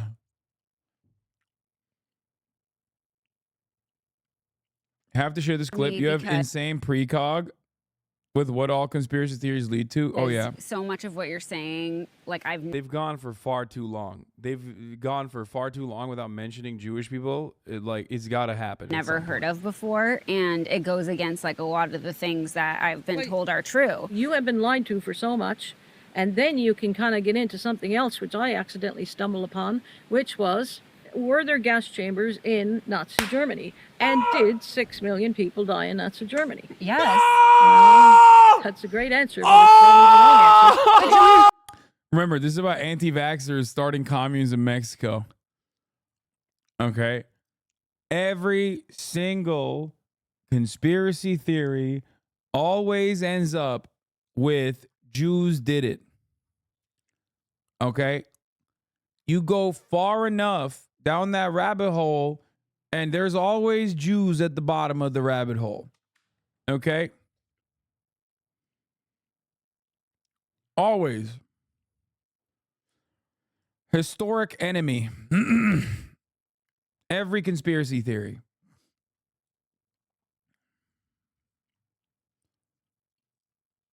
These people are now kidnapping local Mexicans from the villages. Wait, what?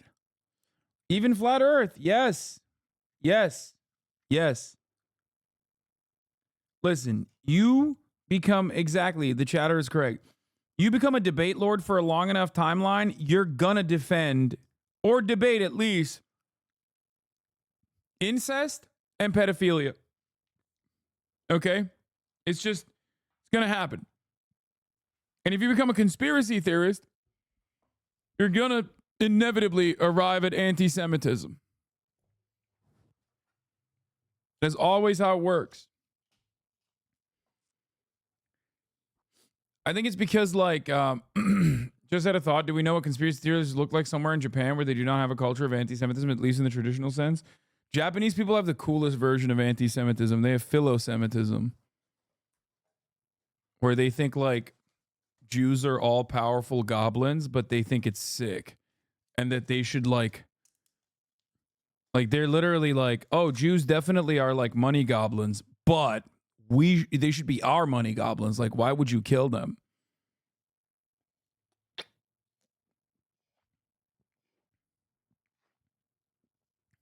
It's true. We looked at it. It was such a fun little thing that we learned. Yeah. That's still bad though, but it's funny.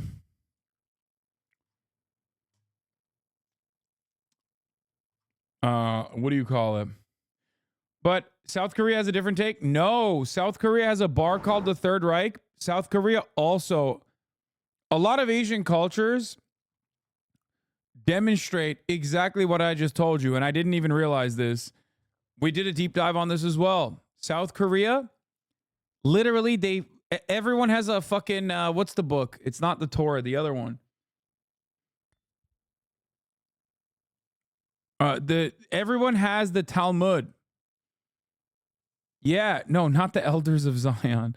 No, that's Japan. The Protocols of the Elders of Zion is like what the Russians gave to the Japanese, and then the Japanese read it and were like, oh my God, these guys are so sick. Like, they're so powerful. We should capture their energy and offer them a place to live, which was supposed to be Manchuria, by the way. There was a Japanese plot to literally take all the Jews and put them into Manchuria and, like, basically make Manchuria, the Japanese colony, be like a Jewish homeland. South Korea, on the other hand, and China as well, as far as I understand it, believe that like Jewish people are also kind of like money goblins, but but I guess in a positive way, where they think like if they read the Talmud, like they'll get good business sense. I'm not even kidding. Like they in South Korea, they like people have the copy of the Talmud in their homes and shit.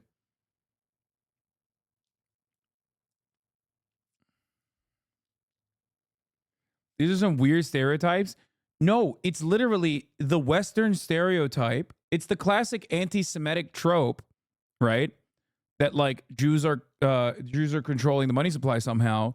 Except in Asia, where there weren't like a lot of Jewish people in the furthest eastern part of Asia, they had no association with it, so they never developed like any kind of negative association with Jewish people. So they literally like they admire all of the stereotypes because think about it this way, okay?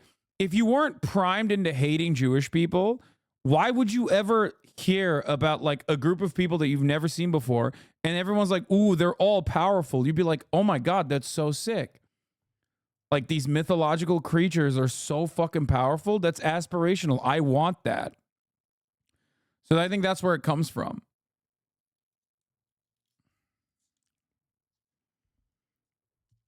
It's basically, yeah, it is similar to Orientalism, which is ironic when you think about it.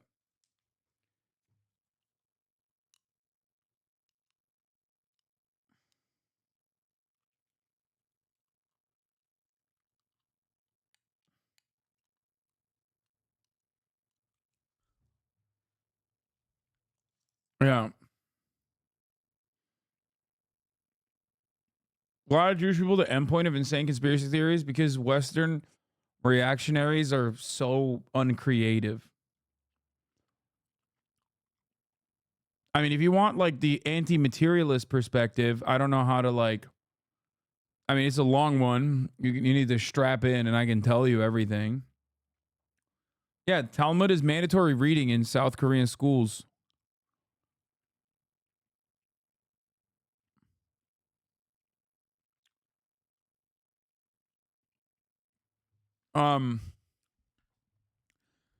Anti-Semitism is a super old school form of bigotry. And if you are anti-materialist, if you believe in like some kind of like spiritual reason, if you believe that people are good or evil, for example, good or bad, you ultimately need to arrive at like an out-group that is responsible for all the bad things. Okay? Dude, how do you know all this? What the hell? I have a broken brain.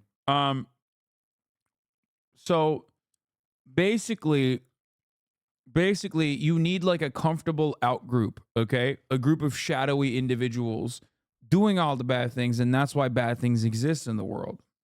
Okay? And somewhere along the way, people decided Jews were those bad, that group of shadowy bad people.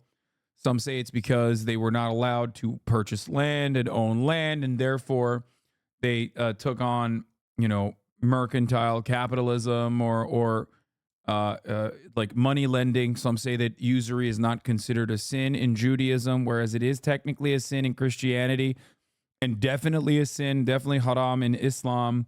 And therefore, Jewish people were engaging in money lending, and therefore, once capitalism became the dominant global force, that, or in that process, post-feudalism or during feudalism, people said like, oh, they control the money supply, they're bad, they're evil.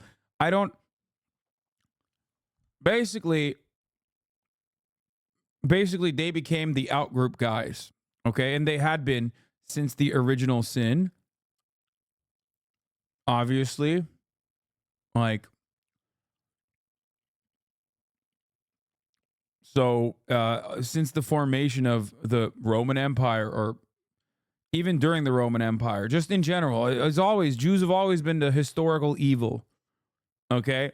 The enemies within our ranks, that sort of thing. Okay?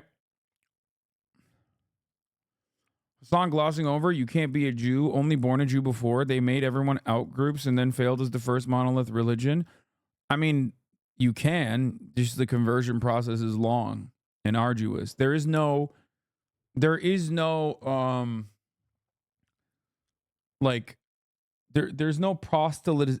proselytization.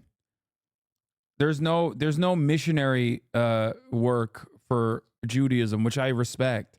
You can still convert though. It's just hard. But that's how religion is supposed to be.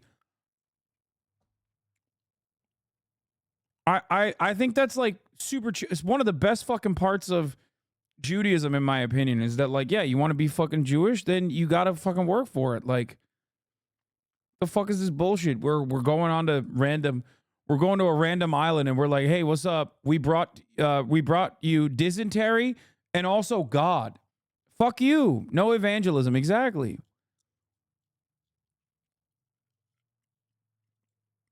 I like that. But yeah, it's the Judas was the Jew that killed Jesus. So that was like another reason, people hate Jewish people. Christians hate Jewish people, which is ironic because the Romans originally were the people that killed Jesus. You know what I mean? The entire process of like putting someone on a cross was literally just a Roman tradition, which then took on Christianity with Rome becoming Christian. They really fucked that whole stuff up. They really did. They fucked it up entirely. But yeah, the idea is that like the Jews are responsible for the death of Jesus, which is supposed to be a good thing, right? I mean, we didn't I talk about this with Sear and Will in the car the other day? I think Sear was talking about how like Judas got a bad rap, but like honestly, isn't that a good thing? It's meant to be. Like, he died for our sins, right? I thought that was like a cool thing. And then he came back anyway. Who gives a fuck?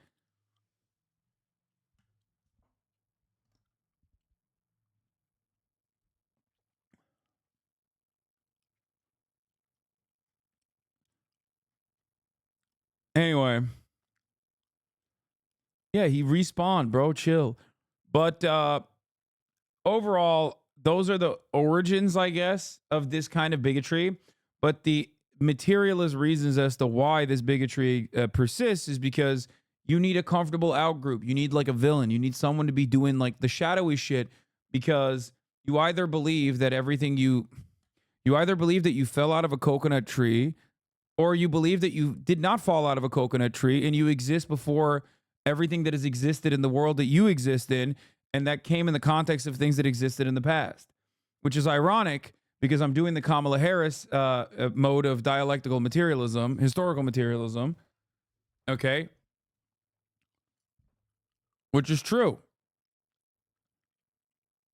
Liberals think you fell out of a coconut tree, okay?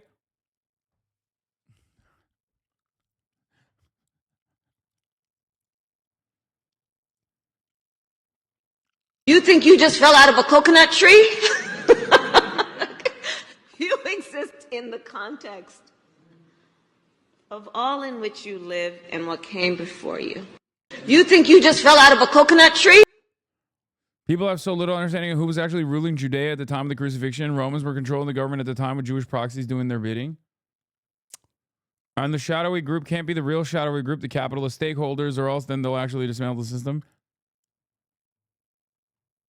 What? Bro, that's an absolutely awful way to interpret it. Leave this type of discourse to actual religious scholars. What? I don't care about theology that much, brother. I'm just simply talking about like why dumbasses think Jews are responsible for every fucking issue in society, and like giving you some super shallow, like we can dive further into it if you want, but I'm just trying to like, move the discourse along. I also brought up the Kamala Harris coconut tree analogy, so I'm not being super serious right now, okay? Theology heads. Yeah, I'm explaining anti-Semitism and where it comes from and why it has been so important in at the heart of every single fucking conspiracy theory, because conspiracy theories are inherently anti-materialist, because the real conspiracy is capitalism and our relations to the means of production and how it dictates every part of our lives and how it has shaped our economy, how it's shaped how the mechanisms of commodity production have shaped our history, and the relations we have with said mechanisms of production, with means of production, have shaped our experiences in the society in which we live in. Okay? That, when you have that as your basis, as your foundational principles, is how you understand history and how you understand your current mode of existence, then you're not going to believe in any fucking conspiracies. You're like, well, this all makes sense. Okay? We can add sociological terms on top of it to make it seem like it's not as harsh and Hegelian or whatever. And then you start thinking about like more liberalized terms, more mystified terms, like the mystification of class, for example, where you start thinking about like, what about the upper middle class? What about the middle class? It's not just the two classes. Maybe there's more classes. But ultimately, the more you move away from that rationale, the more susceptible you are to conspiratorial thinking. But in the most reductive terms, it's just about money and who has it, and resources and who has it and who gets to have it and who can't have it.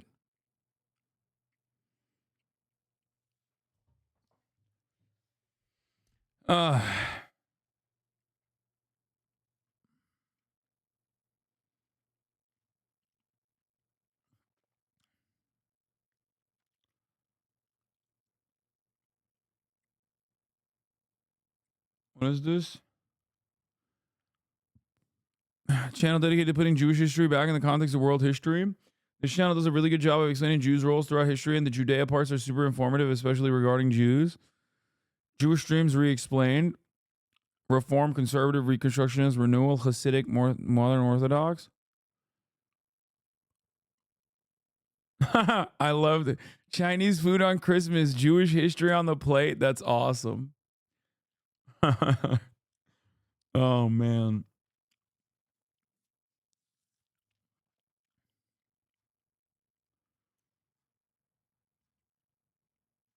Oh, yeah, we were going to do 20v1. This is Extra Emily, and today she's going to blind date 20 guys, but she has to do everything I said. Ask if you can use them as a stool. Can I use you as a stool? Did you ever get used to a stool as a kid too? Emily, can you FaceTime your dad? Mom, this is my boyfriend. How we doing, baby? Oh my! That's what I thought when I saw you, baby. Come on. Oh my god! Oh my god, it's happening. Oh my gosh. Oh, I hear someone. My first contestant. Hello, nice to meet you. Nice to meet you. My name is Steve. Nice to meet you, Steve. How you doing today? Great. Bro, Extra Emily is the perfect person to do this with. I'm not even kidding. Oh, do you have the hat on? Yeah, I usually wear hats. I guess my hair is a little messy right now, but I dyed it recently. I see that you dyed your hair too. Yes, I also dyed mine recently. We can match one day, maybe. Oh, nice. Sure, I'll say yes to you. Nice to meet you. I'm Caleb. Nice to meet you, Caleb. I like your fashion. Thank you. I like yours too. Really? I just got it today. Oh, nice. I was born in Nebraska. Oh, cool. Do you know where that is on a map? No, honestly, I don't, but... That's okay. I'm bad at geography too, so I'll say yes to you. Okay, cool. Damn, Emily, you're quick. Hi, how you doing? Nice to meet you. Nice to meet you too. What's your name? Marshall. Would you let me spank your butt? If you had to, you had to. Can I? Sure, go crazy, go crazy. Do whatever you need to do. Okay, good spank. All right. I'm glad. Yeah, sure, yes. Yes, Thanks, fine. Marshall. Emily. Yes. You have to say no at one point. Hello. Nice to meet you. What's your name? Aiden. Aiden. Hi, Yes. Aiden. What's that in your hand? So this is something for you. Oh! I just want you to hold that. Just don't open it yet. I mean, I'm a huge fan of you. Oh! I love your personality. Hopefully you get to see mine. Emily, ask if he's subbed to you. Are you subbed to my channel? Of course. Yeah, tier 1 though. For how long? I'll be honest, only 3 months. Okay. I'll say yes. I'll say yes. Thank you, oh my thank god, you. this is so hard. I can't, in good conscience, shit on these people. They're all Twitch watchers. I feel like I'm going to be yelling at my fans here, okay? I feel like I have to say yes to everyone. Hi, I'm Hello. Nick. Nick? Nice to meet you. Nice to meet you. So how Like, this is literally 20 HasanAbi heads versus Extra Emily. old are you? Yeah, I'm 23. 23. Okay. Do you know how old I am? If you could guess. I'm guessing 25. Oh, yeah, you're Really? right. Oh my yeah. gosh. Are you going for like a Rock Lee cosplay right now? Like, what's your getup for? Are you going for a Rock Lee cosplay right now? I'm going rock climbing after this. Okay, so you're very athletic. Yeah, I like to be a little athletic. Could you like bench me on your back? How much? This guy gay. The fuck he doing? I didn't say that. I read it from the chat. So you can't get mad at me, okay? Do you weigh? 120. Yeah, I could deadlift you. I could bench Okay, you. you deadlift me right now? Oh my god, yeah. Okay. Sure. Can you get on your side a little bit? Oh, like this? Yeah. Wow! That's cool! So am I a yes? You're a no on opposite day. Yes! Awesome. Yeah, thank you. What the fuck? When are you gonna say no? It's been 6 guys who said yes I every don't time. know when to say no. What's your name? Elias. Leas? Yes. Nice to meet you, Leas. Do you have any like pickup lines? Are you Ms? Because you're cute. Oh, you like Miz? Damn right. Oh my god. Wow, okay. I think you like Miz more than me, so I'm gonna have to say no. I'm sorry. That's okay. It's nice to meet you though. Nice to meet you. Thank you. How could you say no to that? What is wrong with you? I'm Cole. Nice to meet you, Cole. Nice to meet you. Oh, your legs are very hairy. Wow. Have you ever thought of like waxing them? No, you can if you want. Yeah, you can wax them. Yeah. Emily, ask if you could do that on stream though. Can I wax? Bro, Jubilee at least like hires people that aren't like they're people, but they're not like Twitch watchers.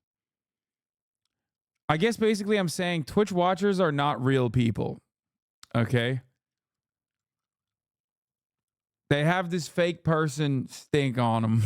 Your legs on stream. Yeah, 100%. Let's do it. Excited to see. Okay, yeah, sure. Okay, Sounds cool. good. Nice to meet you. Prazul. Prazul. Yeah, you got pretty eyes. Oh, yeah, thank of course. you. Oh my god, you're rizzing me up. Yeah, of course. Would you say you're like a master rizzler? They call me Rizul. Rizul. Ooh. Emily, tell this guy that you do not shower. What would you say if I only showered twice a week? Well, do you shower twice a week? Yeah, I only shower twice a week. Well, do you go out? Yeah. Well, we can work on that, you know? I think relationships all about compromise. Okay. Jubilee has more types of crazies. This is one strain of instability. Yes. Emily, tell him you can't work on it. You're gonna be disgusting. But what if I can't work on it and I'm just Oh, disgusting? okay, you know what? I accept you as you Really? are. Yes, of course. Okay, then you're a yes for me. Amazing. Thank you. Nice to meet you. Yeah. What's your name? AJ, what's yours? AJ, Emily. Nice Emily. to meet you. And how old are you? I'm 20. 20? Yeah. Really? How old are you? I'm 25. Damn, she's like, yo, you look old. He does. Would that make me a 25. cougar? I'll try anything once, you know? Oh, what's the oldest you've dated before? Oldest I've dated. Well, it depends. You know, we'll get into that on our second date, you know? Oh, okay, it's leaving some mystery. Of course. Okay, I'll say yes. Good to meet you. Nice to meet you, AJ. You had the perfect Hey, she said no to a single person. That's why it's 47 minutes long, dog. It's just literally her saying yes to all 20 people and then putting them in a lineup and then saying yes to all 20 people again, putting them in a lineup again. Oh, she said no to one guy. 19 people, sorry. Except for the one Ms. kid. excuse there, Emily. Hello. Nice to meet you. Nice to meet you, Addie. Oh, okay. Wow. You seem like very fashionable. Thank you. And You as well. Thank you. Can you describe? I'm actually shocked to find out how not white Mrs. Audience is. Like, this is genuinely shocking to me. I always just imagined like Miss Gibbs' audience to just be like straight up fucking all white kids. Describe your tattoos. This is Chinese from music to my ears. Oh, are you Chinese? No, I'm a singer. Oh.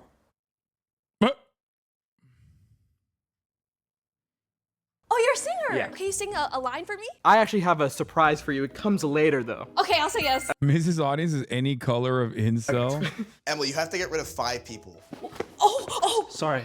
I'm already falling for you, and it's. Wow, thank you. My name's Justin. Hi, Justin. Nice to meet Nice you. to meet you. Who's on your shirt? Actually, I heard it's Kim Kardashian. I didn't know because I don't really keep up. And do you like Kim Kardashian? I think she has amazing personalities. Okay, big Yeah. gyat. Yeah. Do you know gyat? No. You don't know what a gyat is? No, that's kind of new to me. Oh, so gyat is like a big ass. Oh, So do you yeah. like big asses? You know, I'm open to exploring different parts of. That's a big commitment to get into something like that. I'm not sure. Nice to meet you. Yes. Nice to meet you. What's your name? Trent. Trent. Nice to meet you, Trent. Nice to meet you. I like the mustache. Well, thank you. I've been growing it for a while. What are your thoughts on the Beatles? I mean, one of the greatest bands of all time. Really? Yeah. I hate the Beatles, so I'm gonna have to say no. Oh. I'm sorry. What the fuck? Michael. Nice to meet you, Michael. Yo, I just wanna say extra right off the Emily. rip- Extra Emily is an anti-white hater. She is an anti-white racist, bro. That's it. Locking it. I think she's only rejected white guys so Hate far. the Beatles. Oh, really? Yeah, worst Okay. band of all time. Thoughts on K-pop? You know, I'll dabble in K-pop a little bit. I don't really Okay. listen to it that much, but you know, I'm always willing to have somebody show me the ropes. Okay, I love K-pop. Is that weird? No, not at all. Okay, what's your type of music that you like? Alternative rock, and then EDM is good too. So yeah. do you go to raves and do drugs? I go to raves, but no drugs. I'm a pretty straight, clean guy. Any weed? I've never smoked weed before. Really? Never. He seems like a loser. So you're a loser? You know what? That's what my parents say. No, but you seem great, so it's a yes for me. Oh, thank you. Nice to meet you. Hi, nice to meet you. I'm Taylor. Hi, Taylor. Nice to meet you, Taylor. Nice to meet you. Are you trying to look for love? I mean, I don't know. I'm just trying to see where things take me. I wanted to meet you first and foremost. Oh, 'Cause, really? Like, big fan. Could I try a pickup line on you? Yes, maybe? do a pickup line. You remind me of the Northern Lights, cause you're Adora Borealis. What's Aurora Borealis? It's a play on Aurora Borealis, like the name of the Northern Lights. That was good. I'm rizzed up. Okay, you can say yes. Thank you. I forgot to watch the XQC take.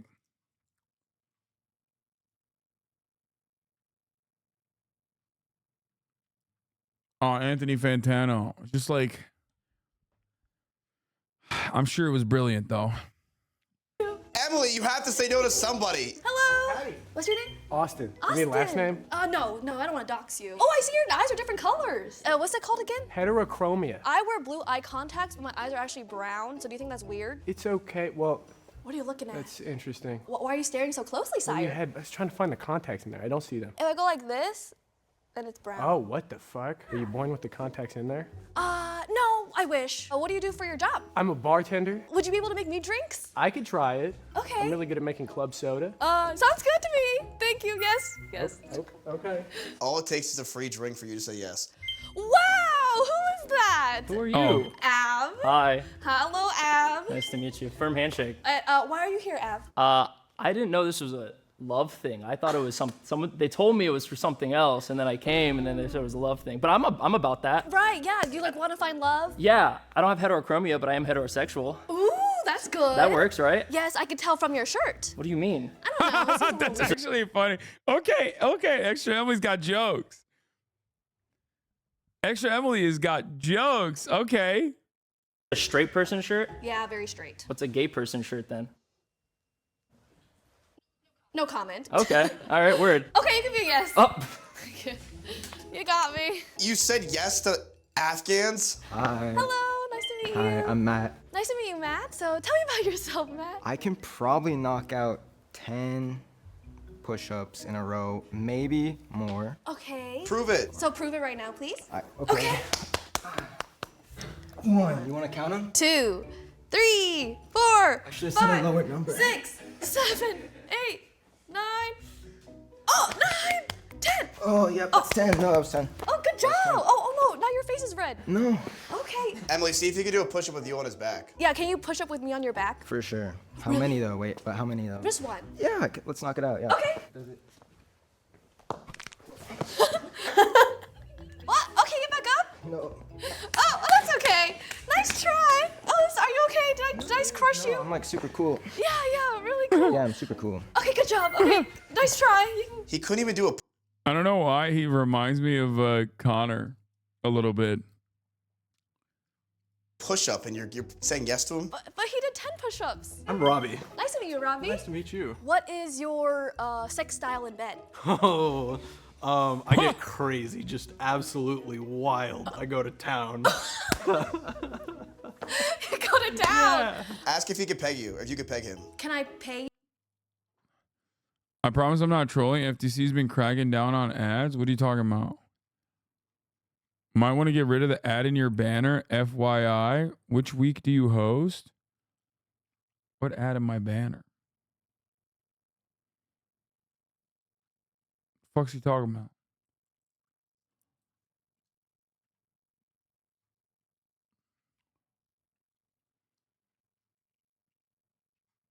What is it? The Skull and Bones ad?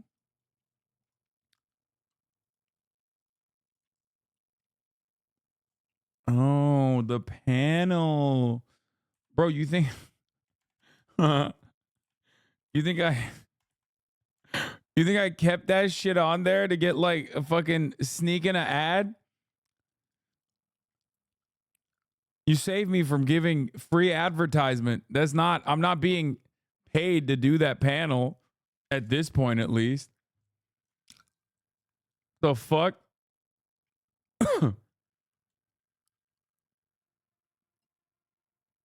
Stop taking sponsors and get a job at a construction site.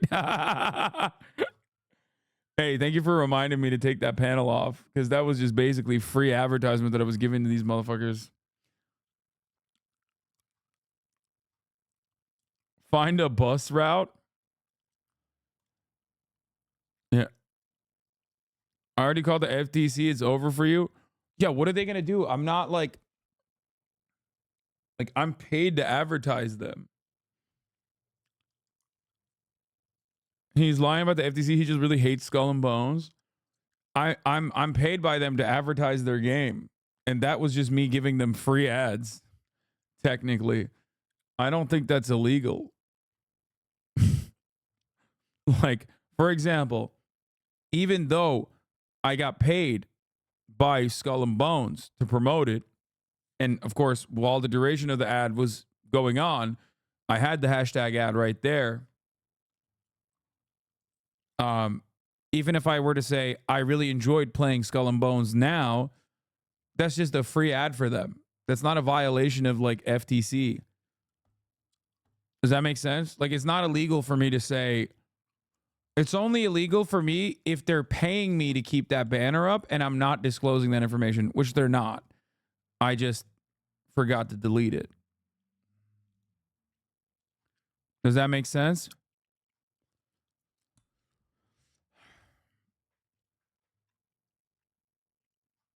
You? Sure. Yeah. To have sex? Sure. No, peg. Peg, Emily. Peg, not peg. Oh. Peg. Can I peg you? Will you at least buy me dinner first? No. No, probably not then. With dinner? Yeah, maybe. Really? Maybe. I'm gonna have to say no. I'm sorry, Robbie, but thank you. Okay. for spending time with Damn! me. Thank you. What is wrong? This dude was ready to get butt fucked by her, and she literally said no to him, cold-blooded.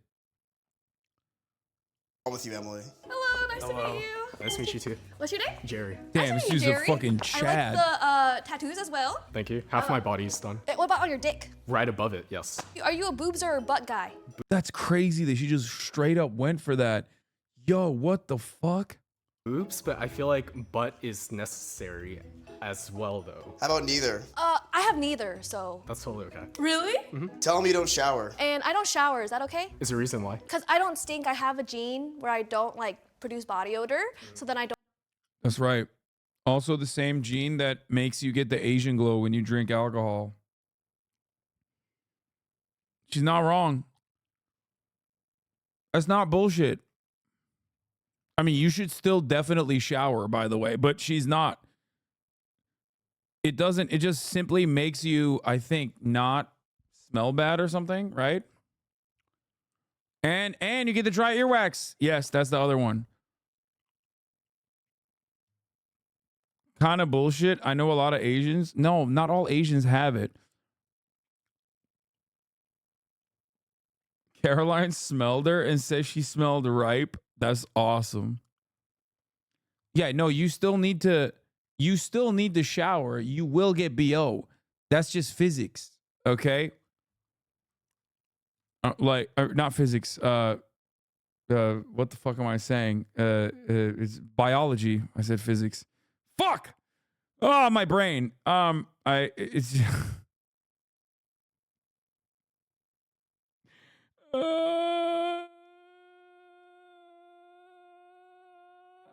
it's algebra.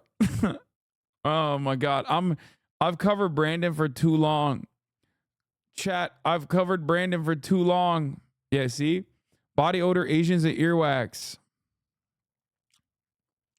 I learned all of this from former Jav actress superstar, friend of the show, Kyle Shibuya, if you recall. Here's the clip with Emily and Caroline. It's really funny. Here's a little bit. What? Was it actually? No, Caroline, be honest. I've never even worn deodorant in my entire life. I thought I didn't need deodorant, and I actually do need it. Does it actually smell? Please, Caroline, be honest. There's a little smell. Like of what? You like BO. I mean, you just work out. Wait, no way. You don't wear deodorant? No, I've never worn it in my. Bro, of course you have BO. Like, it's an enclosed space where there's like bacteria. You fucking keep sweating over and over and over again. Eventually there's gonna be a little bit of scent there, you know?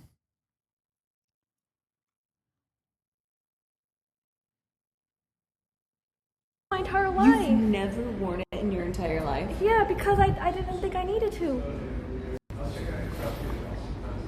Here's a little bit. What? Was it actually? No.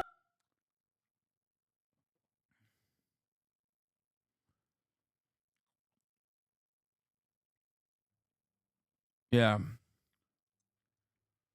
Hasan gets his earwax removed in Japan. God, dude, don't show me this. God, I miss this so much. I miss this so fucking much, dude. Fuck, I need to go back to Japan. I don't think I'm Steve. Boys, it's over. I'm going. Wait, what the fuck? There ain't no way, dog. There ain't no fucking way. All right. I gotta show you guys a video that I just saw on my timeline. An instant bookmark. Instant fucking bookmark, okay? Look at this shit, dude. Look at this fucking shit.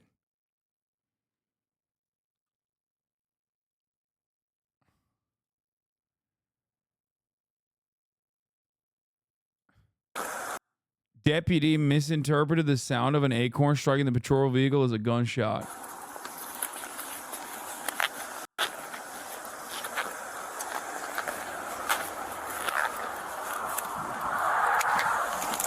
Shots fired!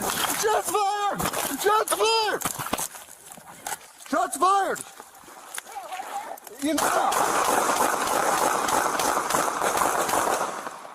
Is he unloading into his own car? I'm hit! You said he's hit? What? I'm not! In the car! I was shot through the car! Oh!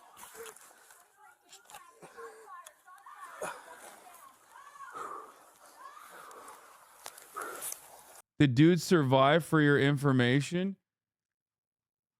I don't even know what he shot at.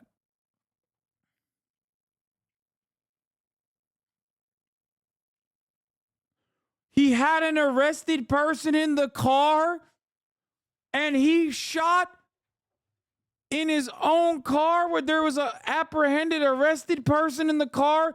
Bro, abolish police. Abolish police. Abolish police. Abolish the police. I'm done. Our prison's obsolete. I'm an anarchist. I'm never taking a shower again. Abolish the fucking police. Oh my God, no shot. No shot, dude. No fucking way. There's no way there's a guy in there, right? Stop. Abolish showers. Abolish showers. I'm an anarchist now.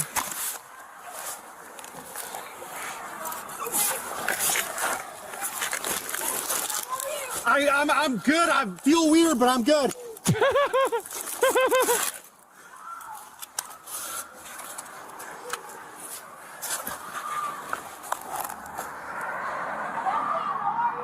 I'm good.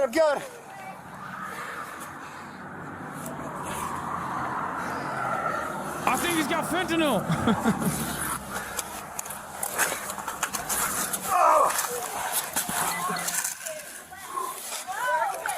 I don't know.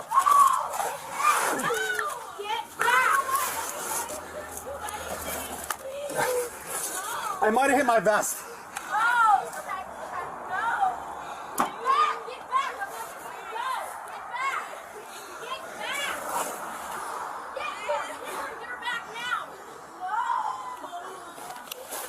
I'm I'm gonna be honest with you. I think we probably should make cops train for longer than hairdressers. Okay. Controversial opinion. Okay. Controversial opinion time. We should make cops train for longer than hairdressers in this country. And like significantly less people should be cops than the current amount.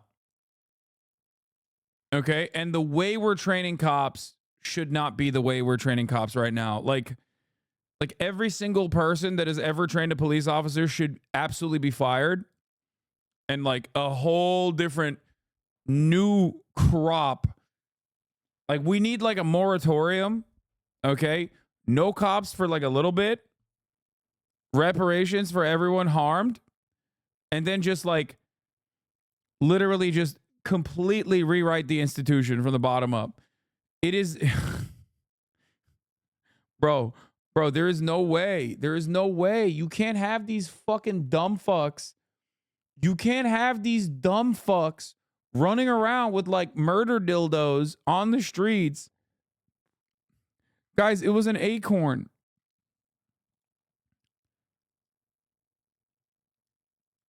It was an acorn that fell on the car. The description actually says, on November 12, 2023, an incident involving Okaloosa County Sheriff's deputies, Fort Walton Beach, Florida, led to the resignation of Deputy Jesse Hernandez following an officer-involved shooting. Responding to the disturbance involving Marcus Jackson, accused of grand theft auto and making threats, deputies apprehended Jackson after the victim reported his possession of firearms and a silencer. During the ongoing investigation, Hernandez mistakenly interpreted an acorn hitting a patrol car as a gunshot, resulting in both Hernandez and Sergeant Beth Roberts discharging their weapons into a vehicle with Jackson handcuffed inside. No injuries were reported. Thank God they fucking shoot like stormtroopers too. It's one of those instances where like their ass cheeks aim literally saved the fucking suspect.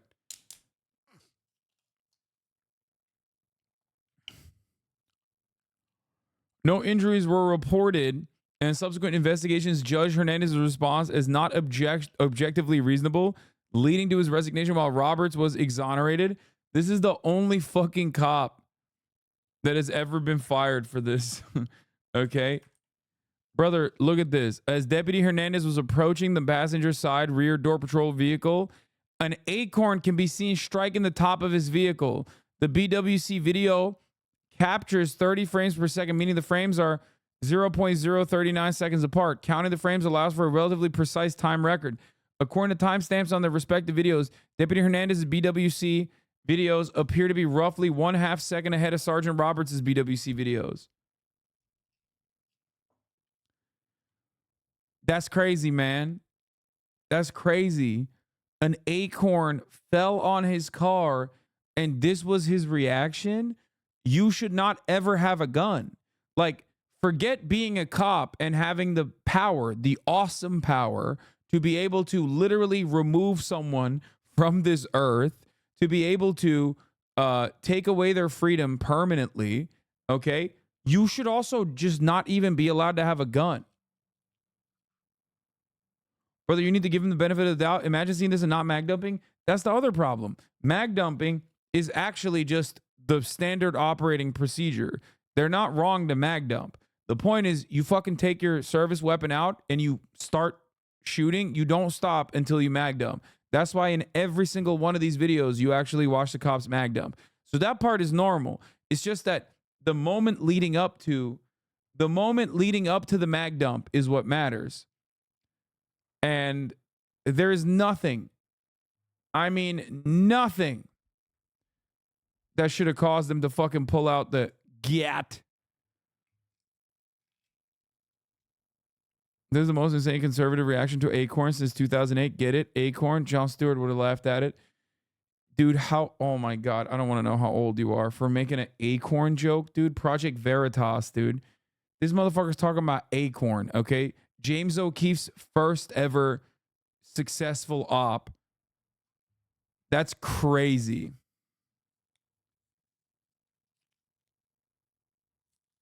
Y'all are a bunch of fucking nerds, dude.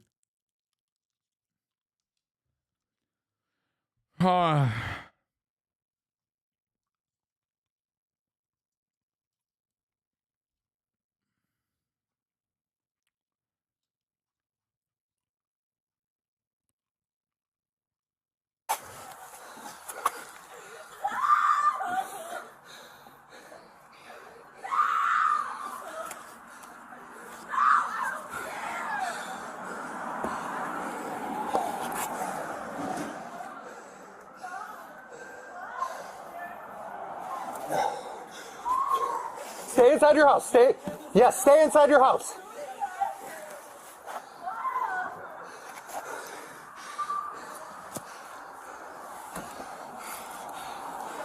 What is bro aiming at? What is bro aiming at, dude?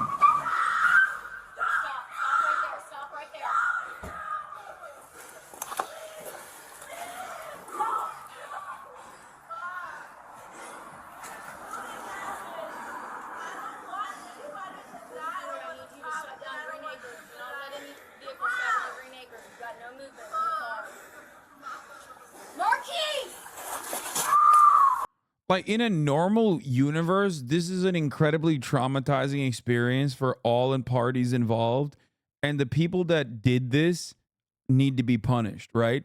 But because we live in an abnormal universe and it's motherfucking Florida, it's like the one guy resigns in disgrace and then the other lady's like perfectly fine.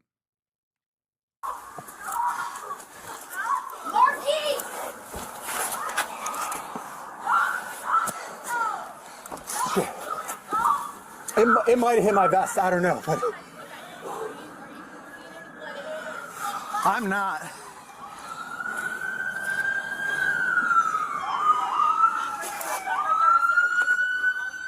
Thank God. Boys in the blue are here, baby.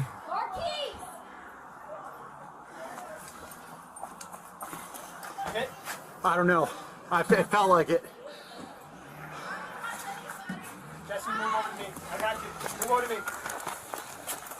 Bro, you said careful with the police activity channel. They show uncensored footage.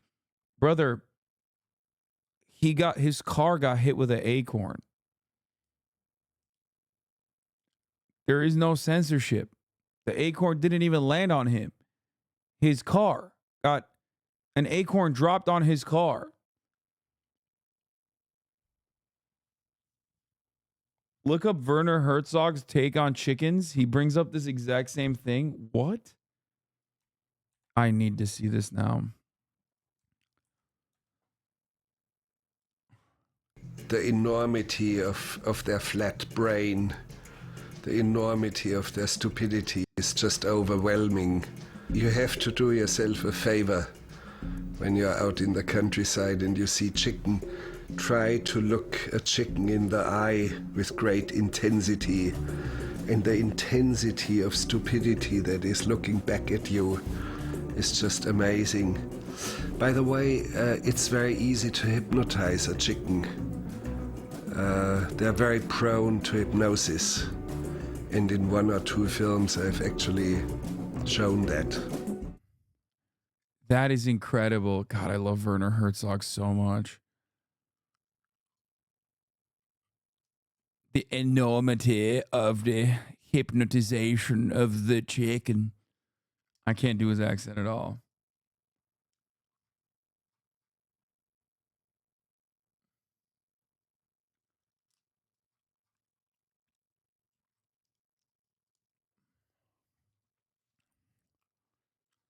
Have you ever seen Grizzly Man? No. This is the other lady, by the way. Do you know your tag number off the top of your head? Okay, it's okay. What? Bro, that's so funny. If shots were fired, she's cooked. You know what I'm saying? She's just running with her. She didn't even take her service weapon out. She's just running directly in the line of fire to get clapped up. Right there. This is so sick that they just like fucking bust out. They just start pumping their own car full of lead, which is ironic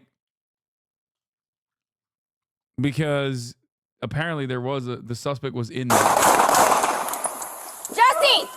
Have you seen an interview where Herzog gets shot? Wait, what? Like actually shot? Fuck.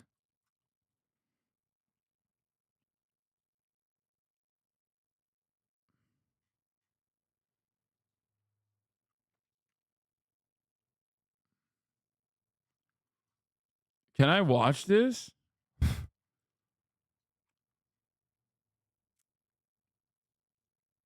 It's an air rifle?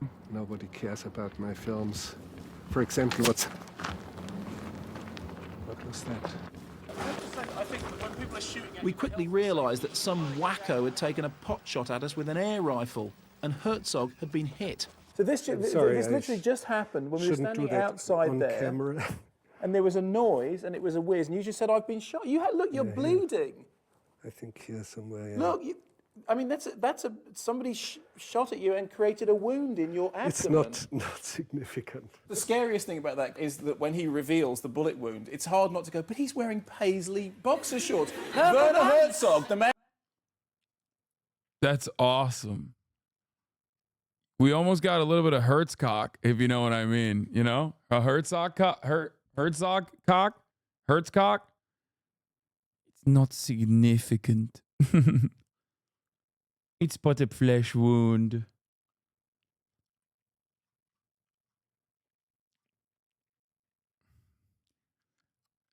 Herzog. Can I watch the Grizzly Man on here? Like, am I allowed, you think? You think I'd get in trouble? Someone who does not know irony, for example. I do understand humor, but I take things literal. Yeah, because he's German. Literal, and whatever other references that might be there doesn't occur to me. So for me, a chair is a chair, and I do not reference to other possibilities. What could the chair refer to in a very simple, very simple term? How straightforward and simple I see. For me, a man is a man. I cannot distinguish a gay man from a straight man. I just cannot distinguish unless. Also common with ASD. Yeah. Also, again, German. The man comes in.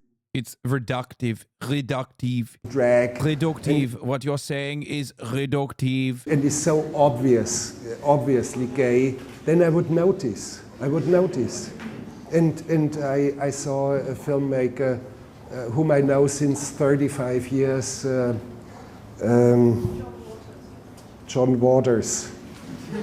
John Waters, just 2 weeks. Who the fuck's this man and what does he have to do with cops? This is Werner Herzog. Very important in Kino. German cinema. Very important. One of Villeneuve's favorite directors. Yeah, he does film. Germans are more autistic than autistic people.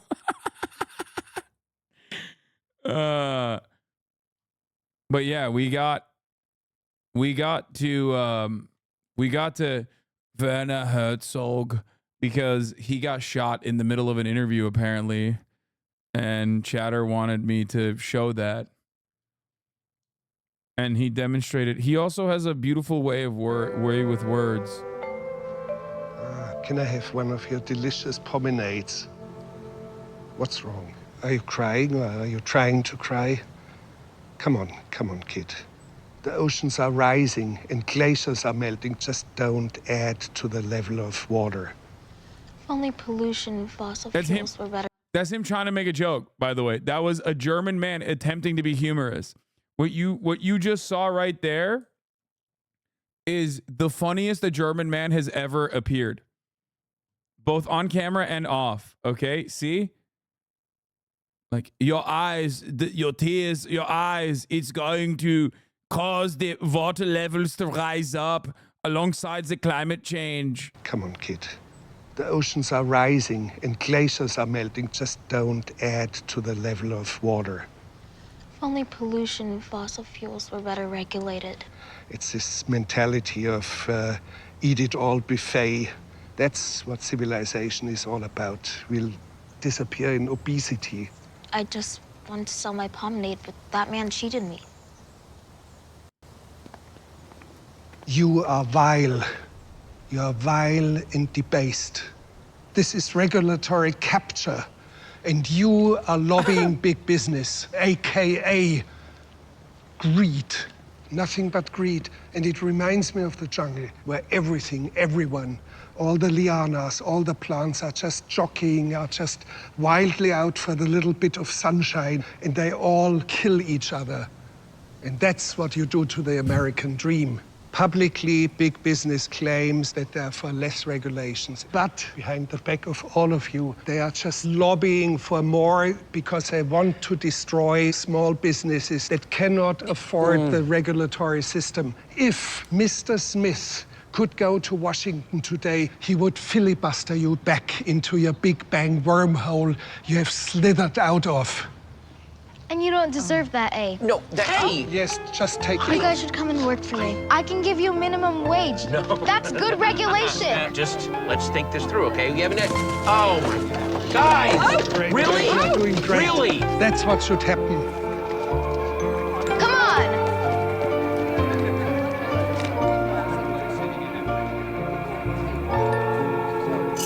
Thank you. There you go.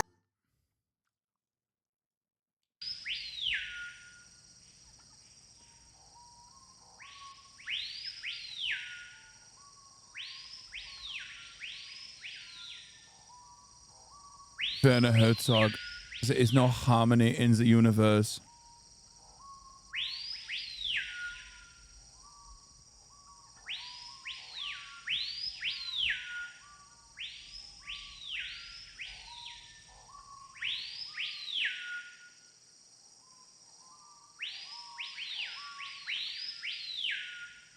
It's an unfinished country. It's still prehistorical. The only thing that is lacking is the dinosaurs here. It's like a curse weighing on an... Half of chat is like, can we go back to Cop Watch, please? The other chat, the other half is like, we want to watch Extra Emily. And I'm over here going, honestly, at the top of the hour, there's a 3-minute ad break, and I'm going to be filling that void with Werner Herzog. Entire landscape. And whoever goes too deep into this has his share of that curse. So we are cursed with what we are doing here. He's It's a very land poetic that man. God, if he exists, has created in anger. He has a beautiful way with words. It's the only land where creation is unfinished yet. Taking a close look at what's around us, there is some sort of a harmony. It is the harmony of overwhelming and collective murder. And we, in comparison to the articulate vileness and baseness and obscenity of all this jungle, we, in comparison to that enormous articulation, we only sound and look like badly pronounced and half-finished sentences out of a stupid suburban novel, a cheap novel. And we have to become humble in front of this overwhelming misery and overwhelming fornication, overwhelming growth, and overwhelming lack of order. Even the stars up here in the sky look like a mess. There is no harmony in the universe. We have to get acquainted to this idea that there is no real harmony as we have conceived it. But when I say this all full of admiration for the jungle. It is not that I hate it. I love it. I love it very much. But I love it against my better judgment. Okay, one more Herzog vid. How many languages do you speak, Werner? Not too many. I mean, Spanish, English, German. And then I spoke modern Greek better than English once. I even made a film in modern Greek. But that's because in school I learned Latin and ancient Greek. So from ancient Greek to modern Greek, it's not that far. And I do speak some Italian, and I do understand French, but I refuse to speak it. It's the last thing I like that. Thank you. Werner, tell us. Only get some French. This is a banger. I think if this is what I think it is, it's a banger. An excerpt from Andy Daly's podcast pilot episode. Yeah, Paul F. Tompkins. And then Werner Herzog actually heard the Paul F. Tompkins doing Werner Herzog. And he, I forget what his review was, but he reviewed Paul F. Tompkins doing Werner Herzog. It's a travel destination, someplace you would recommend. If you don't mind, I've just uploaded this review to Yelp. Oh boy, we're going to get a reading of a Yelp review. That's fantastic. This is the Trader Joe's on Hyperion. Oh no. That is some Trader Joe. Madness reigns.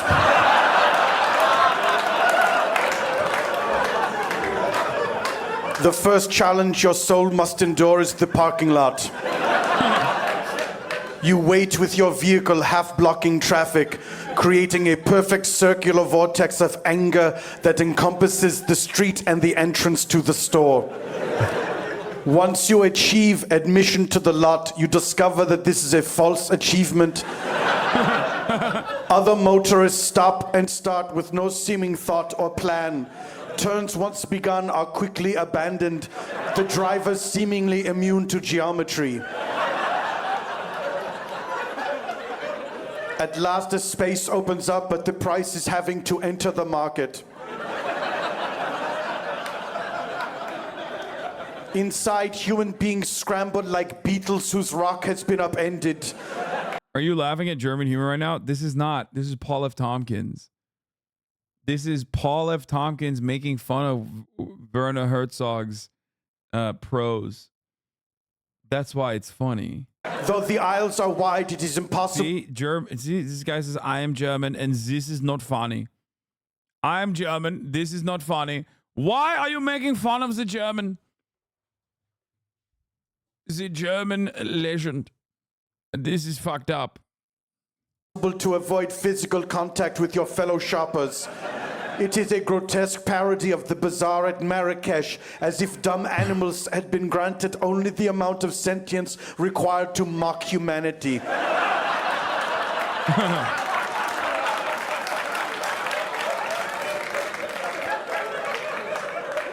The aisles are not labeled. You must search for every item. The constant walking up and down causes a numbness that borders on profound despair. Your conscious mind registers mere annoyance, impatience, but on a cellular level your body cries out in weariness. The fatigue you feel is a warning. Millions of years of evolution trying to save you from becoming mired in the tar, from sinking into the warm blackness and being reclaimed by the earth itself. Be sure to get the dark chocolate peanut butter cups. They are right by the register. Dankeschön. It's great.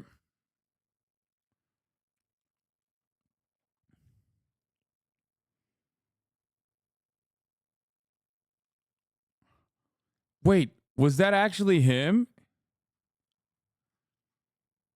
Wait, that was real? No, right?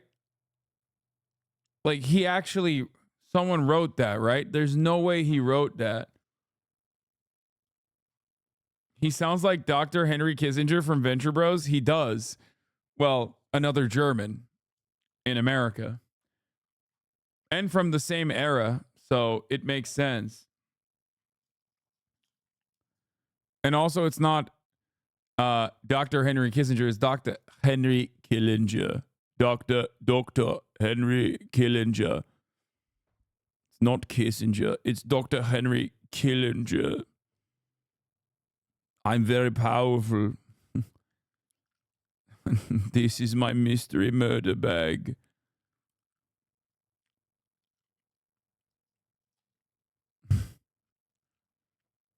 Such a good character. Yeah, it's sick. Another wordsmith. A crazy funny story here. Dude, yeah, from Werner Herzog to modern America's greatest invention, Patrick Bet David. The army. We go to this club. It was a drag queen club. It was a gay club. Lesbians, all of that at this club, right? A couple of the guys at this club were very aggressive. I said, listen, guys, you're safe with me, but I love girls. So just if we can have that straight, we're good to go. Great. But they always ask us one question, and they got one of my friends. Hey, you ever been with men? No. Do you like men? He says, no, I like women. He says, how do you know? What do you mean? How do you know you don't like men if you've never been with men? I take one of my guys, and he says, but he's right. How would we know that? He had to go to find out for himself. So, and I'm gay now. A very technical question for you. I know you're a math guy, and this one may be a tough question for you. If you're uncomfortable answering this one, I'm totally okay. Dude, what is happening here? I need to understand, why is Patrick Bet David on this like auditorium wearing the most Persian tuxedo ever made, okay? This alongside, across from Khabib Nurmagomedov. What is, I have so many questions. I need to understand what the fuck happened. How do we get here? And of course, he's asking the most important questions to a guy who gets hit in the head for a living, who is from a region of the world where you just kind of like are born and you start slapping rocks. Okay?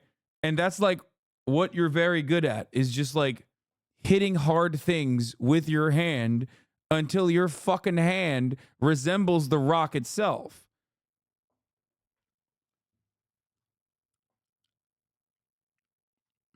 Okay with that. In America, we have a few hundred genders. How many genders do you guys have in Russia? Just very, I know you're... Yeah, Dagestan, famous for rock slapping and also checking the jet engine of a plane for whether or not there are Jewish people in the jet engine of the plane. Math guy, that's why I'm asking. I think maybe there's a... Like...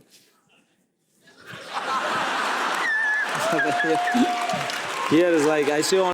It's so funny because like asking him about this take and being like, see, this guy agrees with me, should in every other circumstance make your argument look worse. Okay? Only women and men. There is no between. Got it. Islamophobic as fuck comment. Shut up, bitch. Racist and borderline Islamophobic. Shut up, bitch. I'm from the Muslim world, okay? And the dudes from Dagestan, the dudes from Dagestan are very good at slapping rock, okay? Shut the fuck up. Slapping rock and slapping bear. It's true. Got it. No between. That's good. Men, the kids. You know, this is like, it's crazy.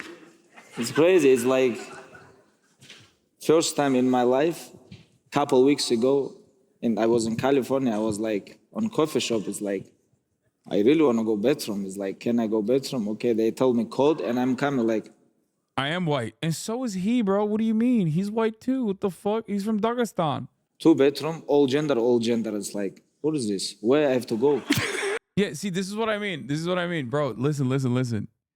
This dude has like the maximum allowed amount of brain damage. Like, you're like, wow, look at this guy. He agrees with me.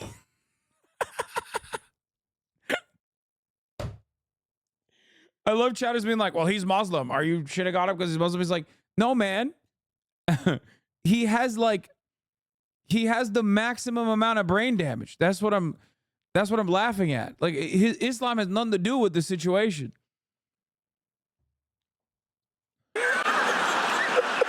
First time I see it, like, I stopped, like, I stayed like 5 seconds there, like, where's woman, where's man?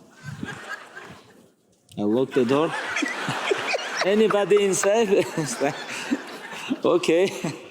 It's like, I don't know about it. I grew up in very traditional place, with very traditional family. I'm very happy with this. Like, I am from big mountains, and we have only 2 gender. Well, listen. Yeah, you know where else they have an all-gender bathroom? Your house, dude. That's in the mountains. But when you live in cities in America, there's like 40, 50 genders. Because here, math is like very important to them. So they kind of want to mess with it. Like I have to be careful. You have to be careful here. You have to be careful here. So if you like this clip and you want to... Dude, I love Patrick David. Fuck Ukraine. Candace Owens explains why America should not support Ukraine. What the fuck?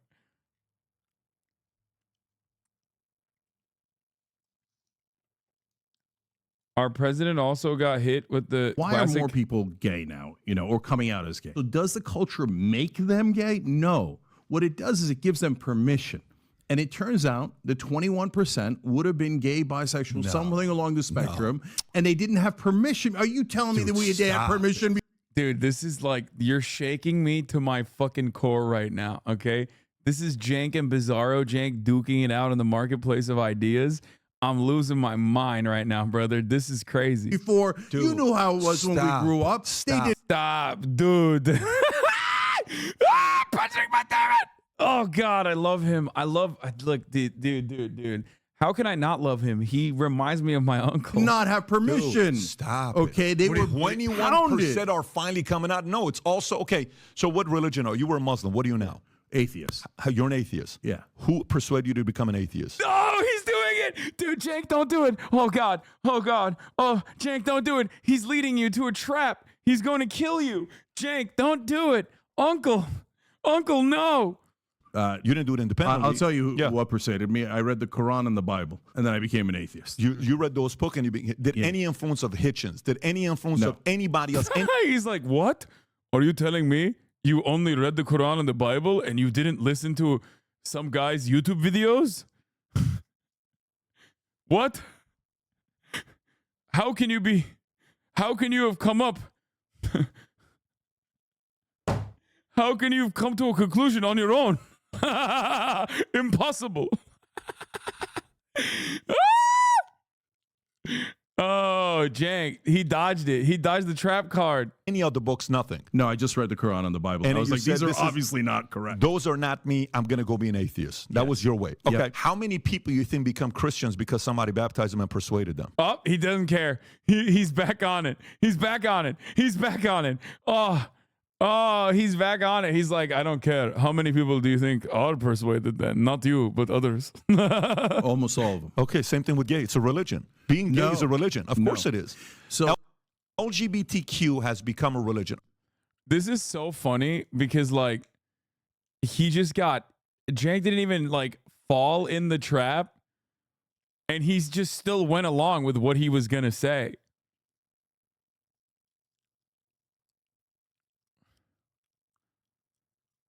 What are your thoughts on Jordan Peterson? I think Jordan Peterson's a lunatic, and I think his perspective on women is just twisted. He might be good for helping wayward kids who don't know how to make their bed, but I think that a lot of his ideas are really incredibly toxic and bizarre.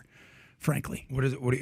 On women specifically? Oh, I mean, just I'm not a Jordan Petersonophile, but I just remember the last thing that I had talked about that he had said was he was the PBD parody is elite. Most.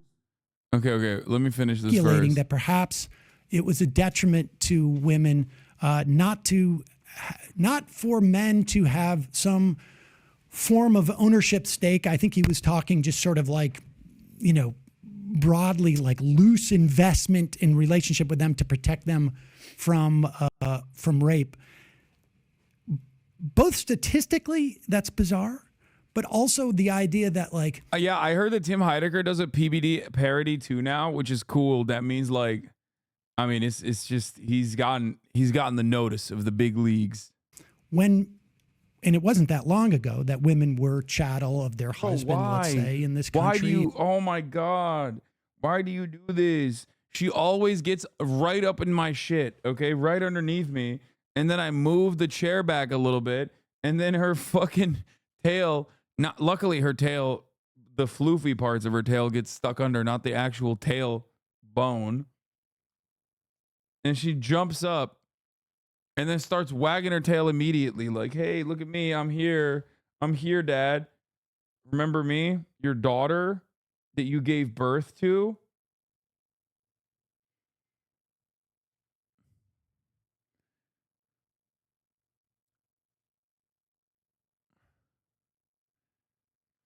What? I don't think this showing that Khabib clip does well with much of the soft Zionists with decades of Islamophobic American brainwashing still lurking around type chatters that make up a significant portion of here. Yes, dude. Famously, my community is full of soft Zionists with Islamophobic American brainwashing even to this day. 5 months into Israel's genocide, where my audience has literally halved itself. Okay? That's a crazy fucking take. All the soft Zionists literally left, and we're like, Hasan is a terrorism dick rider. Okay. We went from 30,000 to 18,000. Why? How do you think that happened? I think all the fucking soft Zionists have left. Okay. Or women were property. Rape wasn't even a crime against women. It was a crime against the owner of women. Wow. So like his stuff is completely ahistorical. And why do you think? Yeah, all the soft Zionists call me Hamas Piker or HasanAbi now, which is very clever, actually. Thank you. Such a massive following, and what do you think about his followers? I mean, I don't know his followers. I don't know who they are. I imagine they're young people, but I mean, I think there's a bunch of reasons. I think that look, this is society is in a period of transition because people who have been marginalized for at least in the context of American society, have more of a voice, particularly through like social media and this and that. But also, I think like there's more of a voice in terms of like there's not as much hostility from law and this and that. It was only 2013 when there was marriage equality in this country, and I think there's also and I think that it makes it hard for some people to understand where they fit in. And I think there is a very strong message from fundamentalists in this country, religious fundamentalists, who are, white-knuckledly holding on to their system of the way that society and families and people should be organized, and their interpretation of gender and whatnot, because it's all perceived as a threat. And so I think within that milieu, and then I think there's other factors in terms of like money. There's money that sloshes around on the right that is helpful to things that push their ideology. So I think it's a combination of all those things. Yeah, Sam is talking too much, and it's unfortunately kind of an L. I do not feel value-tained at all right now. Like Patrick Bet-David thrives when it's just like him talking, and when he lets his guests talk instead. What? There's 3 different types of people in the world. There's the oblivious, where, believe it or not, they live the happiest life. But they also ruin most of our lives, the oblivious. My dad told me the craziest thing. I'm 21 years old. I'm devouring books. We're sitting there at the kitchen. My uncle is sitting over there watching Kings of Comedy with D.L. Hughley. He loved Bernie Mac. The greatest, you're a 2-year-old, 2, 4, 6. Yeah. Lord, help me babysit these motherfuckers. This whole thing that he would say, put him again. The guy doesn't speak English. Howard doesn't speak English at all. And he's laughing. Tears are coming down his eyes, listening to Bernie Mac on repeat. I'm like, do you know what he just said? No, but it's funny, right? And my dad points, very monumental moment in my life. He says, look at Albert right there. He says, yeah. See this book? I said, yeah. The more of this you read, the less happy you'll be like him. Brilliant. Brilliant. 1.9 million views, dude. He just said ignorance is bliss in 56 seconds and acted like his fucking dad invented that concept.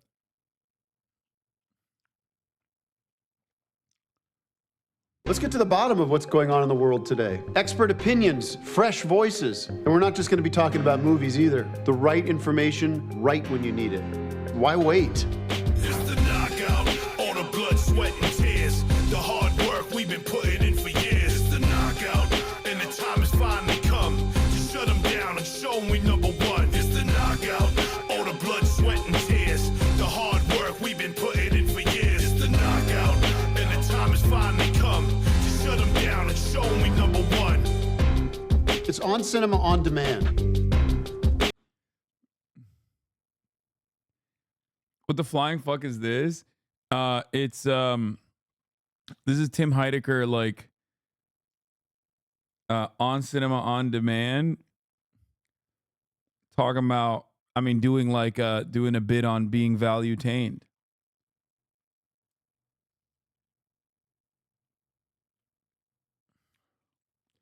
How to get 1 million views. Film a video and call it streamer tries to work at construction. Then we'll see how the upper middle class behave in lower wage working environments. Bro, I'm gonna keep it $150 with you. I think I've moved past the upper middle class at this point. Okay? Like, I feel like if I said that about myself, people would justifiably get mad at me, and they would have every right to do so. People only see the final product of being an entrepreneur. The successes, the great cars, the Honda CR-Vs. What they don't see is the hardships, the long years of struggle, the rejection, the knocking on doors and being held at gunpoint. It's a journey. Let me explain. This guy's unironically on that alpha male content grift now. He used to be a comedian, but now this is all of his content. Wait, do you mean Tim Heidecker? He's making fun of them. I don't know if you...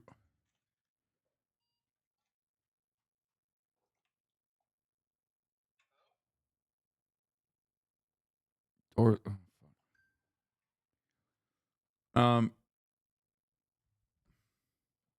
He means this YouTuber? Stop explaining things. Get out of my face, man. Okay, but say something. Cut it out, Like, okay? actually Just, explain Can you it go to set up for the next Mafia interview? You were... Oh, he was talking about this guy? I fully went to sleep listening to your stream, woke up in the morning, and am now in class. Your stream timing is insane.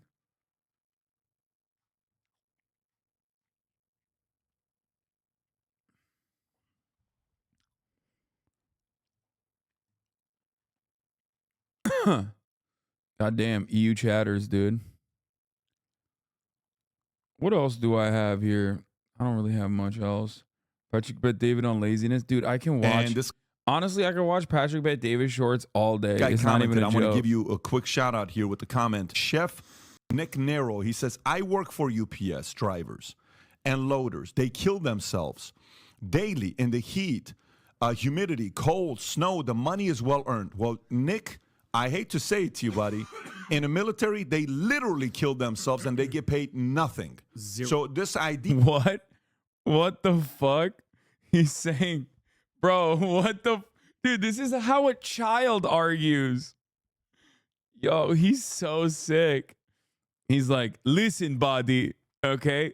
Literal slaves are mining cobalt, and they are dying when they do not have enough cobalt in the sack at the end of the day. How about you suck it the fuck up? Idea about you're working in the heat and you're killing yourself, it just means how soft everybody has gotten. Now, if they're going to pay you the money they're going to pay, the consumer is going to be taxed for it. So if we want to start paying this kind of money, ain't nobody, if you're going to say this, cops get killed, they should start getting paid $300,000 per year. One, they do. Two, they don't get killed, but they do get paid that kind of money with overtime. And also, literally, straight the fuck up, being a UPS driver is, I suspect, a much more dangerous job than being a cop. Delivery drivers have one of the most dangerous jobs, statistically speaking. Yep. Military guys go give you freedom. They should be getting paid $200,000. Military guys go give you freedom. Yeah. You're $150,000 a year. It's a ludicrous argument, but if you got your money, you got your money. I'm not sitting here telling you anything that you didn't get your money. All I'm saying to you is the consumers are getting the tax, not you. That's awesome.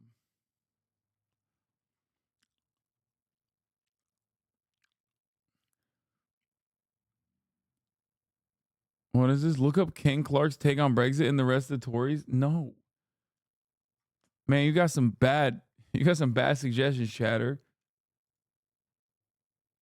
Mr. Beast recently turned down a $1 billion offer for his YouTube channel. He said maybe if it was 10 or 20 billion, I'd even consider it. Do you think that he made a bad call? Let's do some basic math. His most viewed video is 293 million views. That's the $456,000 Squid Game Super Bowl commercial. You do 30 seconds. What are you paying? $5.2 million. And Super Bowl gets roughly 100 million views. He's got total 17 billion views. There's no way he's comparing live concurrent viewership or Nielsen TV ratings for the Super Bowl to a motherfucking Mr. Beast video on demand. I'm losing my mind, brother. 17 billion views divided by 100 million. Because this is the second time someone has said XQC type argument. Okay. And I just realized you're right. He does make XQC type arguments, which is probably the reason why he's so popular. A lot of people probably looked at that and go, that's brilliant. I never really thought about it like that. Because that's what Super Bowl claims. So that's 170 times $5 million.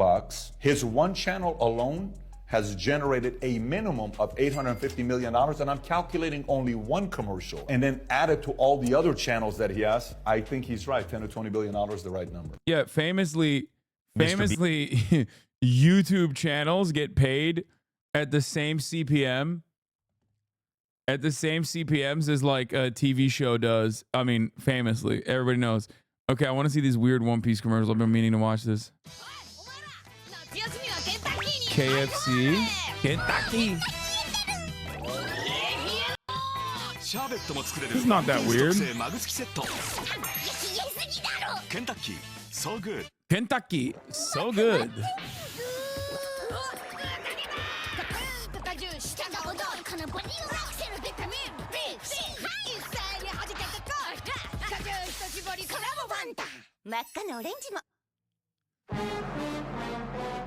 What the fuck? Live action.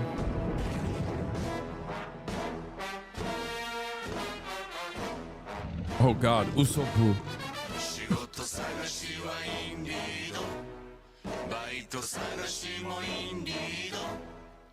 Okay, Matt Owens did his thing, dude. Matt Owens did his thing, dude. Let me tell you something, okay? This is some scary ass shit.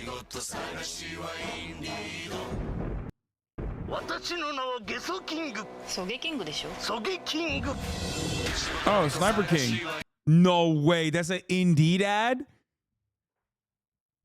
That's an Indeed ad?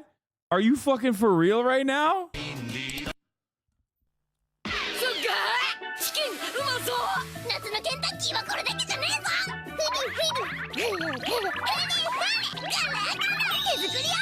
One Piece アイスクリーマー付きパック欲しいぞさあ買うおーいみんな掃除の時間だぞいつもサニーには世話になってるからな隅々までピッカピカにしてあげましょうそう Bro, watch out showing these. The FTC is watching. Yeah, I probably shouldn't be doing this. You're right. よし排水口掃除も気合い入れてやるかちょっと待てんそんな時はこれだ清潔リセットにお任せだぜ粉を入れて Okay, we might have brain rot. These are so normal. No, literally, I think this is like incredibly normal. Oh my god, I saw this. I was gonna watch this today. Sexual boredom is running rampant. Stinky. Oh, not this. Sorry. And not Ian Miles Chong getting fucking executed by the Malaysian guard. 水をかけて置くだけ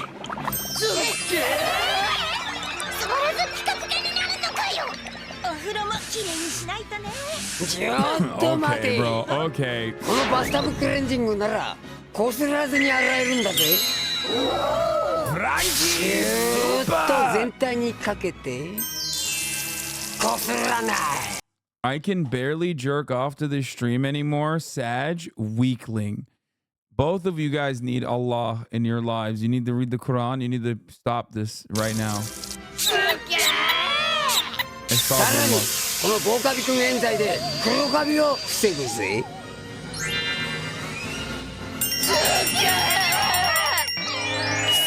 楽だな。幸せパンチ。スーパー楽ちんルックプラス。楽ちんを。 You're fucking joking. This is not real. Gay Twitch podcaster HasanAbi? No fucking way, dude. Are you serious? Also a gray wolf? That's fake, right? There's no way that's real.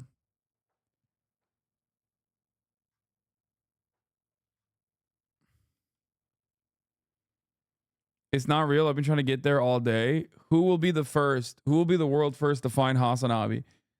I mean, to be fair, I don't even know if I'm on it. So I'm probably not, you know?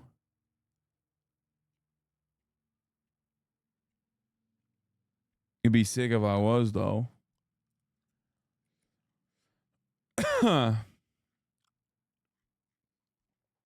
Frankie Super.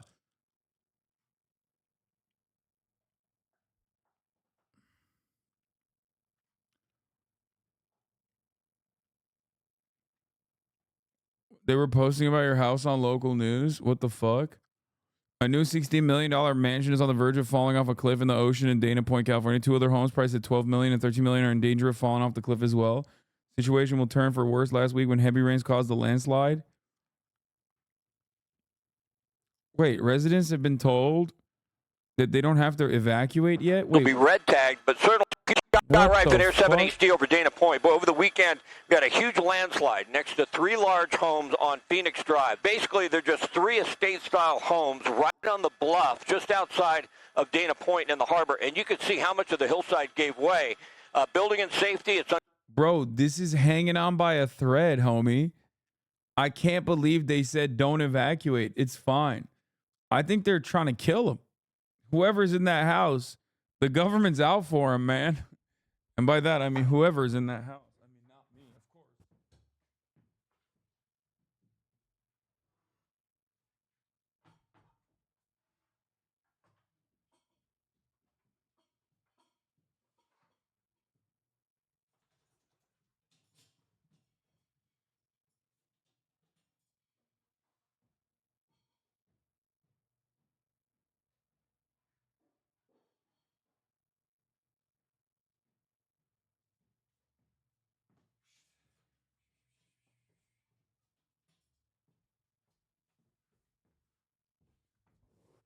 Okay, we're good. We're fine. I'm just, it's okay. It's a little bit off the cliff, but, you know, I got a better view now, so it's fine.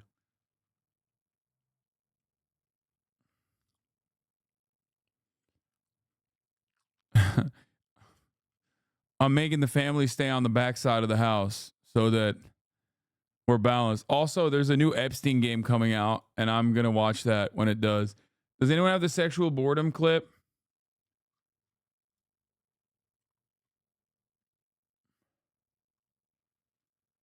I already watched the S tier Hogwatch, the gunshot cop, the acorn gunshot. What are you doing? What are you doing?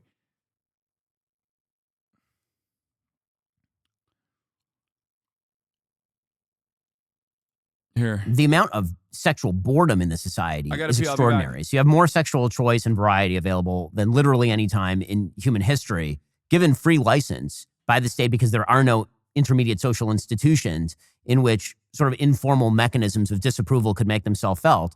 And one of the things, it turns out psychologically, that human beings are turned on by is taboo.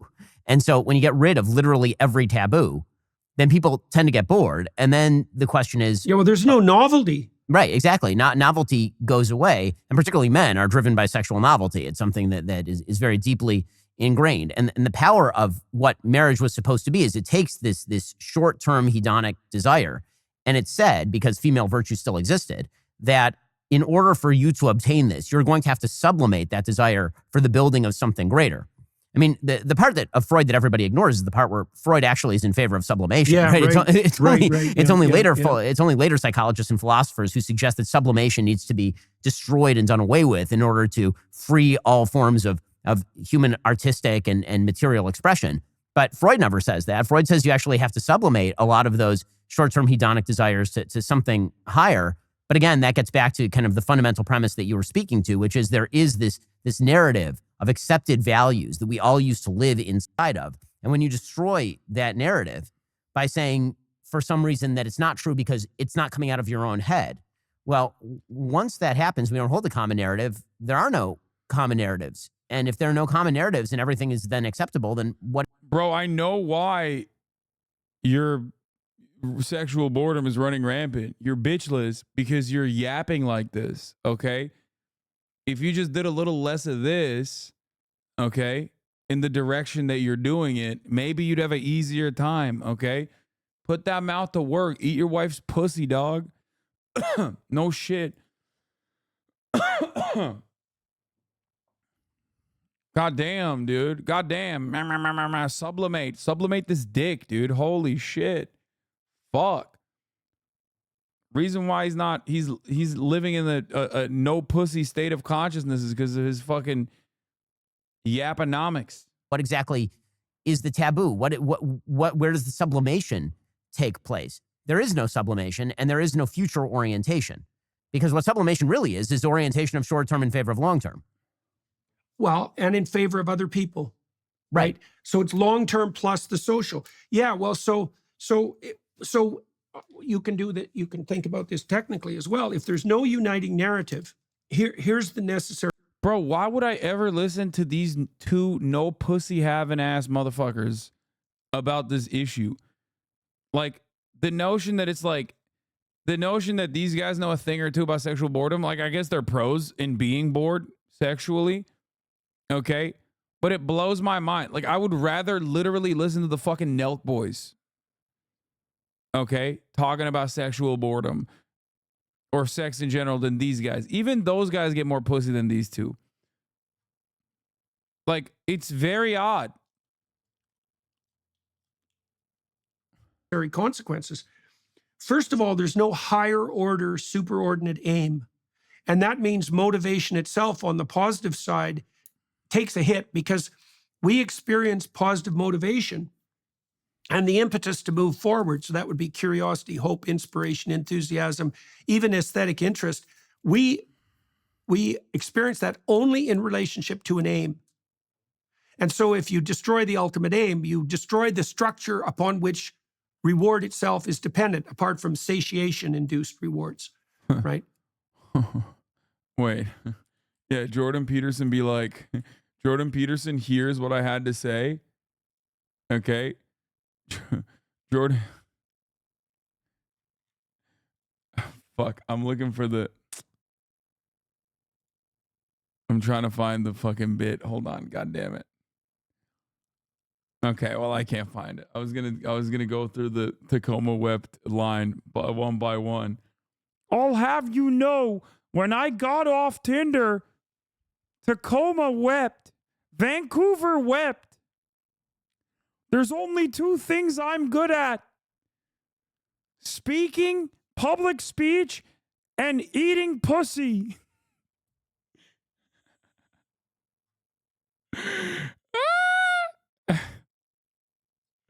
When I got, do you have any idea who the fuck you are talking to?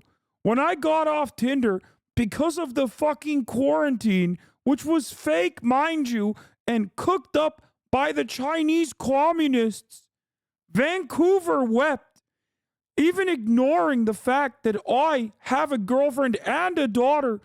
Even if we're just talking like randos, I'm 2 hours away right now from being inside someone else. I have two skills. It's non-monogamy and speaking publicly, okay? Do some fucking research.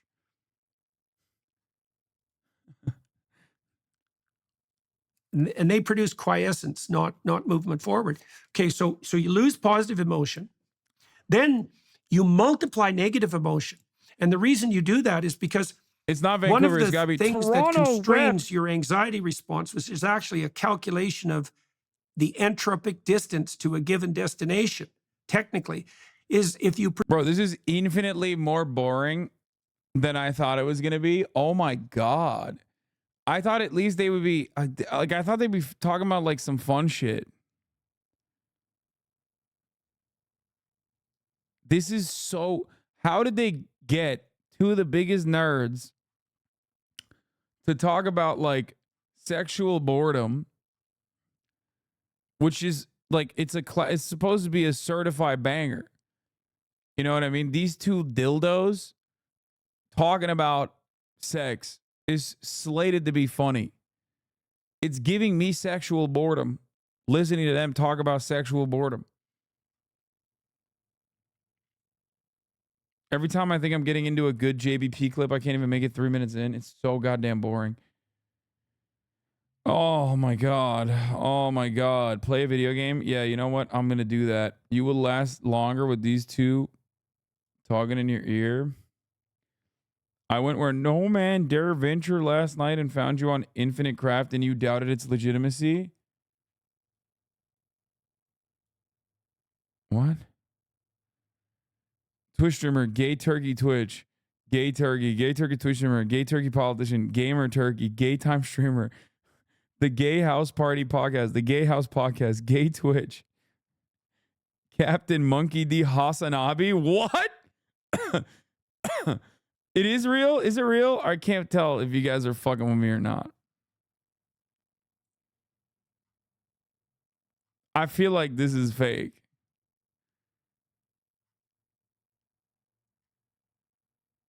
There ain't no fucking way. Dude, what the fuck?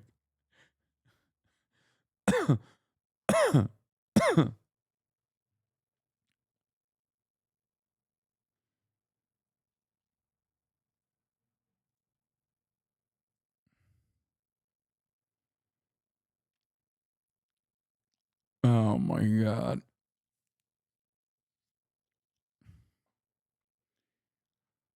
Border Patrol agent time. You fucking got it.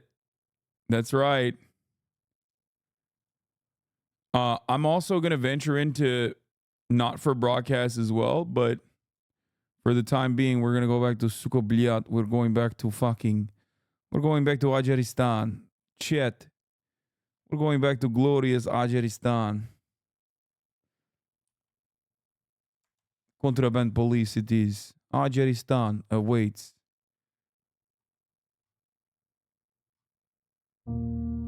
You try Helldivers yet? I have not, but I also don't have anyone to play it with. But I'm down to try it.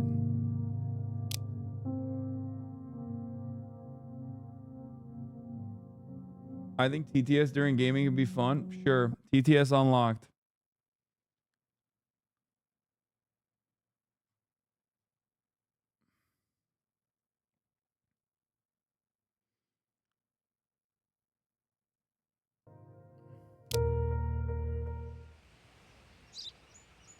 Big help.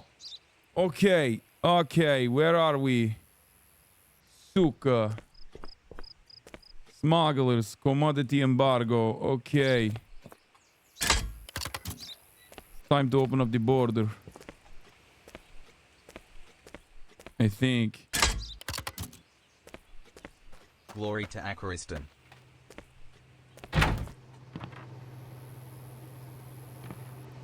What the fuck am I doing? Sorry.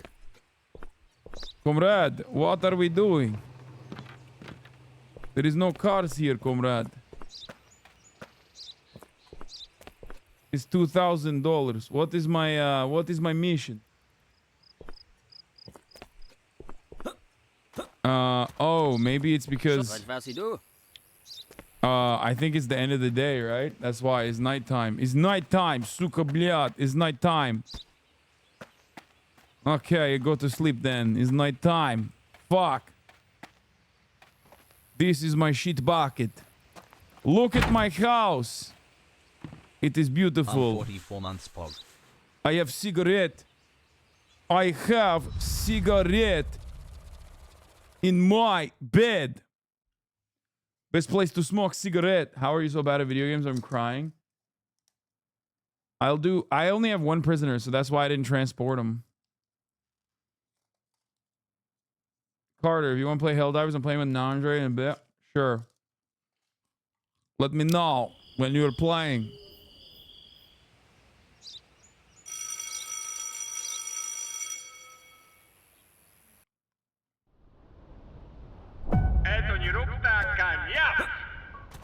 Also, my accents are fire, chatter. Who said, who's worse, Hasan at the accents or Hasan at gaming?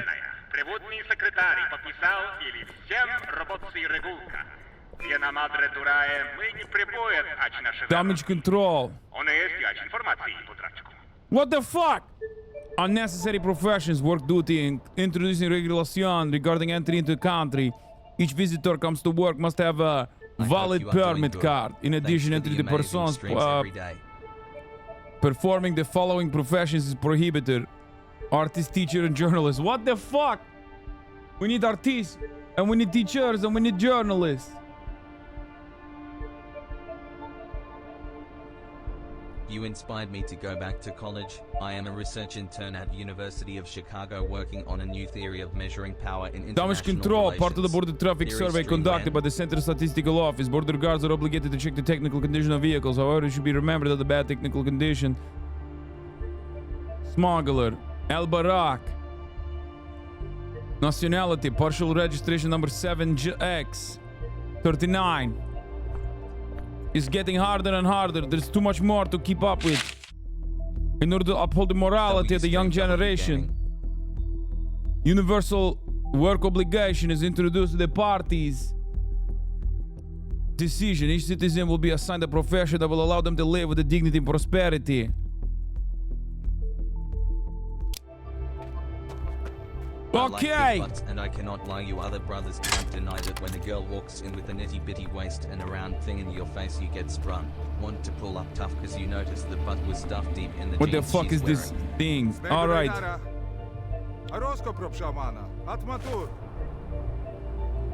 Javlon Bayard, Republic of Kazakhstan.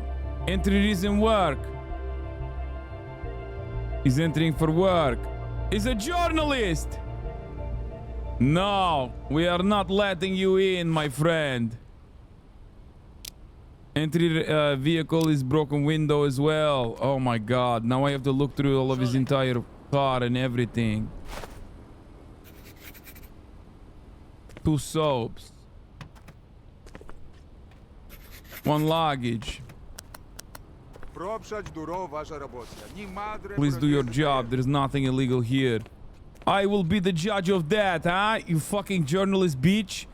We do not need you here, Mr. Journalist. We have enough journalists in here. Oh, it seems like your cargo list is also fake. Kingdom of isolation, and it looks like I'm the queen. The wind is howling. Oh like wait, never mind. Hold on. Keep it in. Heaven knows I tried. Don't let them in. Don't let them. Okay, you have 2 soap, 2 luggage. Cargo list is actually correct. Fuck. Your face matches what I see on your passport. All right, January birth, December 1980. Passport expired. What the fuck are you doing, huh? Journalist. All right, get the fuck out of here, huh? Denied.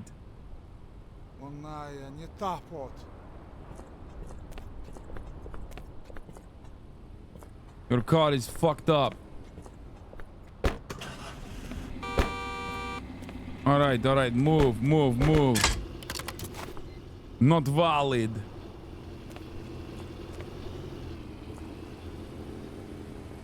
Mariszu, czyż to wy ekspandujcie to gomdra? Madre obaju ili niczego? What? What the fuck was that? What did I miss? Entry regulation. Inspection good. Wait, what the fuck? Oh, dude. Damage check is crazy. We have to do damage check for every car now. What the fuck, comrade? This is getting way more complicated, huh?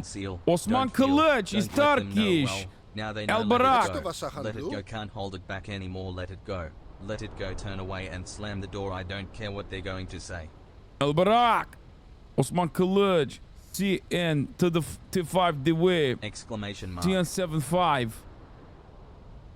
Passport valid. Entry visit. Fucking hell. El Barak. Osman Kılıç, coffee sack luggage. Ah, your passport photo does not work. What the fuck are you doing? Let's take a look at the cargo, huh?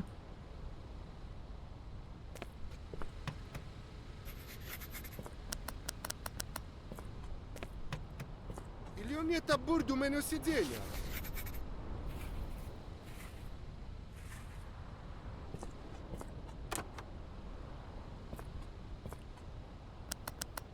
Okay. Car looks okay. You have the bumper, you have the fucking side mirror. You have everything, I think. But you are still not valid. The tingo skra, pap skidiki pap and a poop pad boomskia, do kukudum dum poom poom. You done now.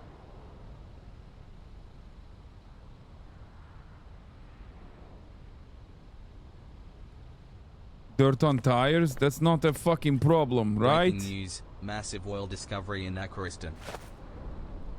Entry regulation. Osman Kılıç, you are not valid. Barasto, Sipka.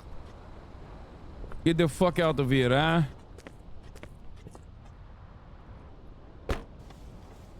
Oh shit, was he the fucking smuggler? Oh no. Was he the smuggler? He's from El Barak. Wait! I think I let the smuggler go. Это наживил барсна контрола. Работай этому, а тебе добрать селадко промота. Never mind, he said perfect inspection.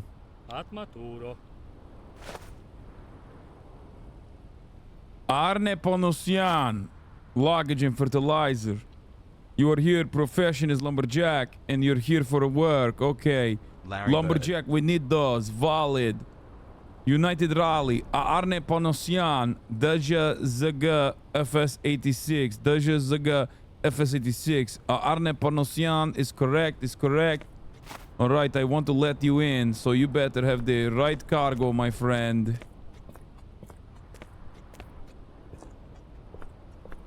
This is such a tiny car. You have no bumper. You have no rear bumper, it seems, huh? Get the fuck out.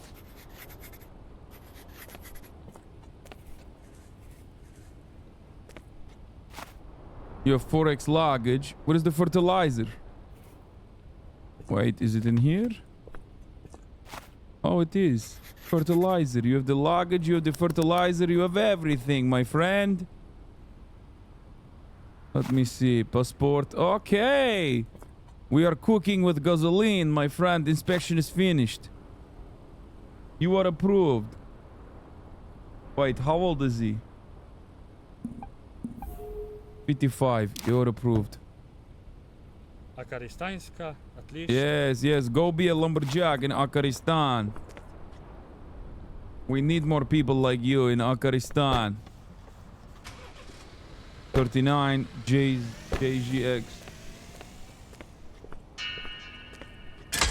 Wait, what the fuck did I miss? Oh, I forgot to do broken windows, broken lights, missing bumpers. Okay, dude.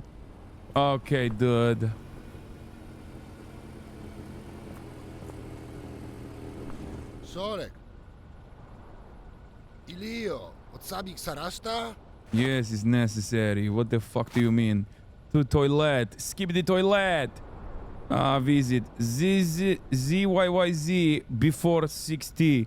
Alpaslan Umarov. Name matches. Valid. Alright. The date of birth. 25. You are a fucking rough 25, my friend. Kingdom of Arkai, he says.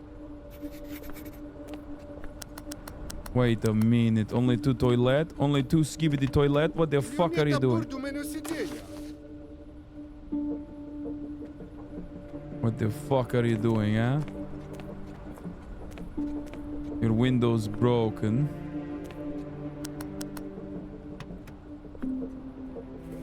Let me look at your engine.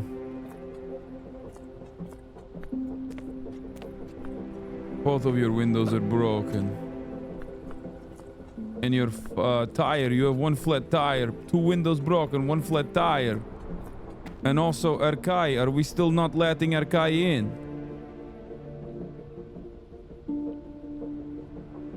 Okay, we are letting Erkai in. Okay, the queen apologized. What is the vehicle list? 1 flat tire, 2 broken windows, no broken lights, no missing bumper, no missing defected bodywork, but... Wait, what did I say? He had cargo list is okay? Cargo list is correct. Okay, my friend. Welcome to Azeristan, huh?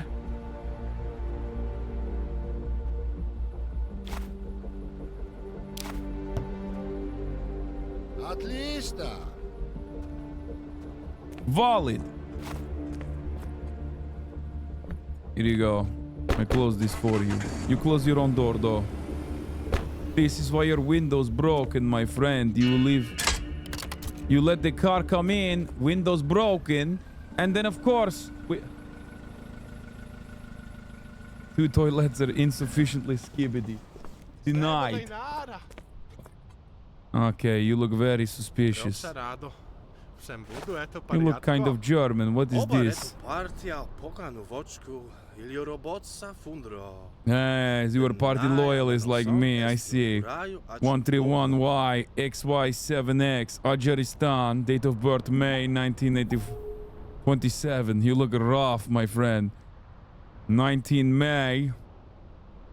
10th of May. You have cargo.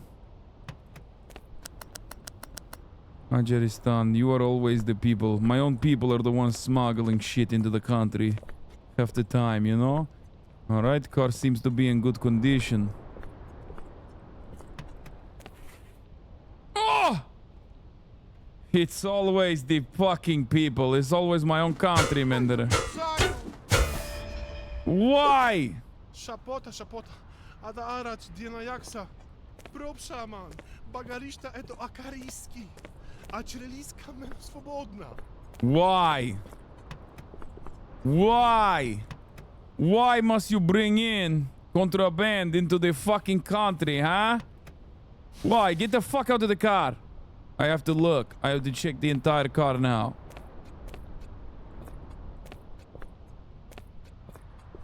Why do you bring contraband into the fucking country? You son of a bitch. Am I missing something? Oh, what the fuck is this?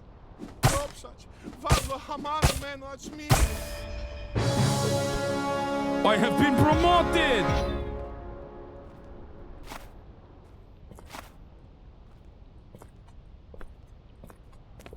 Oh, one more. What the fuck?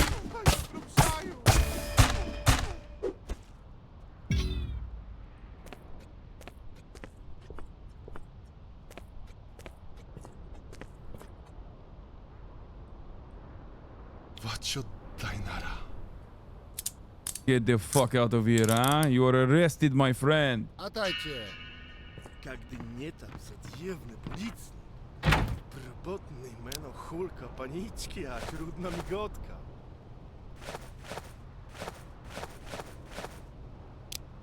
Ay. Mwah. Igor Ajarov, I love you. You are the reason why I do what I do, my friend Igor.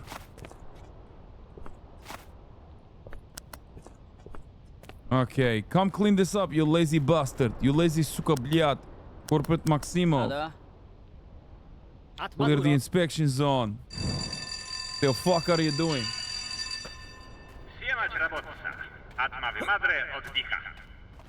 I cannot go and rest now because I must bring all of the prisoners into fucking jail.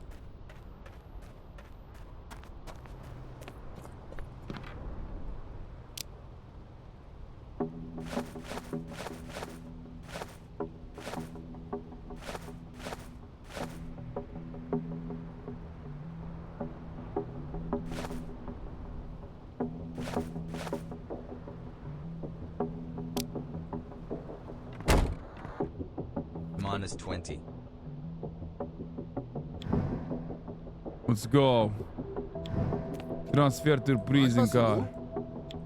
Never mind, you do a good job, okay? Post management, buildings, personnel. We need more pay. We need more place for prison. We need more upgrade for prison.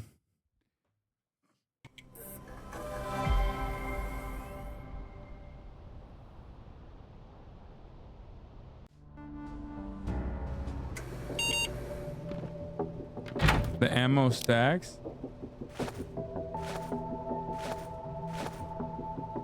It doesn't stack once it's at 10. Yes, I must upgrade the prison industrial complex. Haven't subbed or watched stream in months, but we back.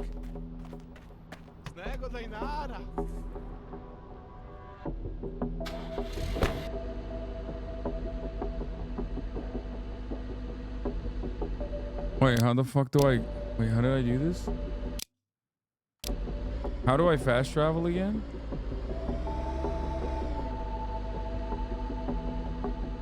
Wait, why can't I do it this way? Good night, chat hassle. Police base.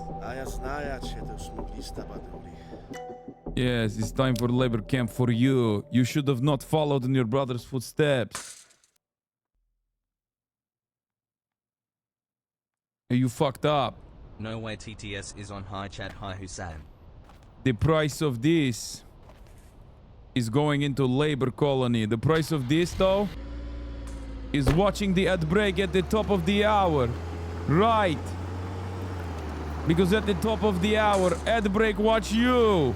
People has 34 months. In Comrade Russia.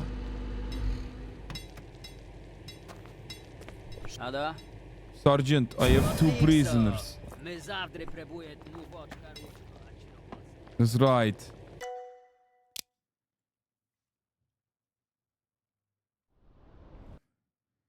What, you don't like the 2006 meme? Well, you like the top of the hour ad break then. Fuck you.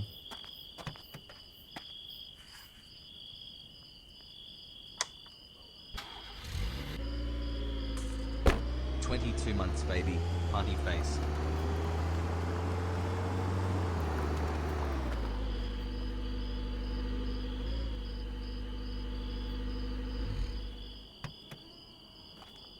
All right, Lieutenant Nakobo. Only Love the accent. only 142. This is fucking bullshit. All right, it's time to go to sleep. Fuck it. Why not? Fuck it.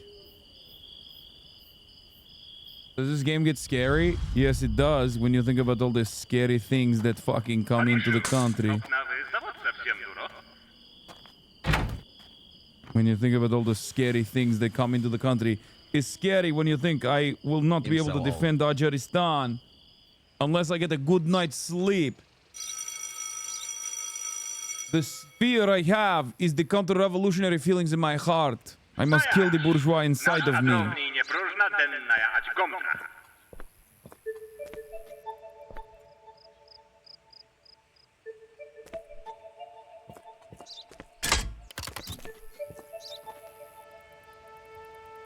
Did you see the impeachment of Mayorkas? Yes, I did. Americanish also have very stupid opinion on border. Not protected borders like me. Yes, I am a commander. Say it like it is.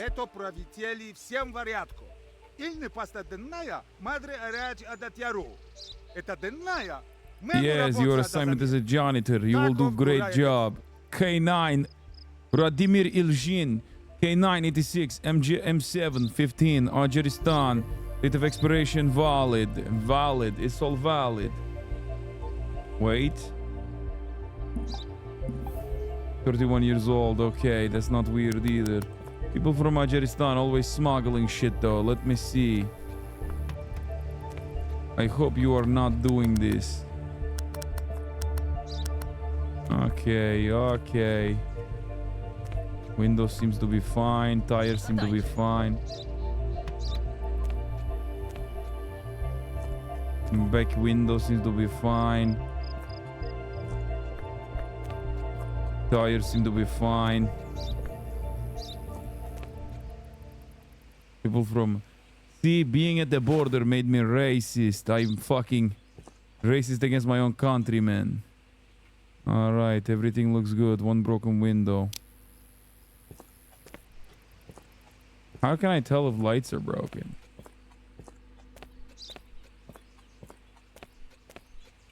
Wait, where the fuck are your mirrors?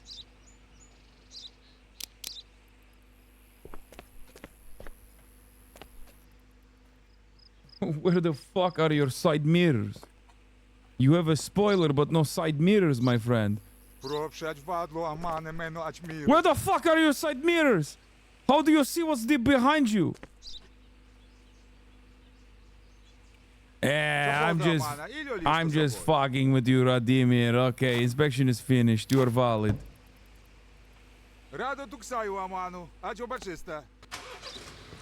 Get the fuck out of here.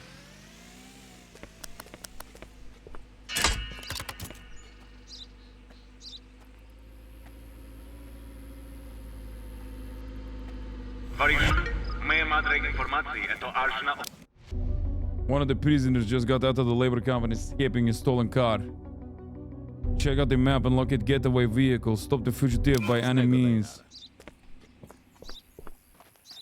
Wait, I need a different car. This car is bullshit to run away in.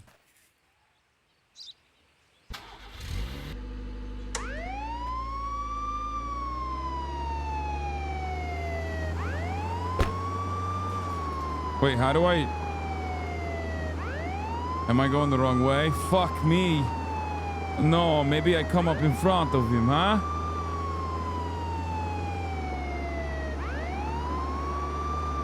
I did not press reject, bro. I am not only border police, but sometimes I'm internal police, huh?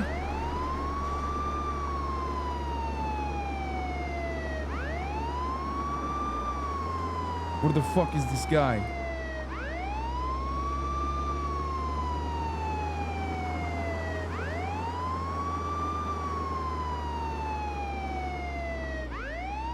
Fuck.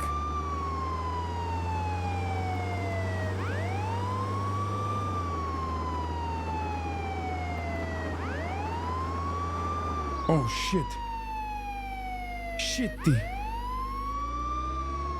Shitty.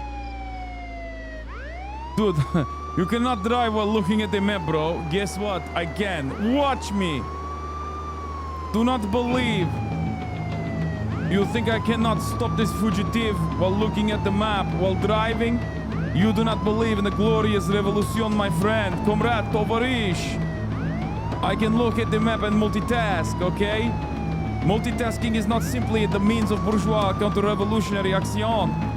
I can do it too. Watch me.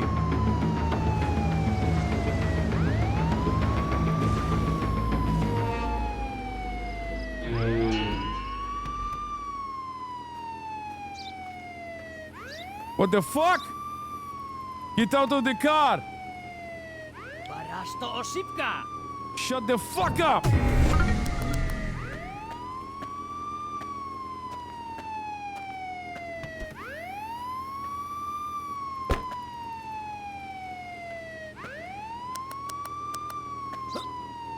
The fuck can I not pick this up?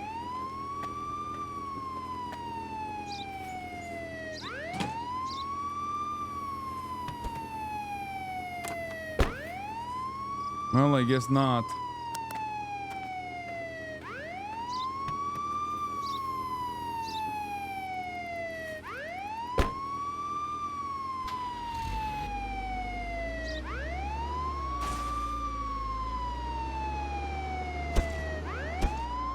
Wait, hold on.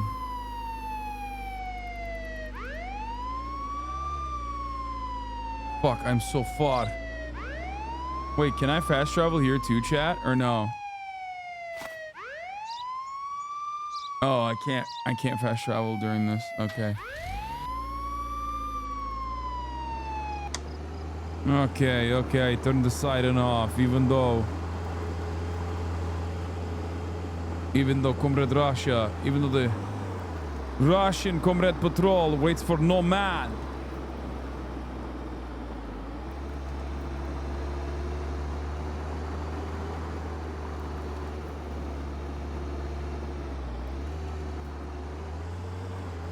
Oh, that's a wheelie. I do wheelie.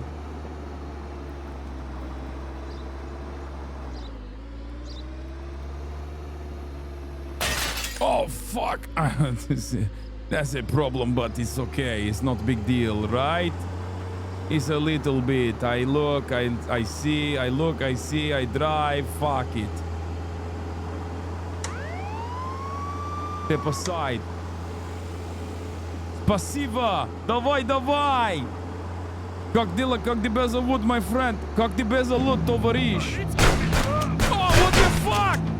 They're shooting at me, сука, блядь! It's an ambush!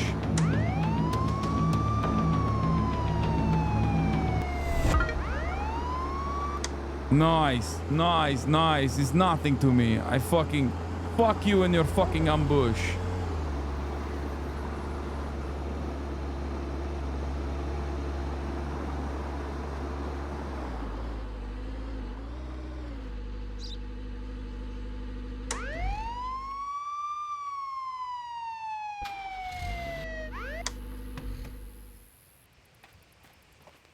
Okay, I am back.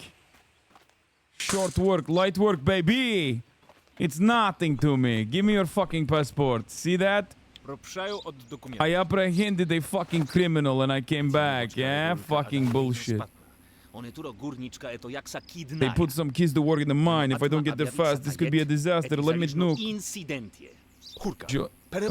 You are not getting in, Jonas Volk. What the fuck kind of name is Jonas Volk? 50 OA 66 HK. 59 years old. Passport expiration date is valid, but photo not valid. Can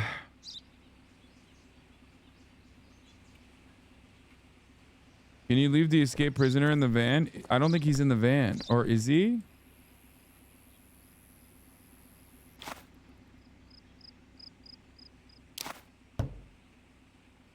Nie tap.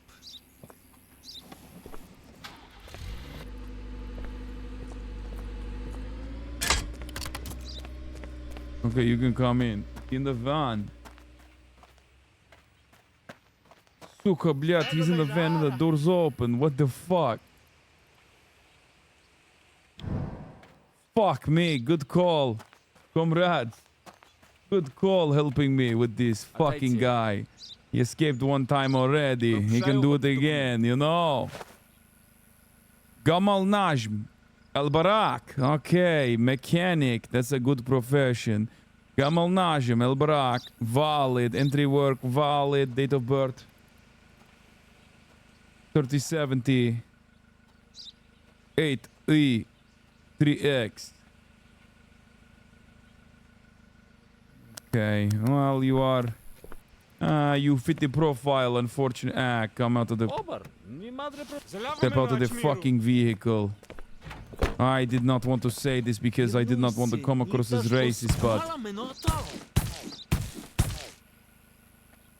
It seems like you have shit in your fucking... What is this, huh? What the fuck is this, huh? What the fuck is this, Gamal? Gamal Najm.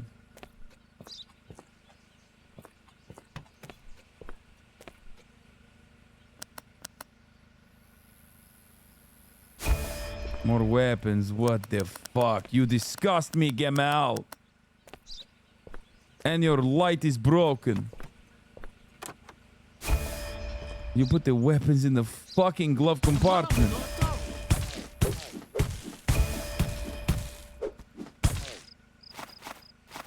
Look how many weapons you were smuggling. Hassle. What the fuck were you doing? Revolution? This is crazy. The amount of weapons you have, Gamal. What the fuck were you thinking, Gamal? Seems like we have a real weapons dealer in our hands, huh? You know, this is not America, okay? You do not have a right to bear arms. What were you planning on doing with this, huh? Revolution? Nie You're tak. fucking arrested. Sorek.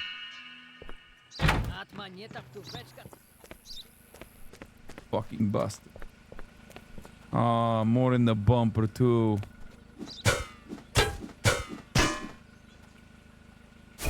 Even more weapons. Take this car. Clear it. Clear the inspection zone.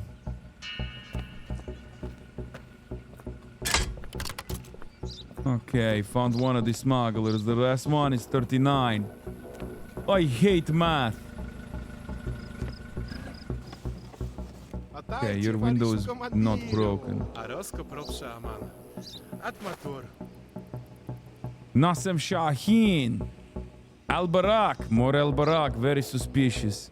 Artist. Nope. Okay, let's look at your car. Window, window, window.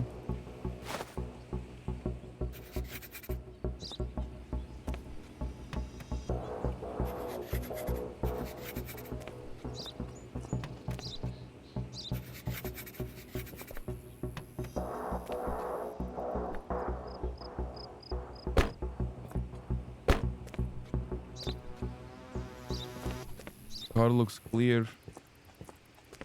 Otherwise, bumper looks good to me. Okay. Unfortunately, 5 luggage, 7 fertilizer. What the fuck? Your cargo list is also busted. You need extra luggage. What the fuck are you doing? Anyway, it does not matter.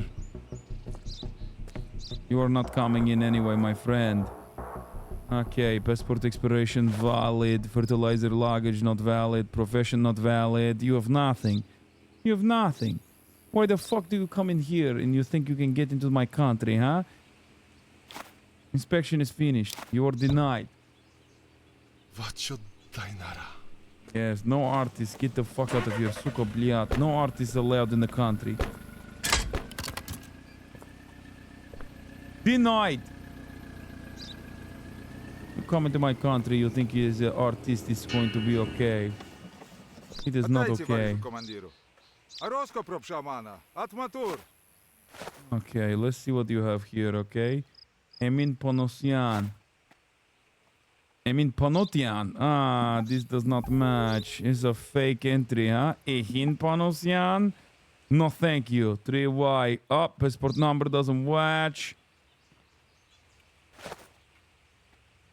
Passport number doesn't match. Photo matches, but I'm not going to save you this time. You have no cargo, which is okay, I guess. You have the mirrors.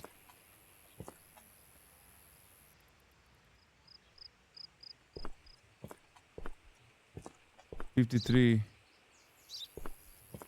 Wait, how old are you? Bonosian. 28, okay. Denied. Yes, yes, bad day for you, my friend. I know. I know. Have fun with your stupid shit Lada. Get the fuck out of here, okay? Get those commies. What? Entry regulation? I fucking clicked it, did I not? Fuck. Idźcie od cicha. Utroszne. My madre wartny robotca. Z nego Dainara. How do we make it so that I can just like... Games. Fuck police. Go to hell. Hate, hate, hate. Ajeristanska. Akaristanska. How do we make it so that I can fucking make these guys go to prison and send it themselves, you know?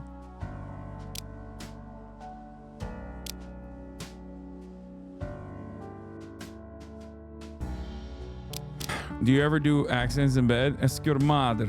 Ask your mom. The answer is yes, my friend. Yeah. See? Your mom said yep. Okay, busy day. I go to sleep now. I have big prison for this moment.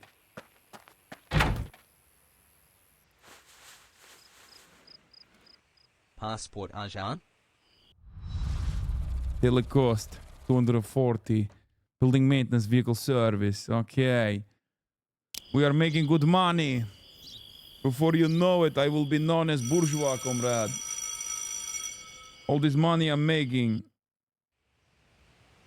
All this money. Na przodu jest choroczny den na Akaristańska.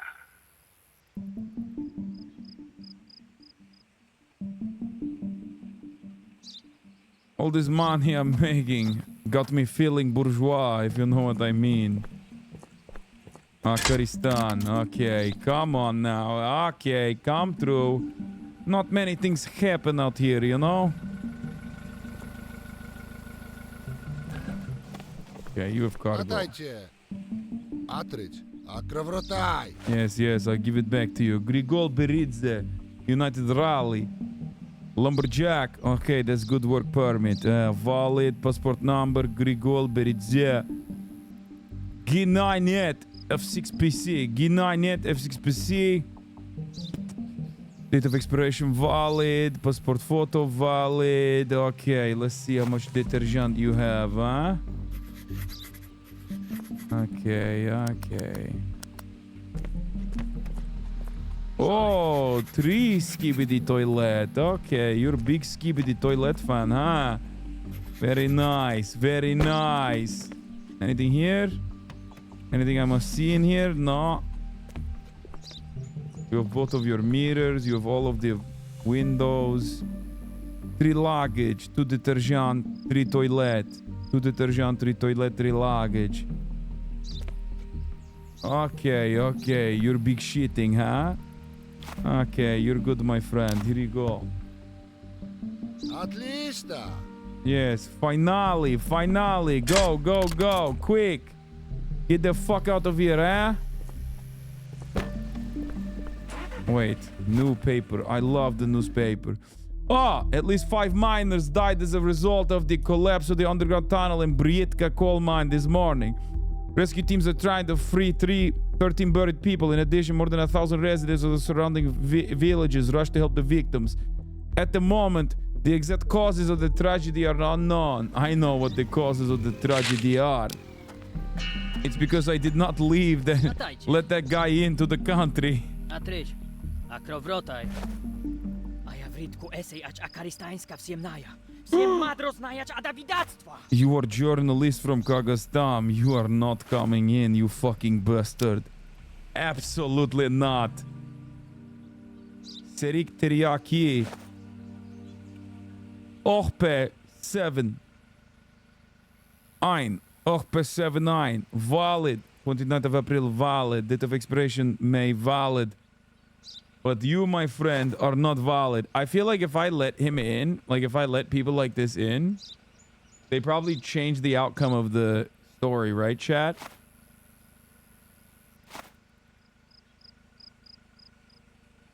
Like, he would write the counter-revolutionary press. This fucking guy, he comes into my country, he thinks he can come in.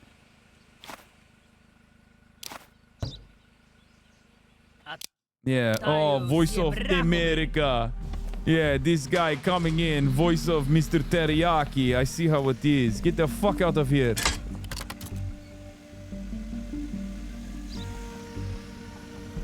No CIA. Wow! Mi madre en rumskaniać.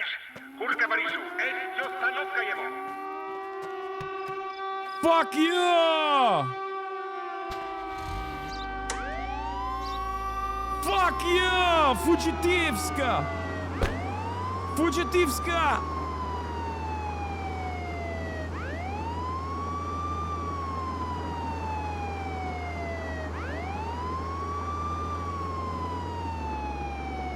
Yes, your car is no match for my superior police vehicle. I will catch you and I will fuck you. You have no shot. I understand Russian and you're perfect at it. Thank you. Как дела, как тебя зовут, товарищ? Сука, блядь, he's actually faster than I thought he would be. Fuck!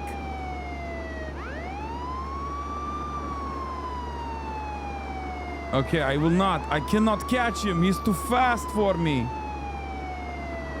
I'm in the tight corners. I'm catching tight corners, but I'm still not catching him. What the fuck?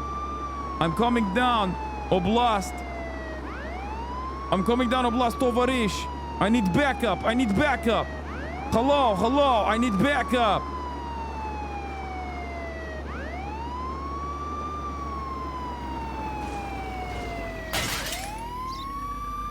Oh, fuck. Fuck! Fuck you! Alright, we're still in hot pursuit. I hit the car, but he ran away. Сука, блядь, fuck! Нет! Holy shit has looked out for Agon. Go faster! This tortoise shell is not going fast enough! Fuck! I'm doing wheelie on the side street. What is he going to? He's leading me to an ambush, I think. I need help. I'm in hot pursuit. I need faster car. Someone help me. Oh, I'm so close. Come on. There we go. Oh, shit.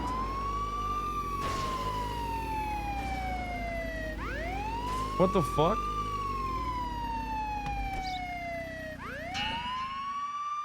You son of a fucking bitch. Get the fuck out of the car, huh? Barasto, Sipka. You're under arrest, you fucking bastard.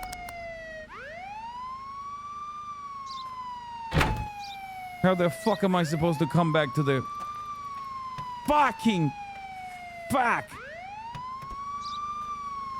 6 minutes. Wait, where is the fucking door? There is no door here? Fucking fuck.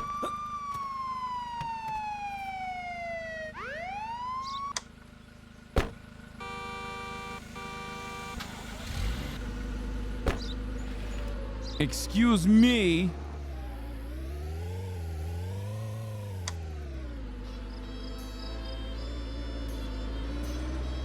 What the fuck am I doing? Oh my god, I'm in so fucking far. I'm in bumfuck nowhere. What the fuck? Okay, it's not that bad. It is not that bad. It's not that bad. We go right here. Please call my mother back. And then it's a straight shot back. She has been waiting since the wall fell. Wait. Should I just drop him off at the labor camp? Never mind.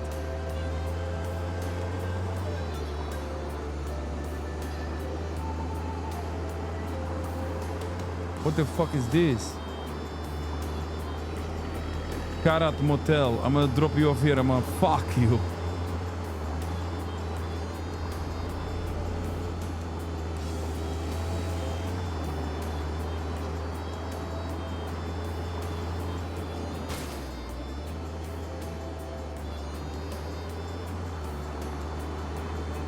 We fuck tonight. Look at what you did to the border, you fucking bastard. The beautiful border, you fucked it. Son of a bitch. Fuck you. Look at my beautiful border. It says stop border right there. You fucked it.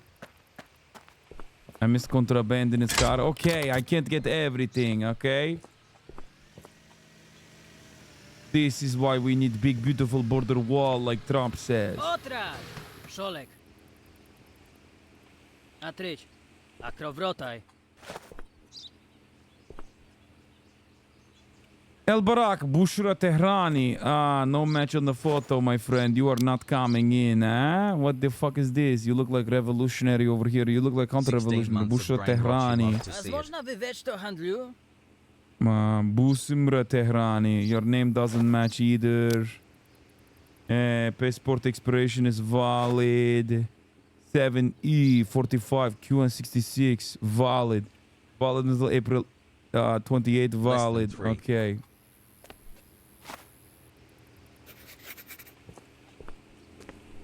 Your big window is fucking busted.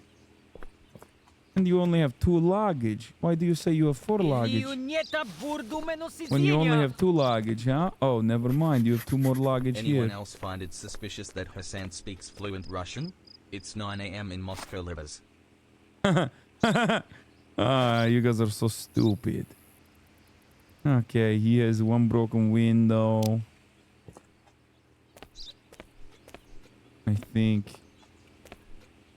No mirrors. Tires seem to be... one flat tire. Okay.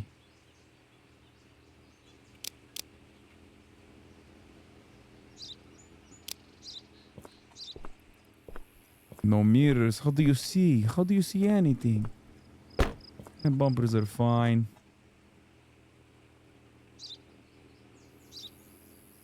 Yes, yes, yes, yes. You are not coming in, my friend.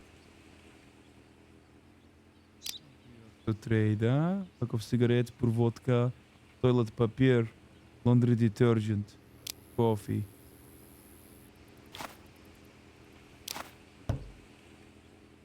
Barasto oshipka!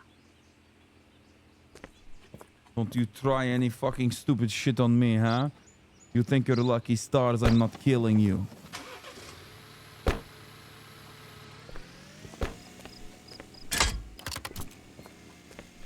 Get out of here. I need a life FR. What was I missing? Broken windows too? Fuck!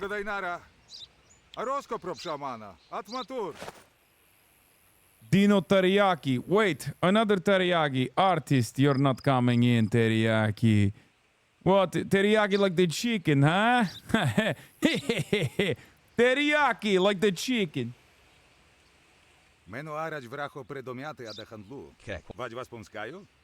Only thing I'm interested in is saying you're not valid, you're not coming in. Entry regulations. What the fuck car defects? Defected bodywork. 1. Missing light. Missing mirror. No bumper. What the fuck? Missing bumper. 1. 30 months. Defected bodywork number 2. Missing back bumper. Your car is barely alive, my friend.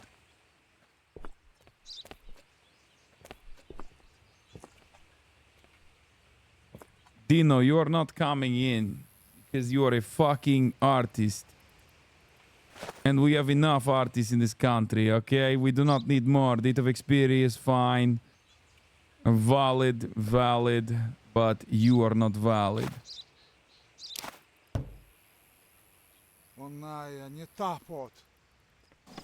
Cars being broken and fucked up is not valid for not entry, but you just log it so you get maximum money. Chatters. Another big day of work, huh? Justified refusal. Czekajcie. A ja madre planiczka rumskaniać.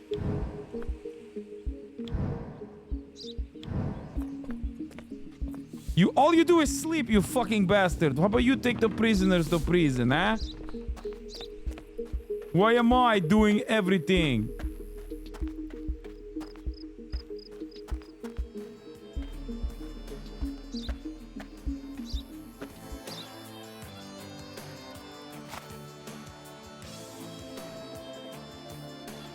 Oh, get the contraband.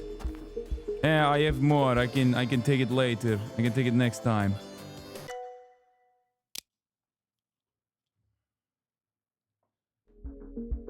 To each according to their ability, except it's only my ability. What the fuck? Why am I the only one who's only working here, huh? Sometimes it feels like I am the only one working. Get your car fixed? I don't know how to fix up the car. How the fuck do I repair car?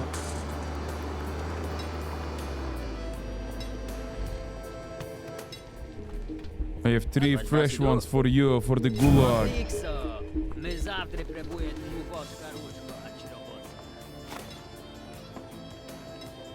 You know what? I got a Vlad's tool.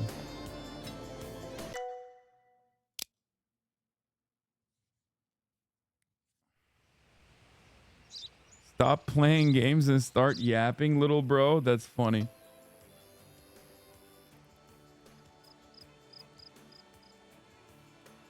It was always going to be inevitably a fan of the yapping.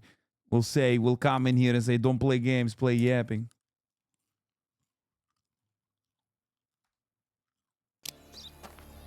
Снего Дайнара. Atajcie, wać was idu? Vlad. AK-47. Vlad, it is time. Should I buy it, chat?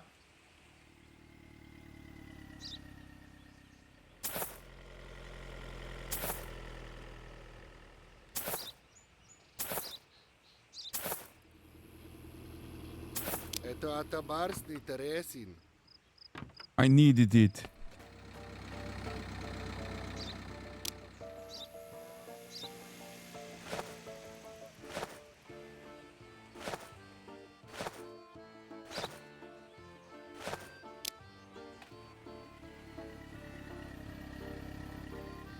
Oh, look at this beauty.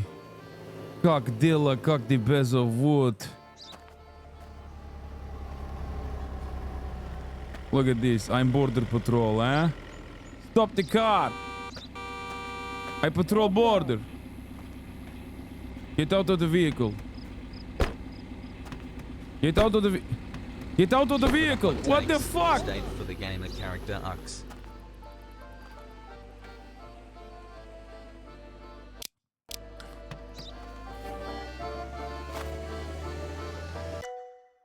I had to get the fucking Kalashnikov, comrade. I had to get the Kalashnikov, comrade. Hey, fix the fucking car, huh? Ada mana.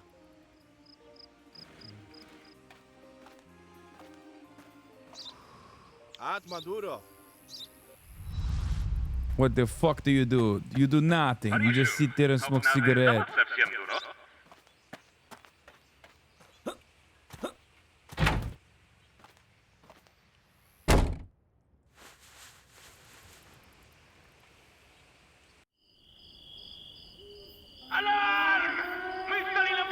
This is why I needed.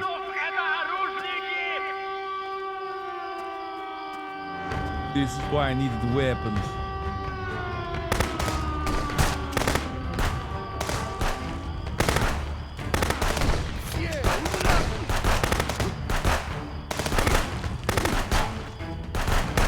It's slim pickings. It's nothing to me.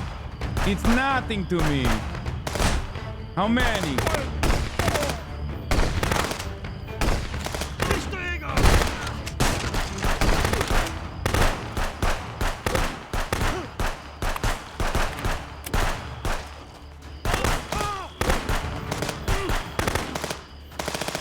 How many?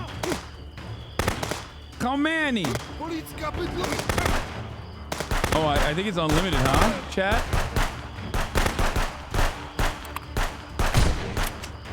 It's unlimited? Can I grab their weapon? Listo jego!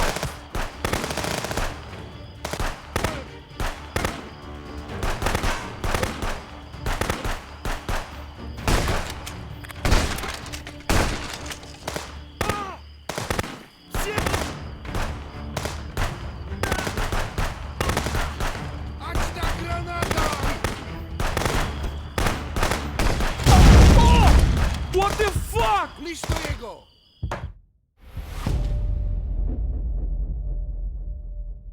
I killed like 60. That's crazy. Imagine being a capitalist and making your money through communism. SMH my head jamba juice capitalist. I killed like 60 of the fucking counter-revolutionary fascists. And then this is how I die. This is why you have to make up on the acorn.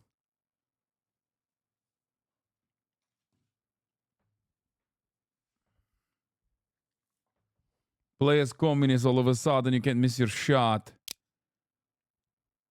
Beep. Granada means grenade? Oh, thank you. I did not know.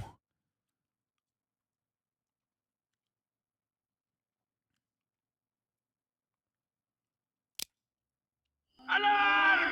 Выставили нападник! Всем бойцов! Это оружники!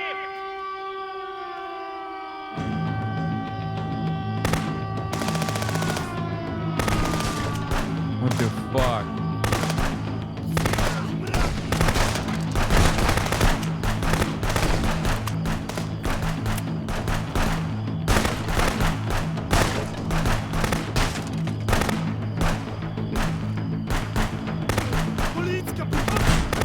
Wait, what the fuck? Oh shit.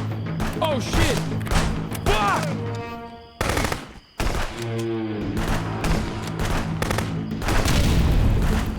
Oh, I escaped the fucking grenade this time. What the fuck? They're blowing shit up.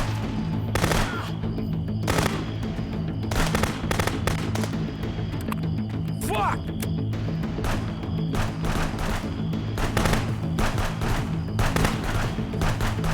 Listo jego! Where the fuck is the upgrade, huh? Why am I fucking upgrading you if you cannot fucking use your fucking weapons? You stupid fuck, all you do is smoke cigarette.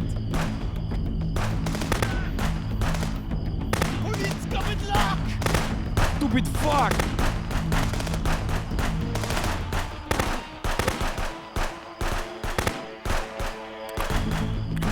Listo jego!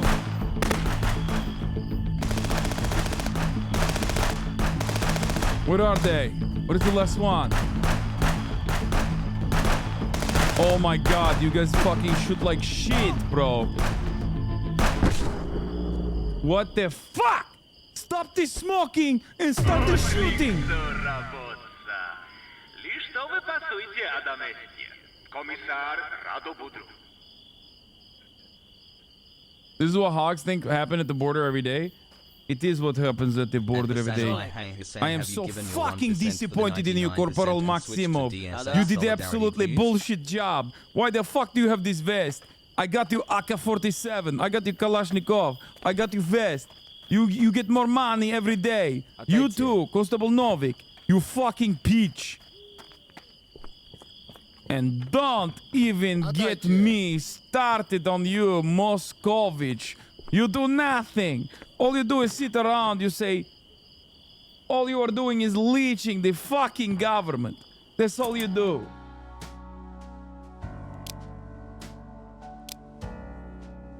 I have no one to trust here. I kill everyone. I'm the one who kill everyone. You kill nobody.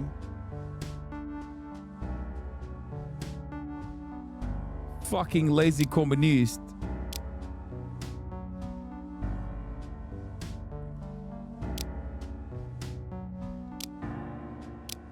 This is why we need to pay police more? No, this is why we need to pay them less. These guys, they do very bad job. Not good at all.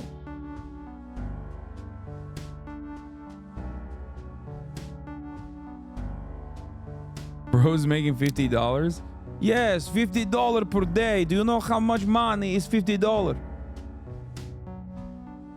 Do you know how much money is $50? It's so much money.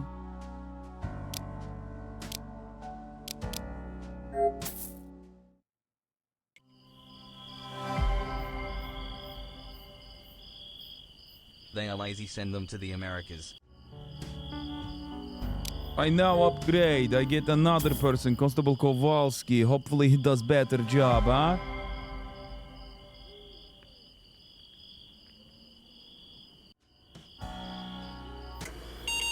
Peepo pod wow. Remember.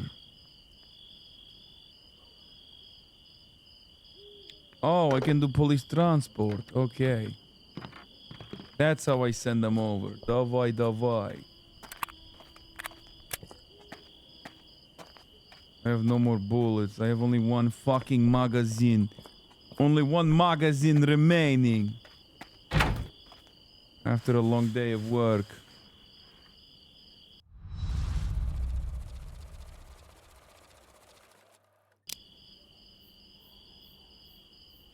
Has wicked. TTS is only for gaming.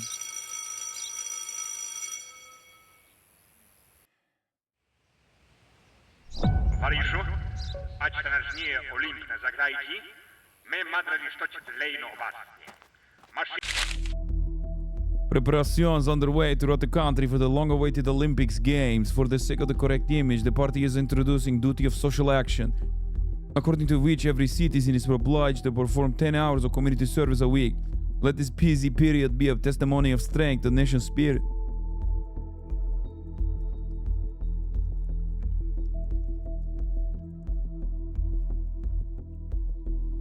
At least they've changed the labor restrictions. Okay, 10 hours of community service.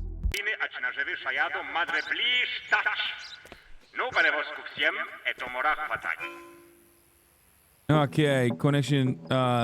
Vehicles with more than 3 technical defects will be prohibited. Oh my god, we're not letting in. Vehicle registration. Cargo list. Damage control.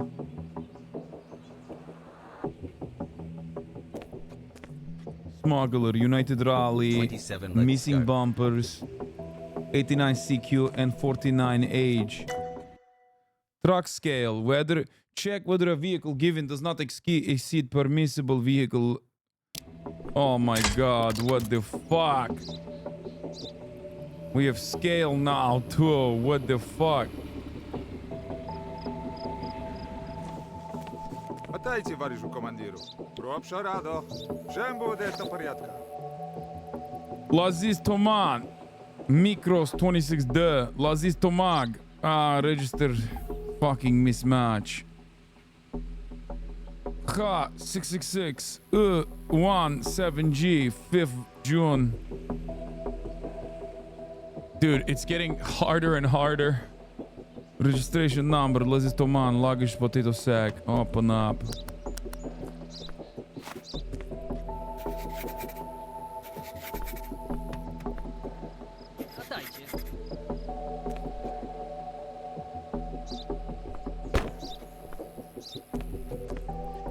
Okay, you're missing one mirror. Your bumper seems to be fine. You're missing 2 mirrors. Did he open this window or is this window broken, chat? I can't tell. I think he opened it, right?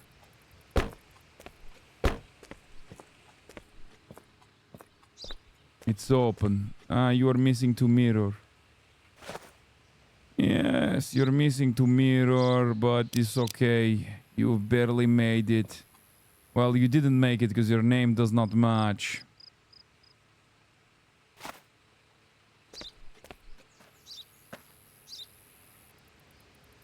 Vehicle weight.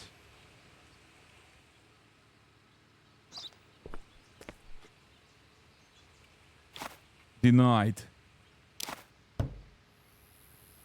Вач отдай нара. Wait, did his cargo list match? I didn't even check. I didn't check it off the list if it did or not. Look at this fucking idiot. Get out of the fucking way so the car can leave, dumbass. God, Corporate Novik, you are such piece of shit. You are such piece of the shit. 660. Отойти. Атматур. Документацион. Ваше правители, ать завтра дура всем, а да тучко. I don't want to hear what you have to say. I don't want to hear someone from El Barak talking shit about Ajaristan.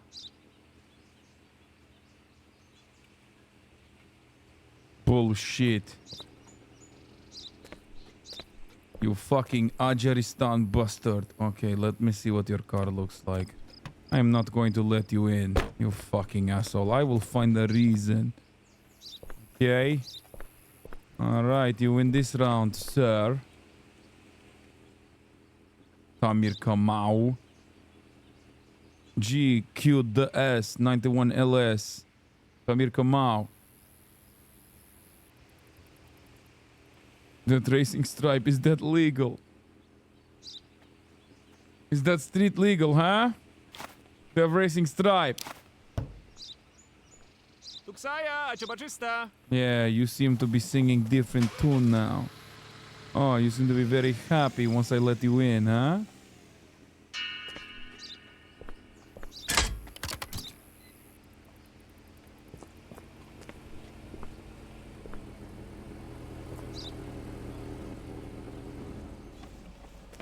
Отойти. Пропшаю от документа. Firgid Dahash. Okay, name does not match. 1580. 1350. Oh, that's maximum. Okay. One refrigerator. No bumper, no big bumper.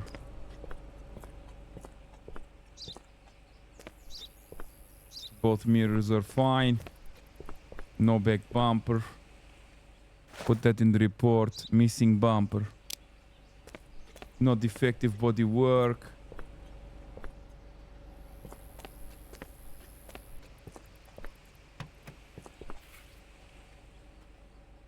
Okay. Agreed the hash. Expiration valid. Wait. Missing bumper 1. United Rally is what we're looking for. You are missing one bumper. Hold on. Please step out of the vehicle. Let me take a closer look.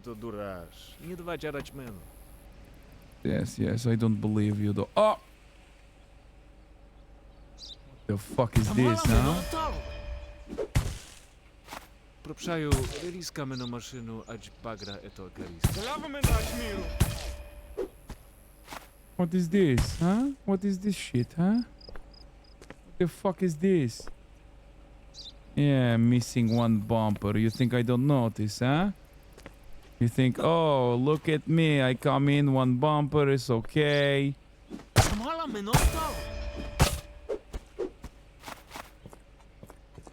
Counterfeit money.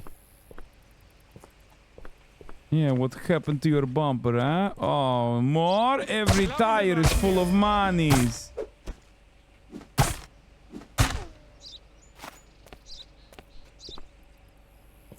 Every tire.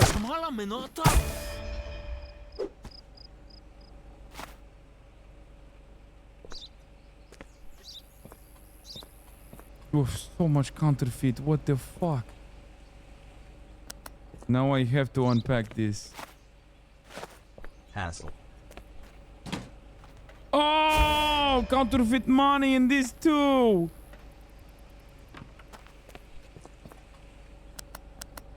Oh, under the fucking car too. What the fuck? Counterfeit money everywhere.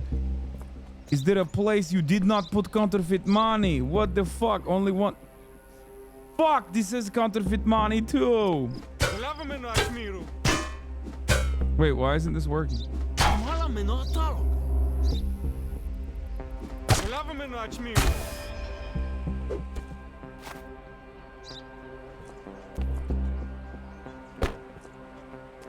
This fucking guy had everything. He had something in every fucking tire.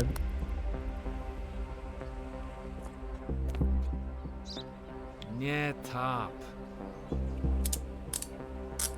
This crazy game's name is Contraband Police. Отдайте. Also known as top of the hour break, also known as Comrade Border Patrol. Давай, давай, да. Where the fuck is Maximov? You fucking piece of shit. At Maduro. Clear the inspection zone, Maximov.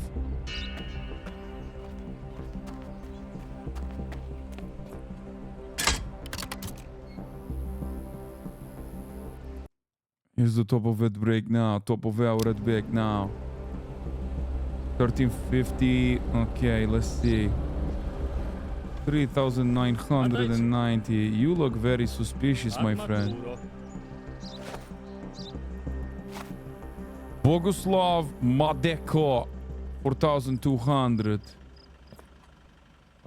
3,900. Okay.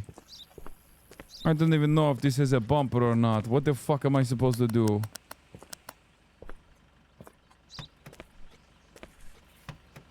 Get out of the vehicle, please. I feel like having the engine in the car would be really bad, right? Wouldn't it get really hot? Broken tail light. Oh, that's gonna look bad on the report. One broken tail light so far.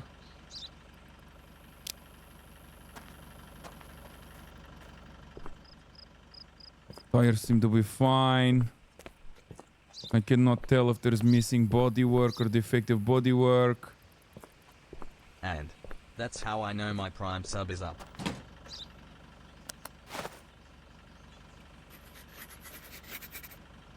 Give me the toilet. Fertilizer. Okay. Soap 4, fertilizer 3. Yes, da. Toilet 1, 2 washer. Da. Refrigerator 1. Da. Boguslav. Madeshkov. Oh no, your cargo list is not matching. Passport number. Valid. Date of expiration not valid. Date of expiration not matching either. Cargo list is valid though. Wait a minute.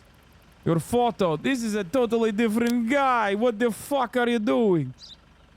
This is not a Micros 26D vehicle, is it? Wait a minute.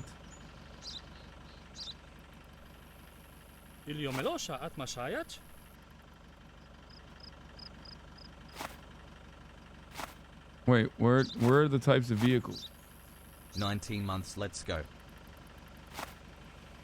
Registration number GX119.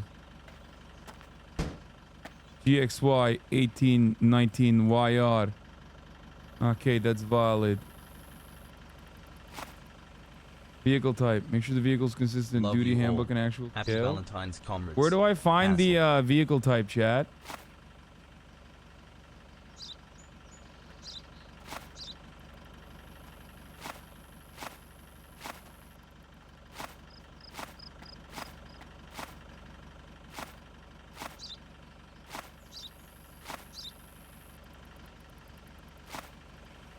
This is not a Migros 26. What the fuck? This is not valid. Azam? Barilla, Azar V, Zagar 53, Grozdu. What the fuck are you doing, my friend? You have... Nothing you have is correct. I should arrest you for how wrong your inspection is. Denied. Damala, damala.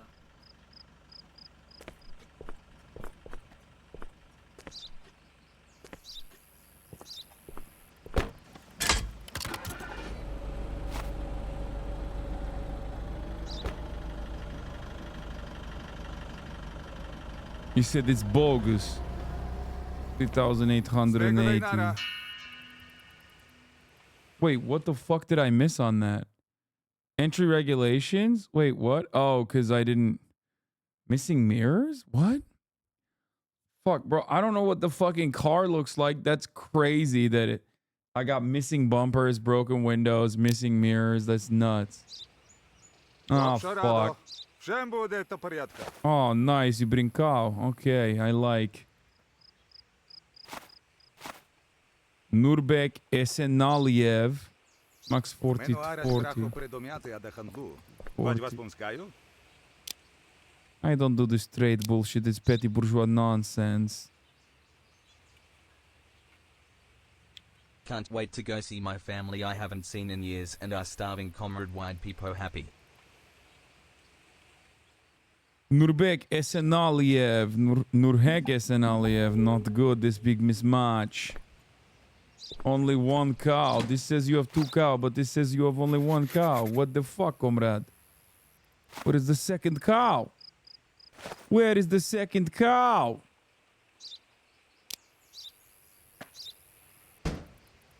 Two busted taillights. Oh, you are not coming in. Missing 2 mirrors.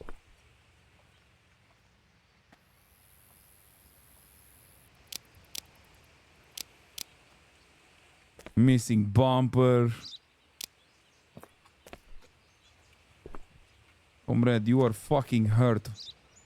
Nurbek, what the fuck happened to you, huh? Zager 53. Let's see if this is actually Zager 53. Moo, it is me, the second cow. Okay, car is correct at least. That is a Zager 53. But you do not make it for registration number. MBS. I don't even know what your fucking Gassy, registration did you number ever is. It's finish Better Call broken. Saul? MBS 6835DY. Okay. You are not coming in, my friend. When is game stream? Yes, don't even try me right now. Don't even fucking try me with this nonsense. Oh, a long day and it's over. Very nice, very nice. Holy shit, I have sniper rifle now.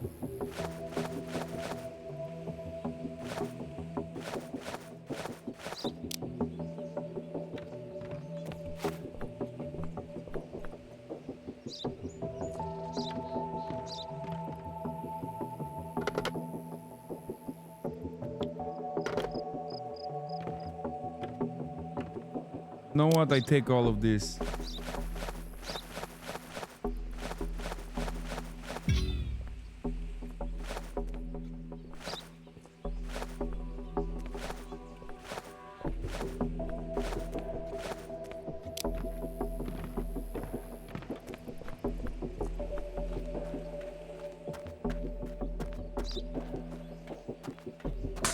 I've been promoted once again. A dajcie, Mariszu komandiru. That's promotion on your LinkedIn profile. Comrade, there is no...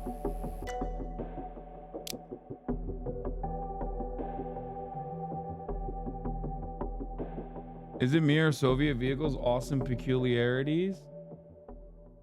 I think that Soviet vehicles are sick. Like, Ladas genuinely look cool, in my opinion. Unpopular take.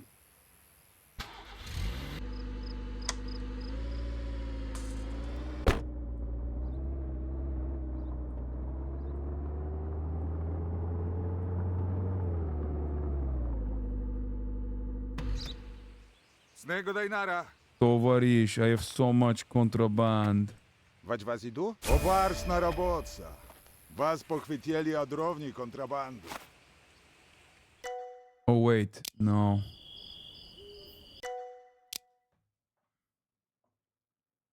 The Popeda was a legit nice looking car. I need to go to Vlad's shop. Healthy cigarettes, cold vodka here. Fuck are you looking at? Sorek. Vlad. I see you have sniper rifle.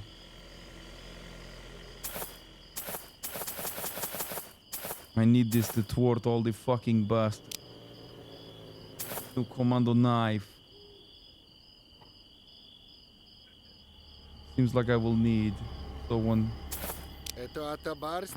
Also one crowbar.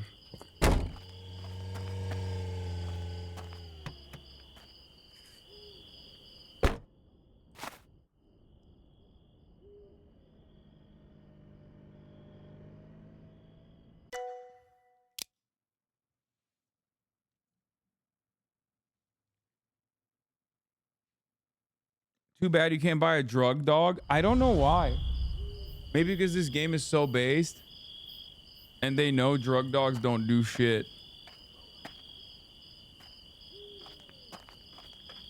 Отдайте, товарищу командиру. Fuck. Hello. I am your boss. I hired you. Weird coming from a dog lover. No, drug dogs don't do shit. They just like get fucking paid by the government. But like they suck. They suck at actually.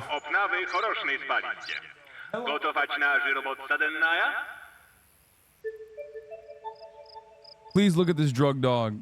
Chat, look at this. Does this look like a dog that can find drugs to you? Only drugs is finding is this shit. Finding this shit on her.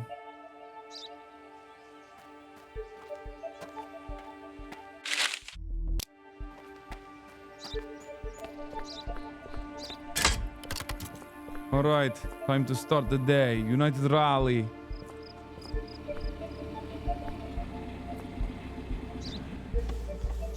Отдайте, товарищу командиру. Yes, yes, comrade командиру.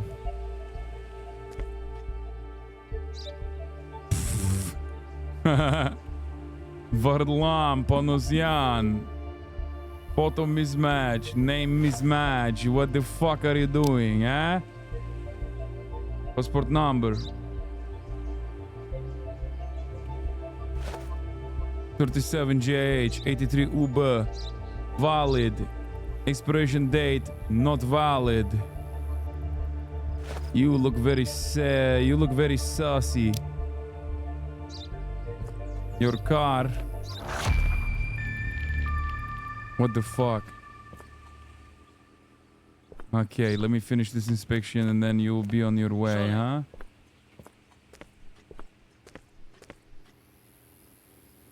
Okay. It seems to be alright. I'm suspicious of you because you are bald, but you're not coming in anyway. Вач отдай нара. You'll be lucky that you didn't come in.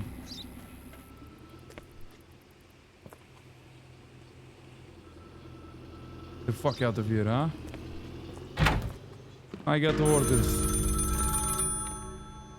Wait, which criminal? Wait, what?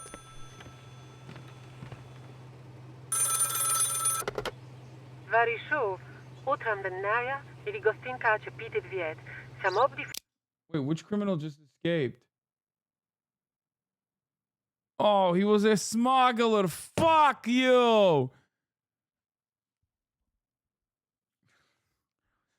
I should have listened to my revolutionary intuition. My revolutionary intuition. I knew he was a bald and not trustworthy, but this time I thought to myself, you know, Lenin also bald. Lenin also bald. I trust Lenin. But in Azerbaijan, only Lenin is the one bald you trust.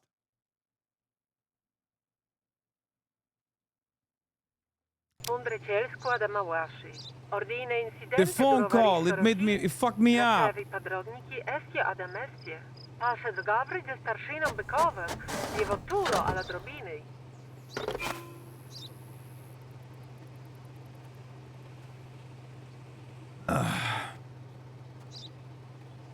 $500 is so much. It's so much money. So much money lost. All of my monies. It's not a good day, my friend. It is not a good day. To go all the way down to the drunken bear inn now. Fuck me. The worst day of my life.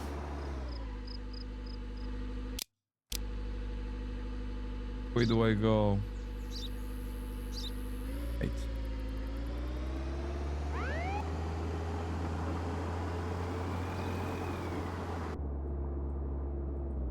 Wait, how do I turn the radio? That's what I'm talking about, eh? Some good music.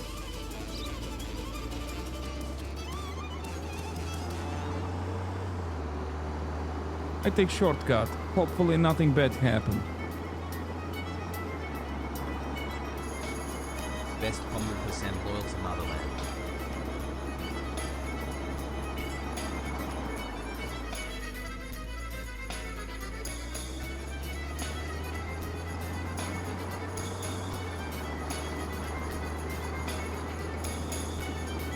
Look at these roads, beautiful country roads. Take me home to a place where I belong.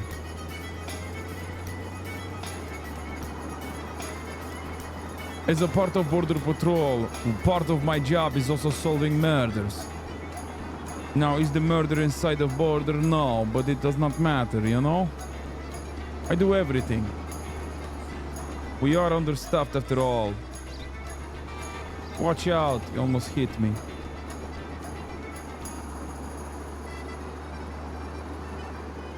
Yakutia Country Road, Ural Mountain Mama. Yes, Mountain Mama.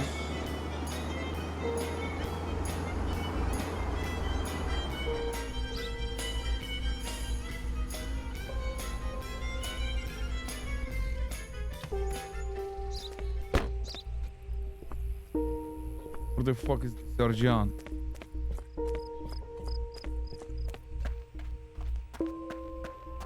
This is very Americanish inn. Looks very American diner. Variszu, O, obare to beer! Zamietnik, fundra umraku, ać powrotnej budnok. My kontroluje to zona. Madre insidia saju podzrymników. A da one tajete to trzasum raat. Szaprać, siem tropsaja, ać powrotnej meno. Niwicja wychodzi. To wy pozwolicie. Nice. Interrogate the suspects. Search them. Where's the body?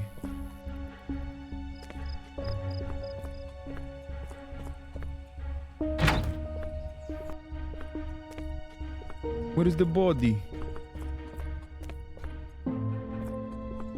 Where is the body? He said the cleaner's out back. I kill all 6 of you with my AK-47. I kill all 6 of you with my Kalashnikov. LB bread, LB bread, LB bread, LB bread, LB bread, LB bread, LB bread, LB bread.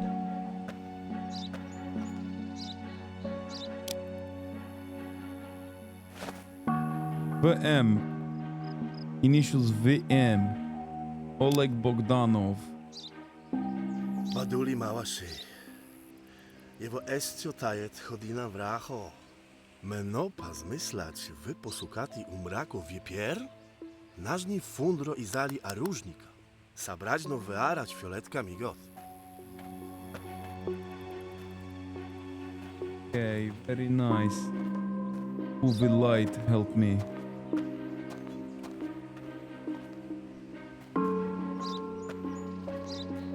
The murderer walked away. He left the property. It's none of the 6 people.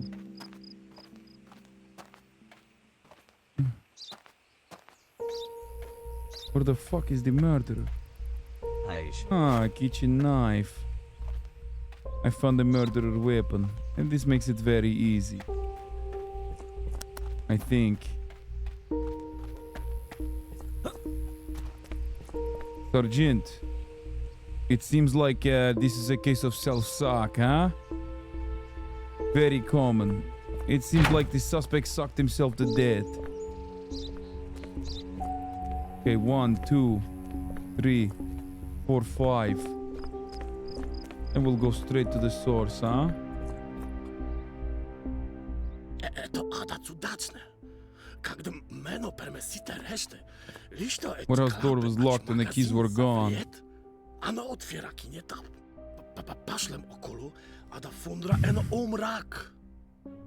Pierwotny listo, kali małaszy pozgawryć eto tareb gesto i lo kadry graliczna.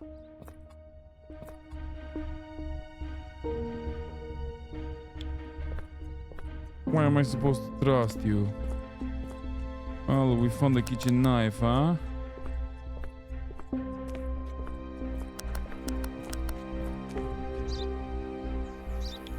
Okay, let's talk to guy in beret. Everyone in Russia looks like fucking illegal. Everyone in Russia looks like... Oh, Vasil Morin! Когда Олег пожучил осу, я мадре хено и залить. Это дамбрит шасотник, если у меня фамилия Ачгено. Возможно, я говорить мачкомо, зато нет обхарать или бедлог. Пошло говорить ада Тимур. Хено цудачная манера или паста темная. Who's AS?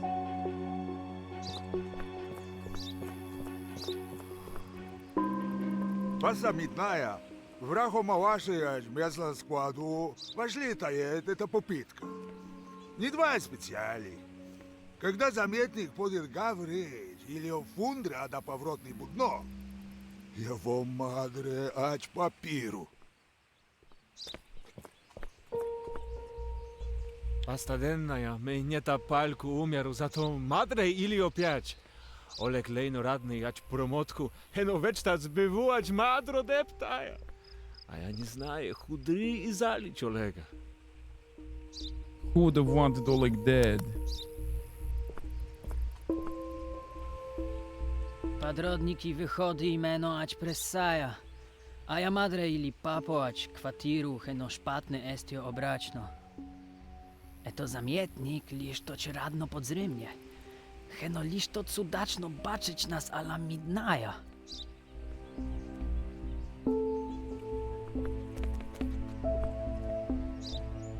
Мы вышли тая тупия чулега промотка.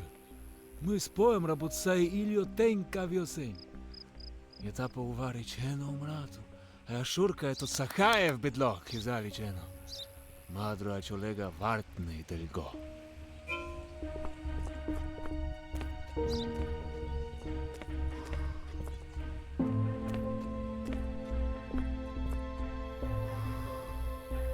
He has boots on. He's the only guy with the boots on, eh? Vasil and the other guy. Wać estio wasza andinia?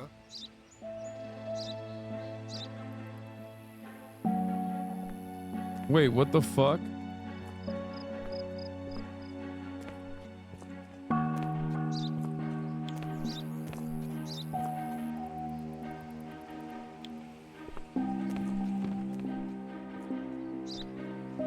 I don't know who to release.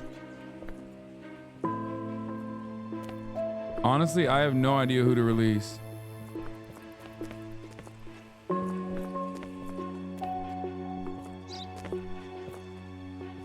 Когда Олег пожучил осу, я When мадре Oleg kicked хено и us out? залить. Это дамбрит шасотник, если у меня фамилия Ачгено. Возможно, я говорить мачкомо, зато нет обхарать или бедлог. Пошло говорить ада Тимур. Хено цудачная манера или паста темная.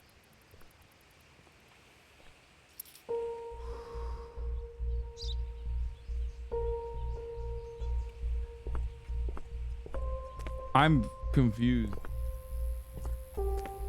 The only one with a motive is Vasil, and also the guy with the debt. Vasil and Yegor are the only two people with the actual motive. But I guess if he killed him, he would have taken the watch, so it's probably not him. Wać estio wasza andinia? Wait, what? Whichever one this is. Which? Vasil Morin. Wać estio wasza andinia?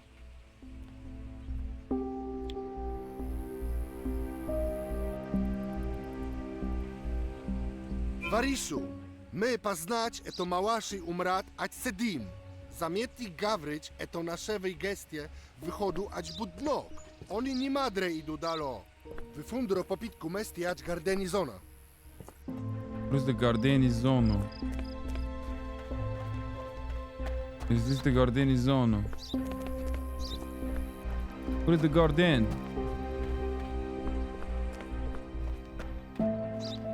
Where's the garden?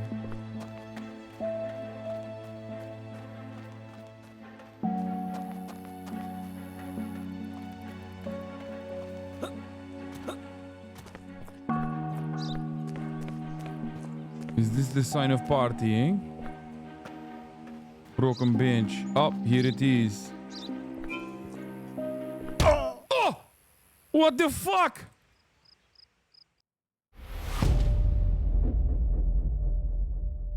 Wait, what?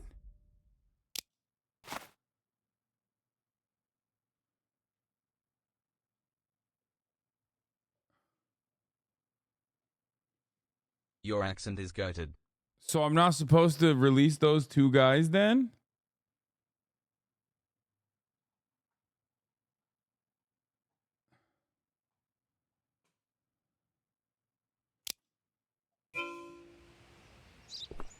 Vać estio wasza andinia?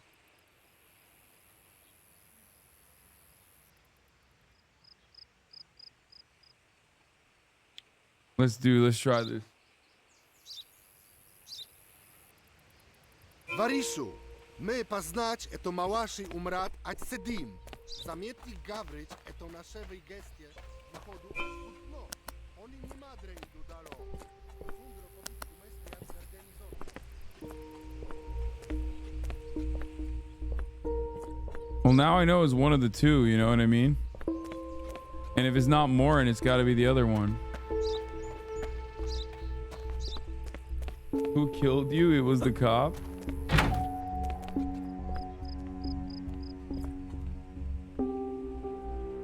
My sedli ać budku, eta wodka pokończyć. Timur paszł ać szlawko do rabu. Za to Oleg idu tu liet, ać w powrotny budnok, eta w knajpotce zawriet. Jegor pospalić, a ja madry samotka, ać Nikita.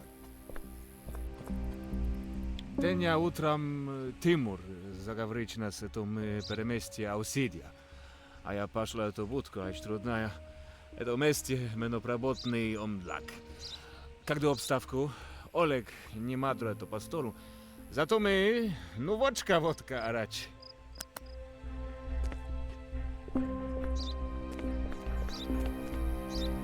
Eto saju, jak ty gesto paszli Ausidia. One zostawica lejno burdoń. Każe meno wychodzi eto cigar, lisztoć patrodnik szajadu acz pawrotnej budnok. Prabotnej oni gawryć jewo Timur. I don't trust the cleaner. He seems very suspicious. Gdy paszlo eta szlawko, a ja lisz to znamietnika, ila waszla ać pawrotny budnok. Heno lisz to skryć na nieczko et kapota. Wait, who's lying? Timur did go back. My sedli ać budku, eta wodka pokończyć. Wait, Oleg Timur paszł ać szlawko do rabu. went to get the bottle, bought at the bottle. Oleg had to go to the toilet behind the building. Oleg is the one lying. Wait, no. A ja madry samotka. Where is Oleg? Oh, Oleg is gone. Timur is the one lying, huh? Vać estio wasza andinia?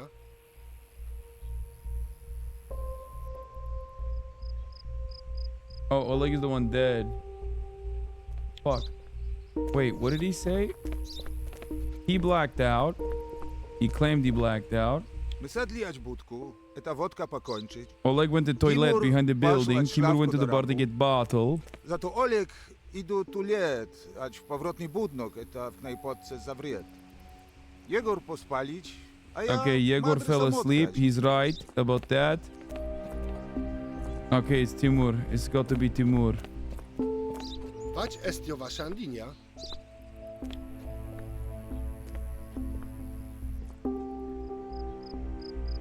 Atliszta, my odkryli magazyn. Atma wymożności lisz tutaj jest. Where's the warehouse?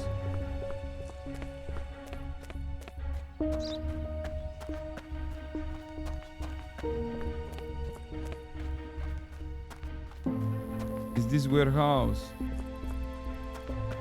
Where is the warehouse? Oh, poopy. What the fuck?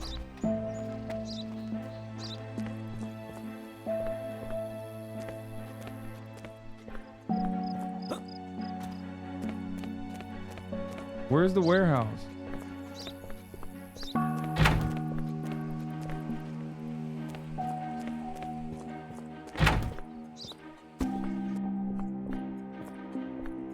Don't fucking come after me.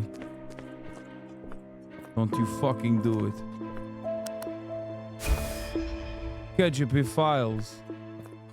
KGB files.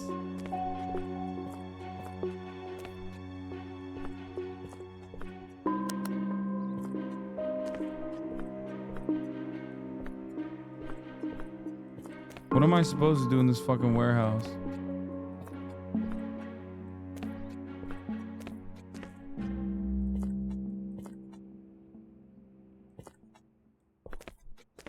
Oh.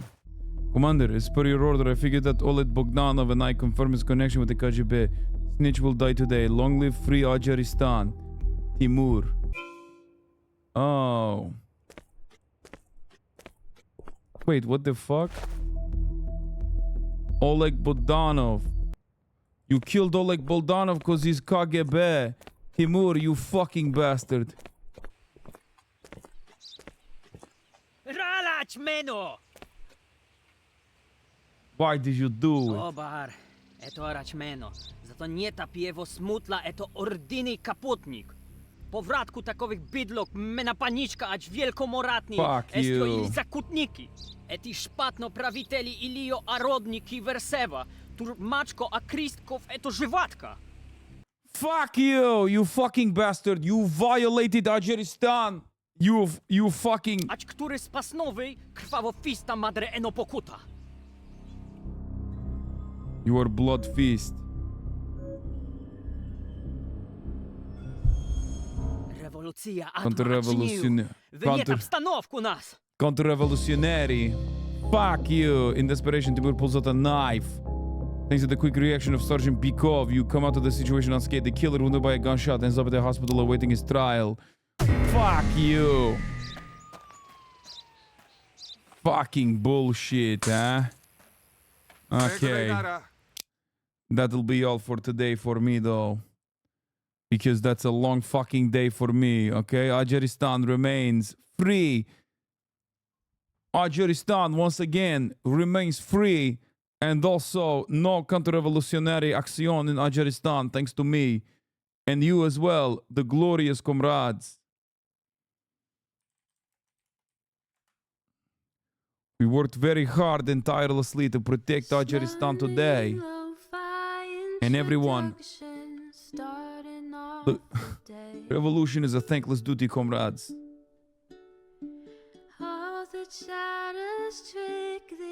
We will be back tomorrow for more fun. Alright, peace. We'll spend the Valentine's Day with you and your mothers. For Mother Russia, of course. Good night.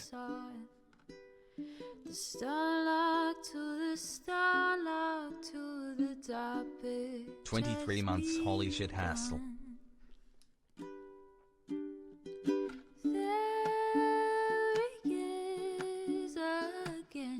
Hasan is streaming. Hasan is streaming. There he is again. Hasan is streaming. Hasan is streaming. Reviewing the P.O. box. Uncle Uger's face. Sudden discord at your prop. Great names take embrace. Tiny Bernie Sanders, LGBTQ Air Force. The whole left at your fingertips. Anne at your door. H3 crowded debate, the Young Turks online show. 3 full fucking years of this, plenty more to go.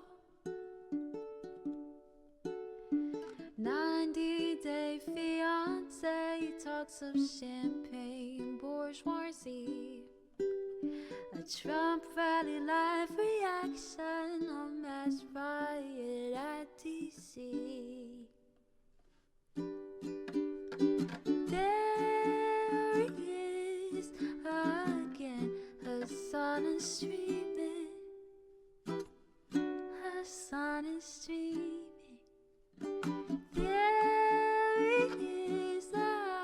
again.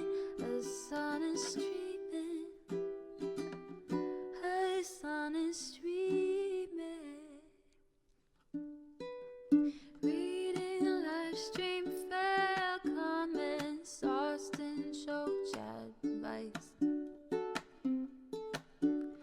And all the ways the right-wing pipeline can suck you in online. JCS react, Lord frame gets broken, cover blown. A full-blown mass pandemic monster streaming at your home. Total radicalization coming out to find the system you were taught to trust in was broken the whole time. All these daily streams, whether big or whether small, have helped me and so many find the meaning through it all. There he is again, Hasan is streaming. Hasan is streaming. There he is again, Hasan is streaming. Hasan is streaming.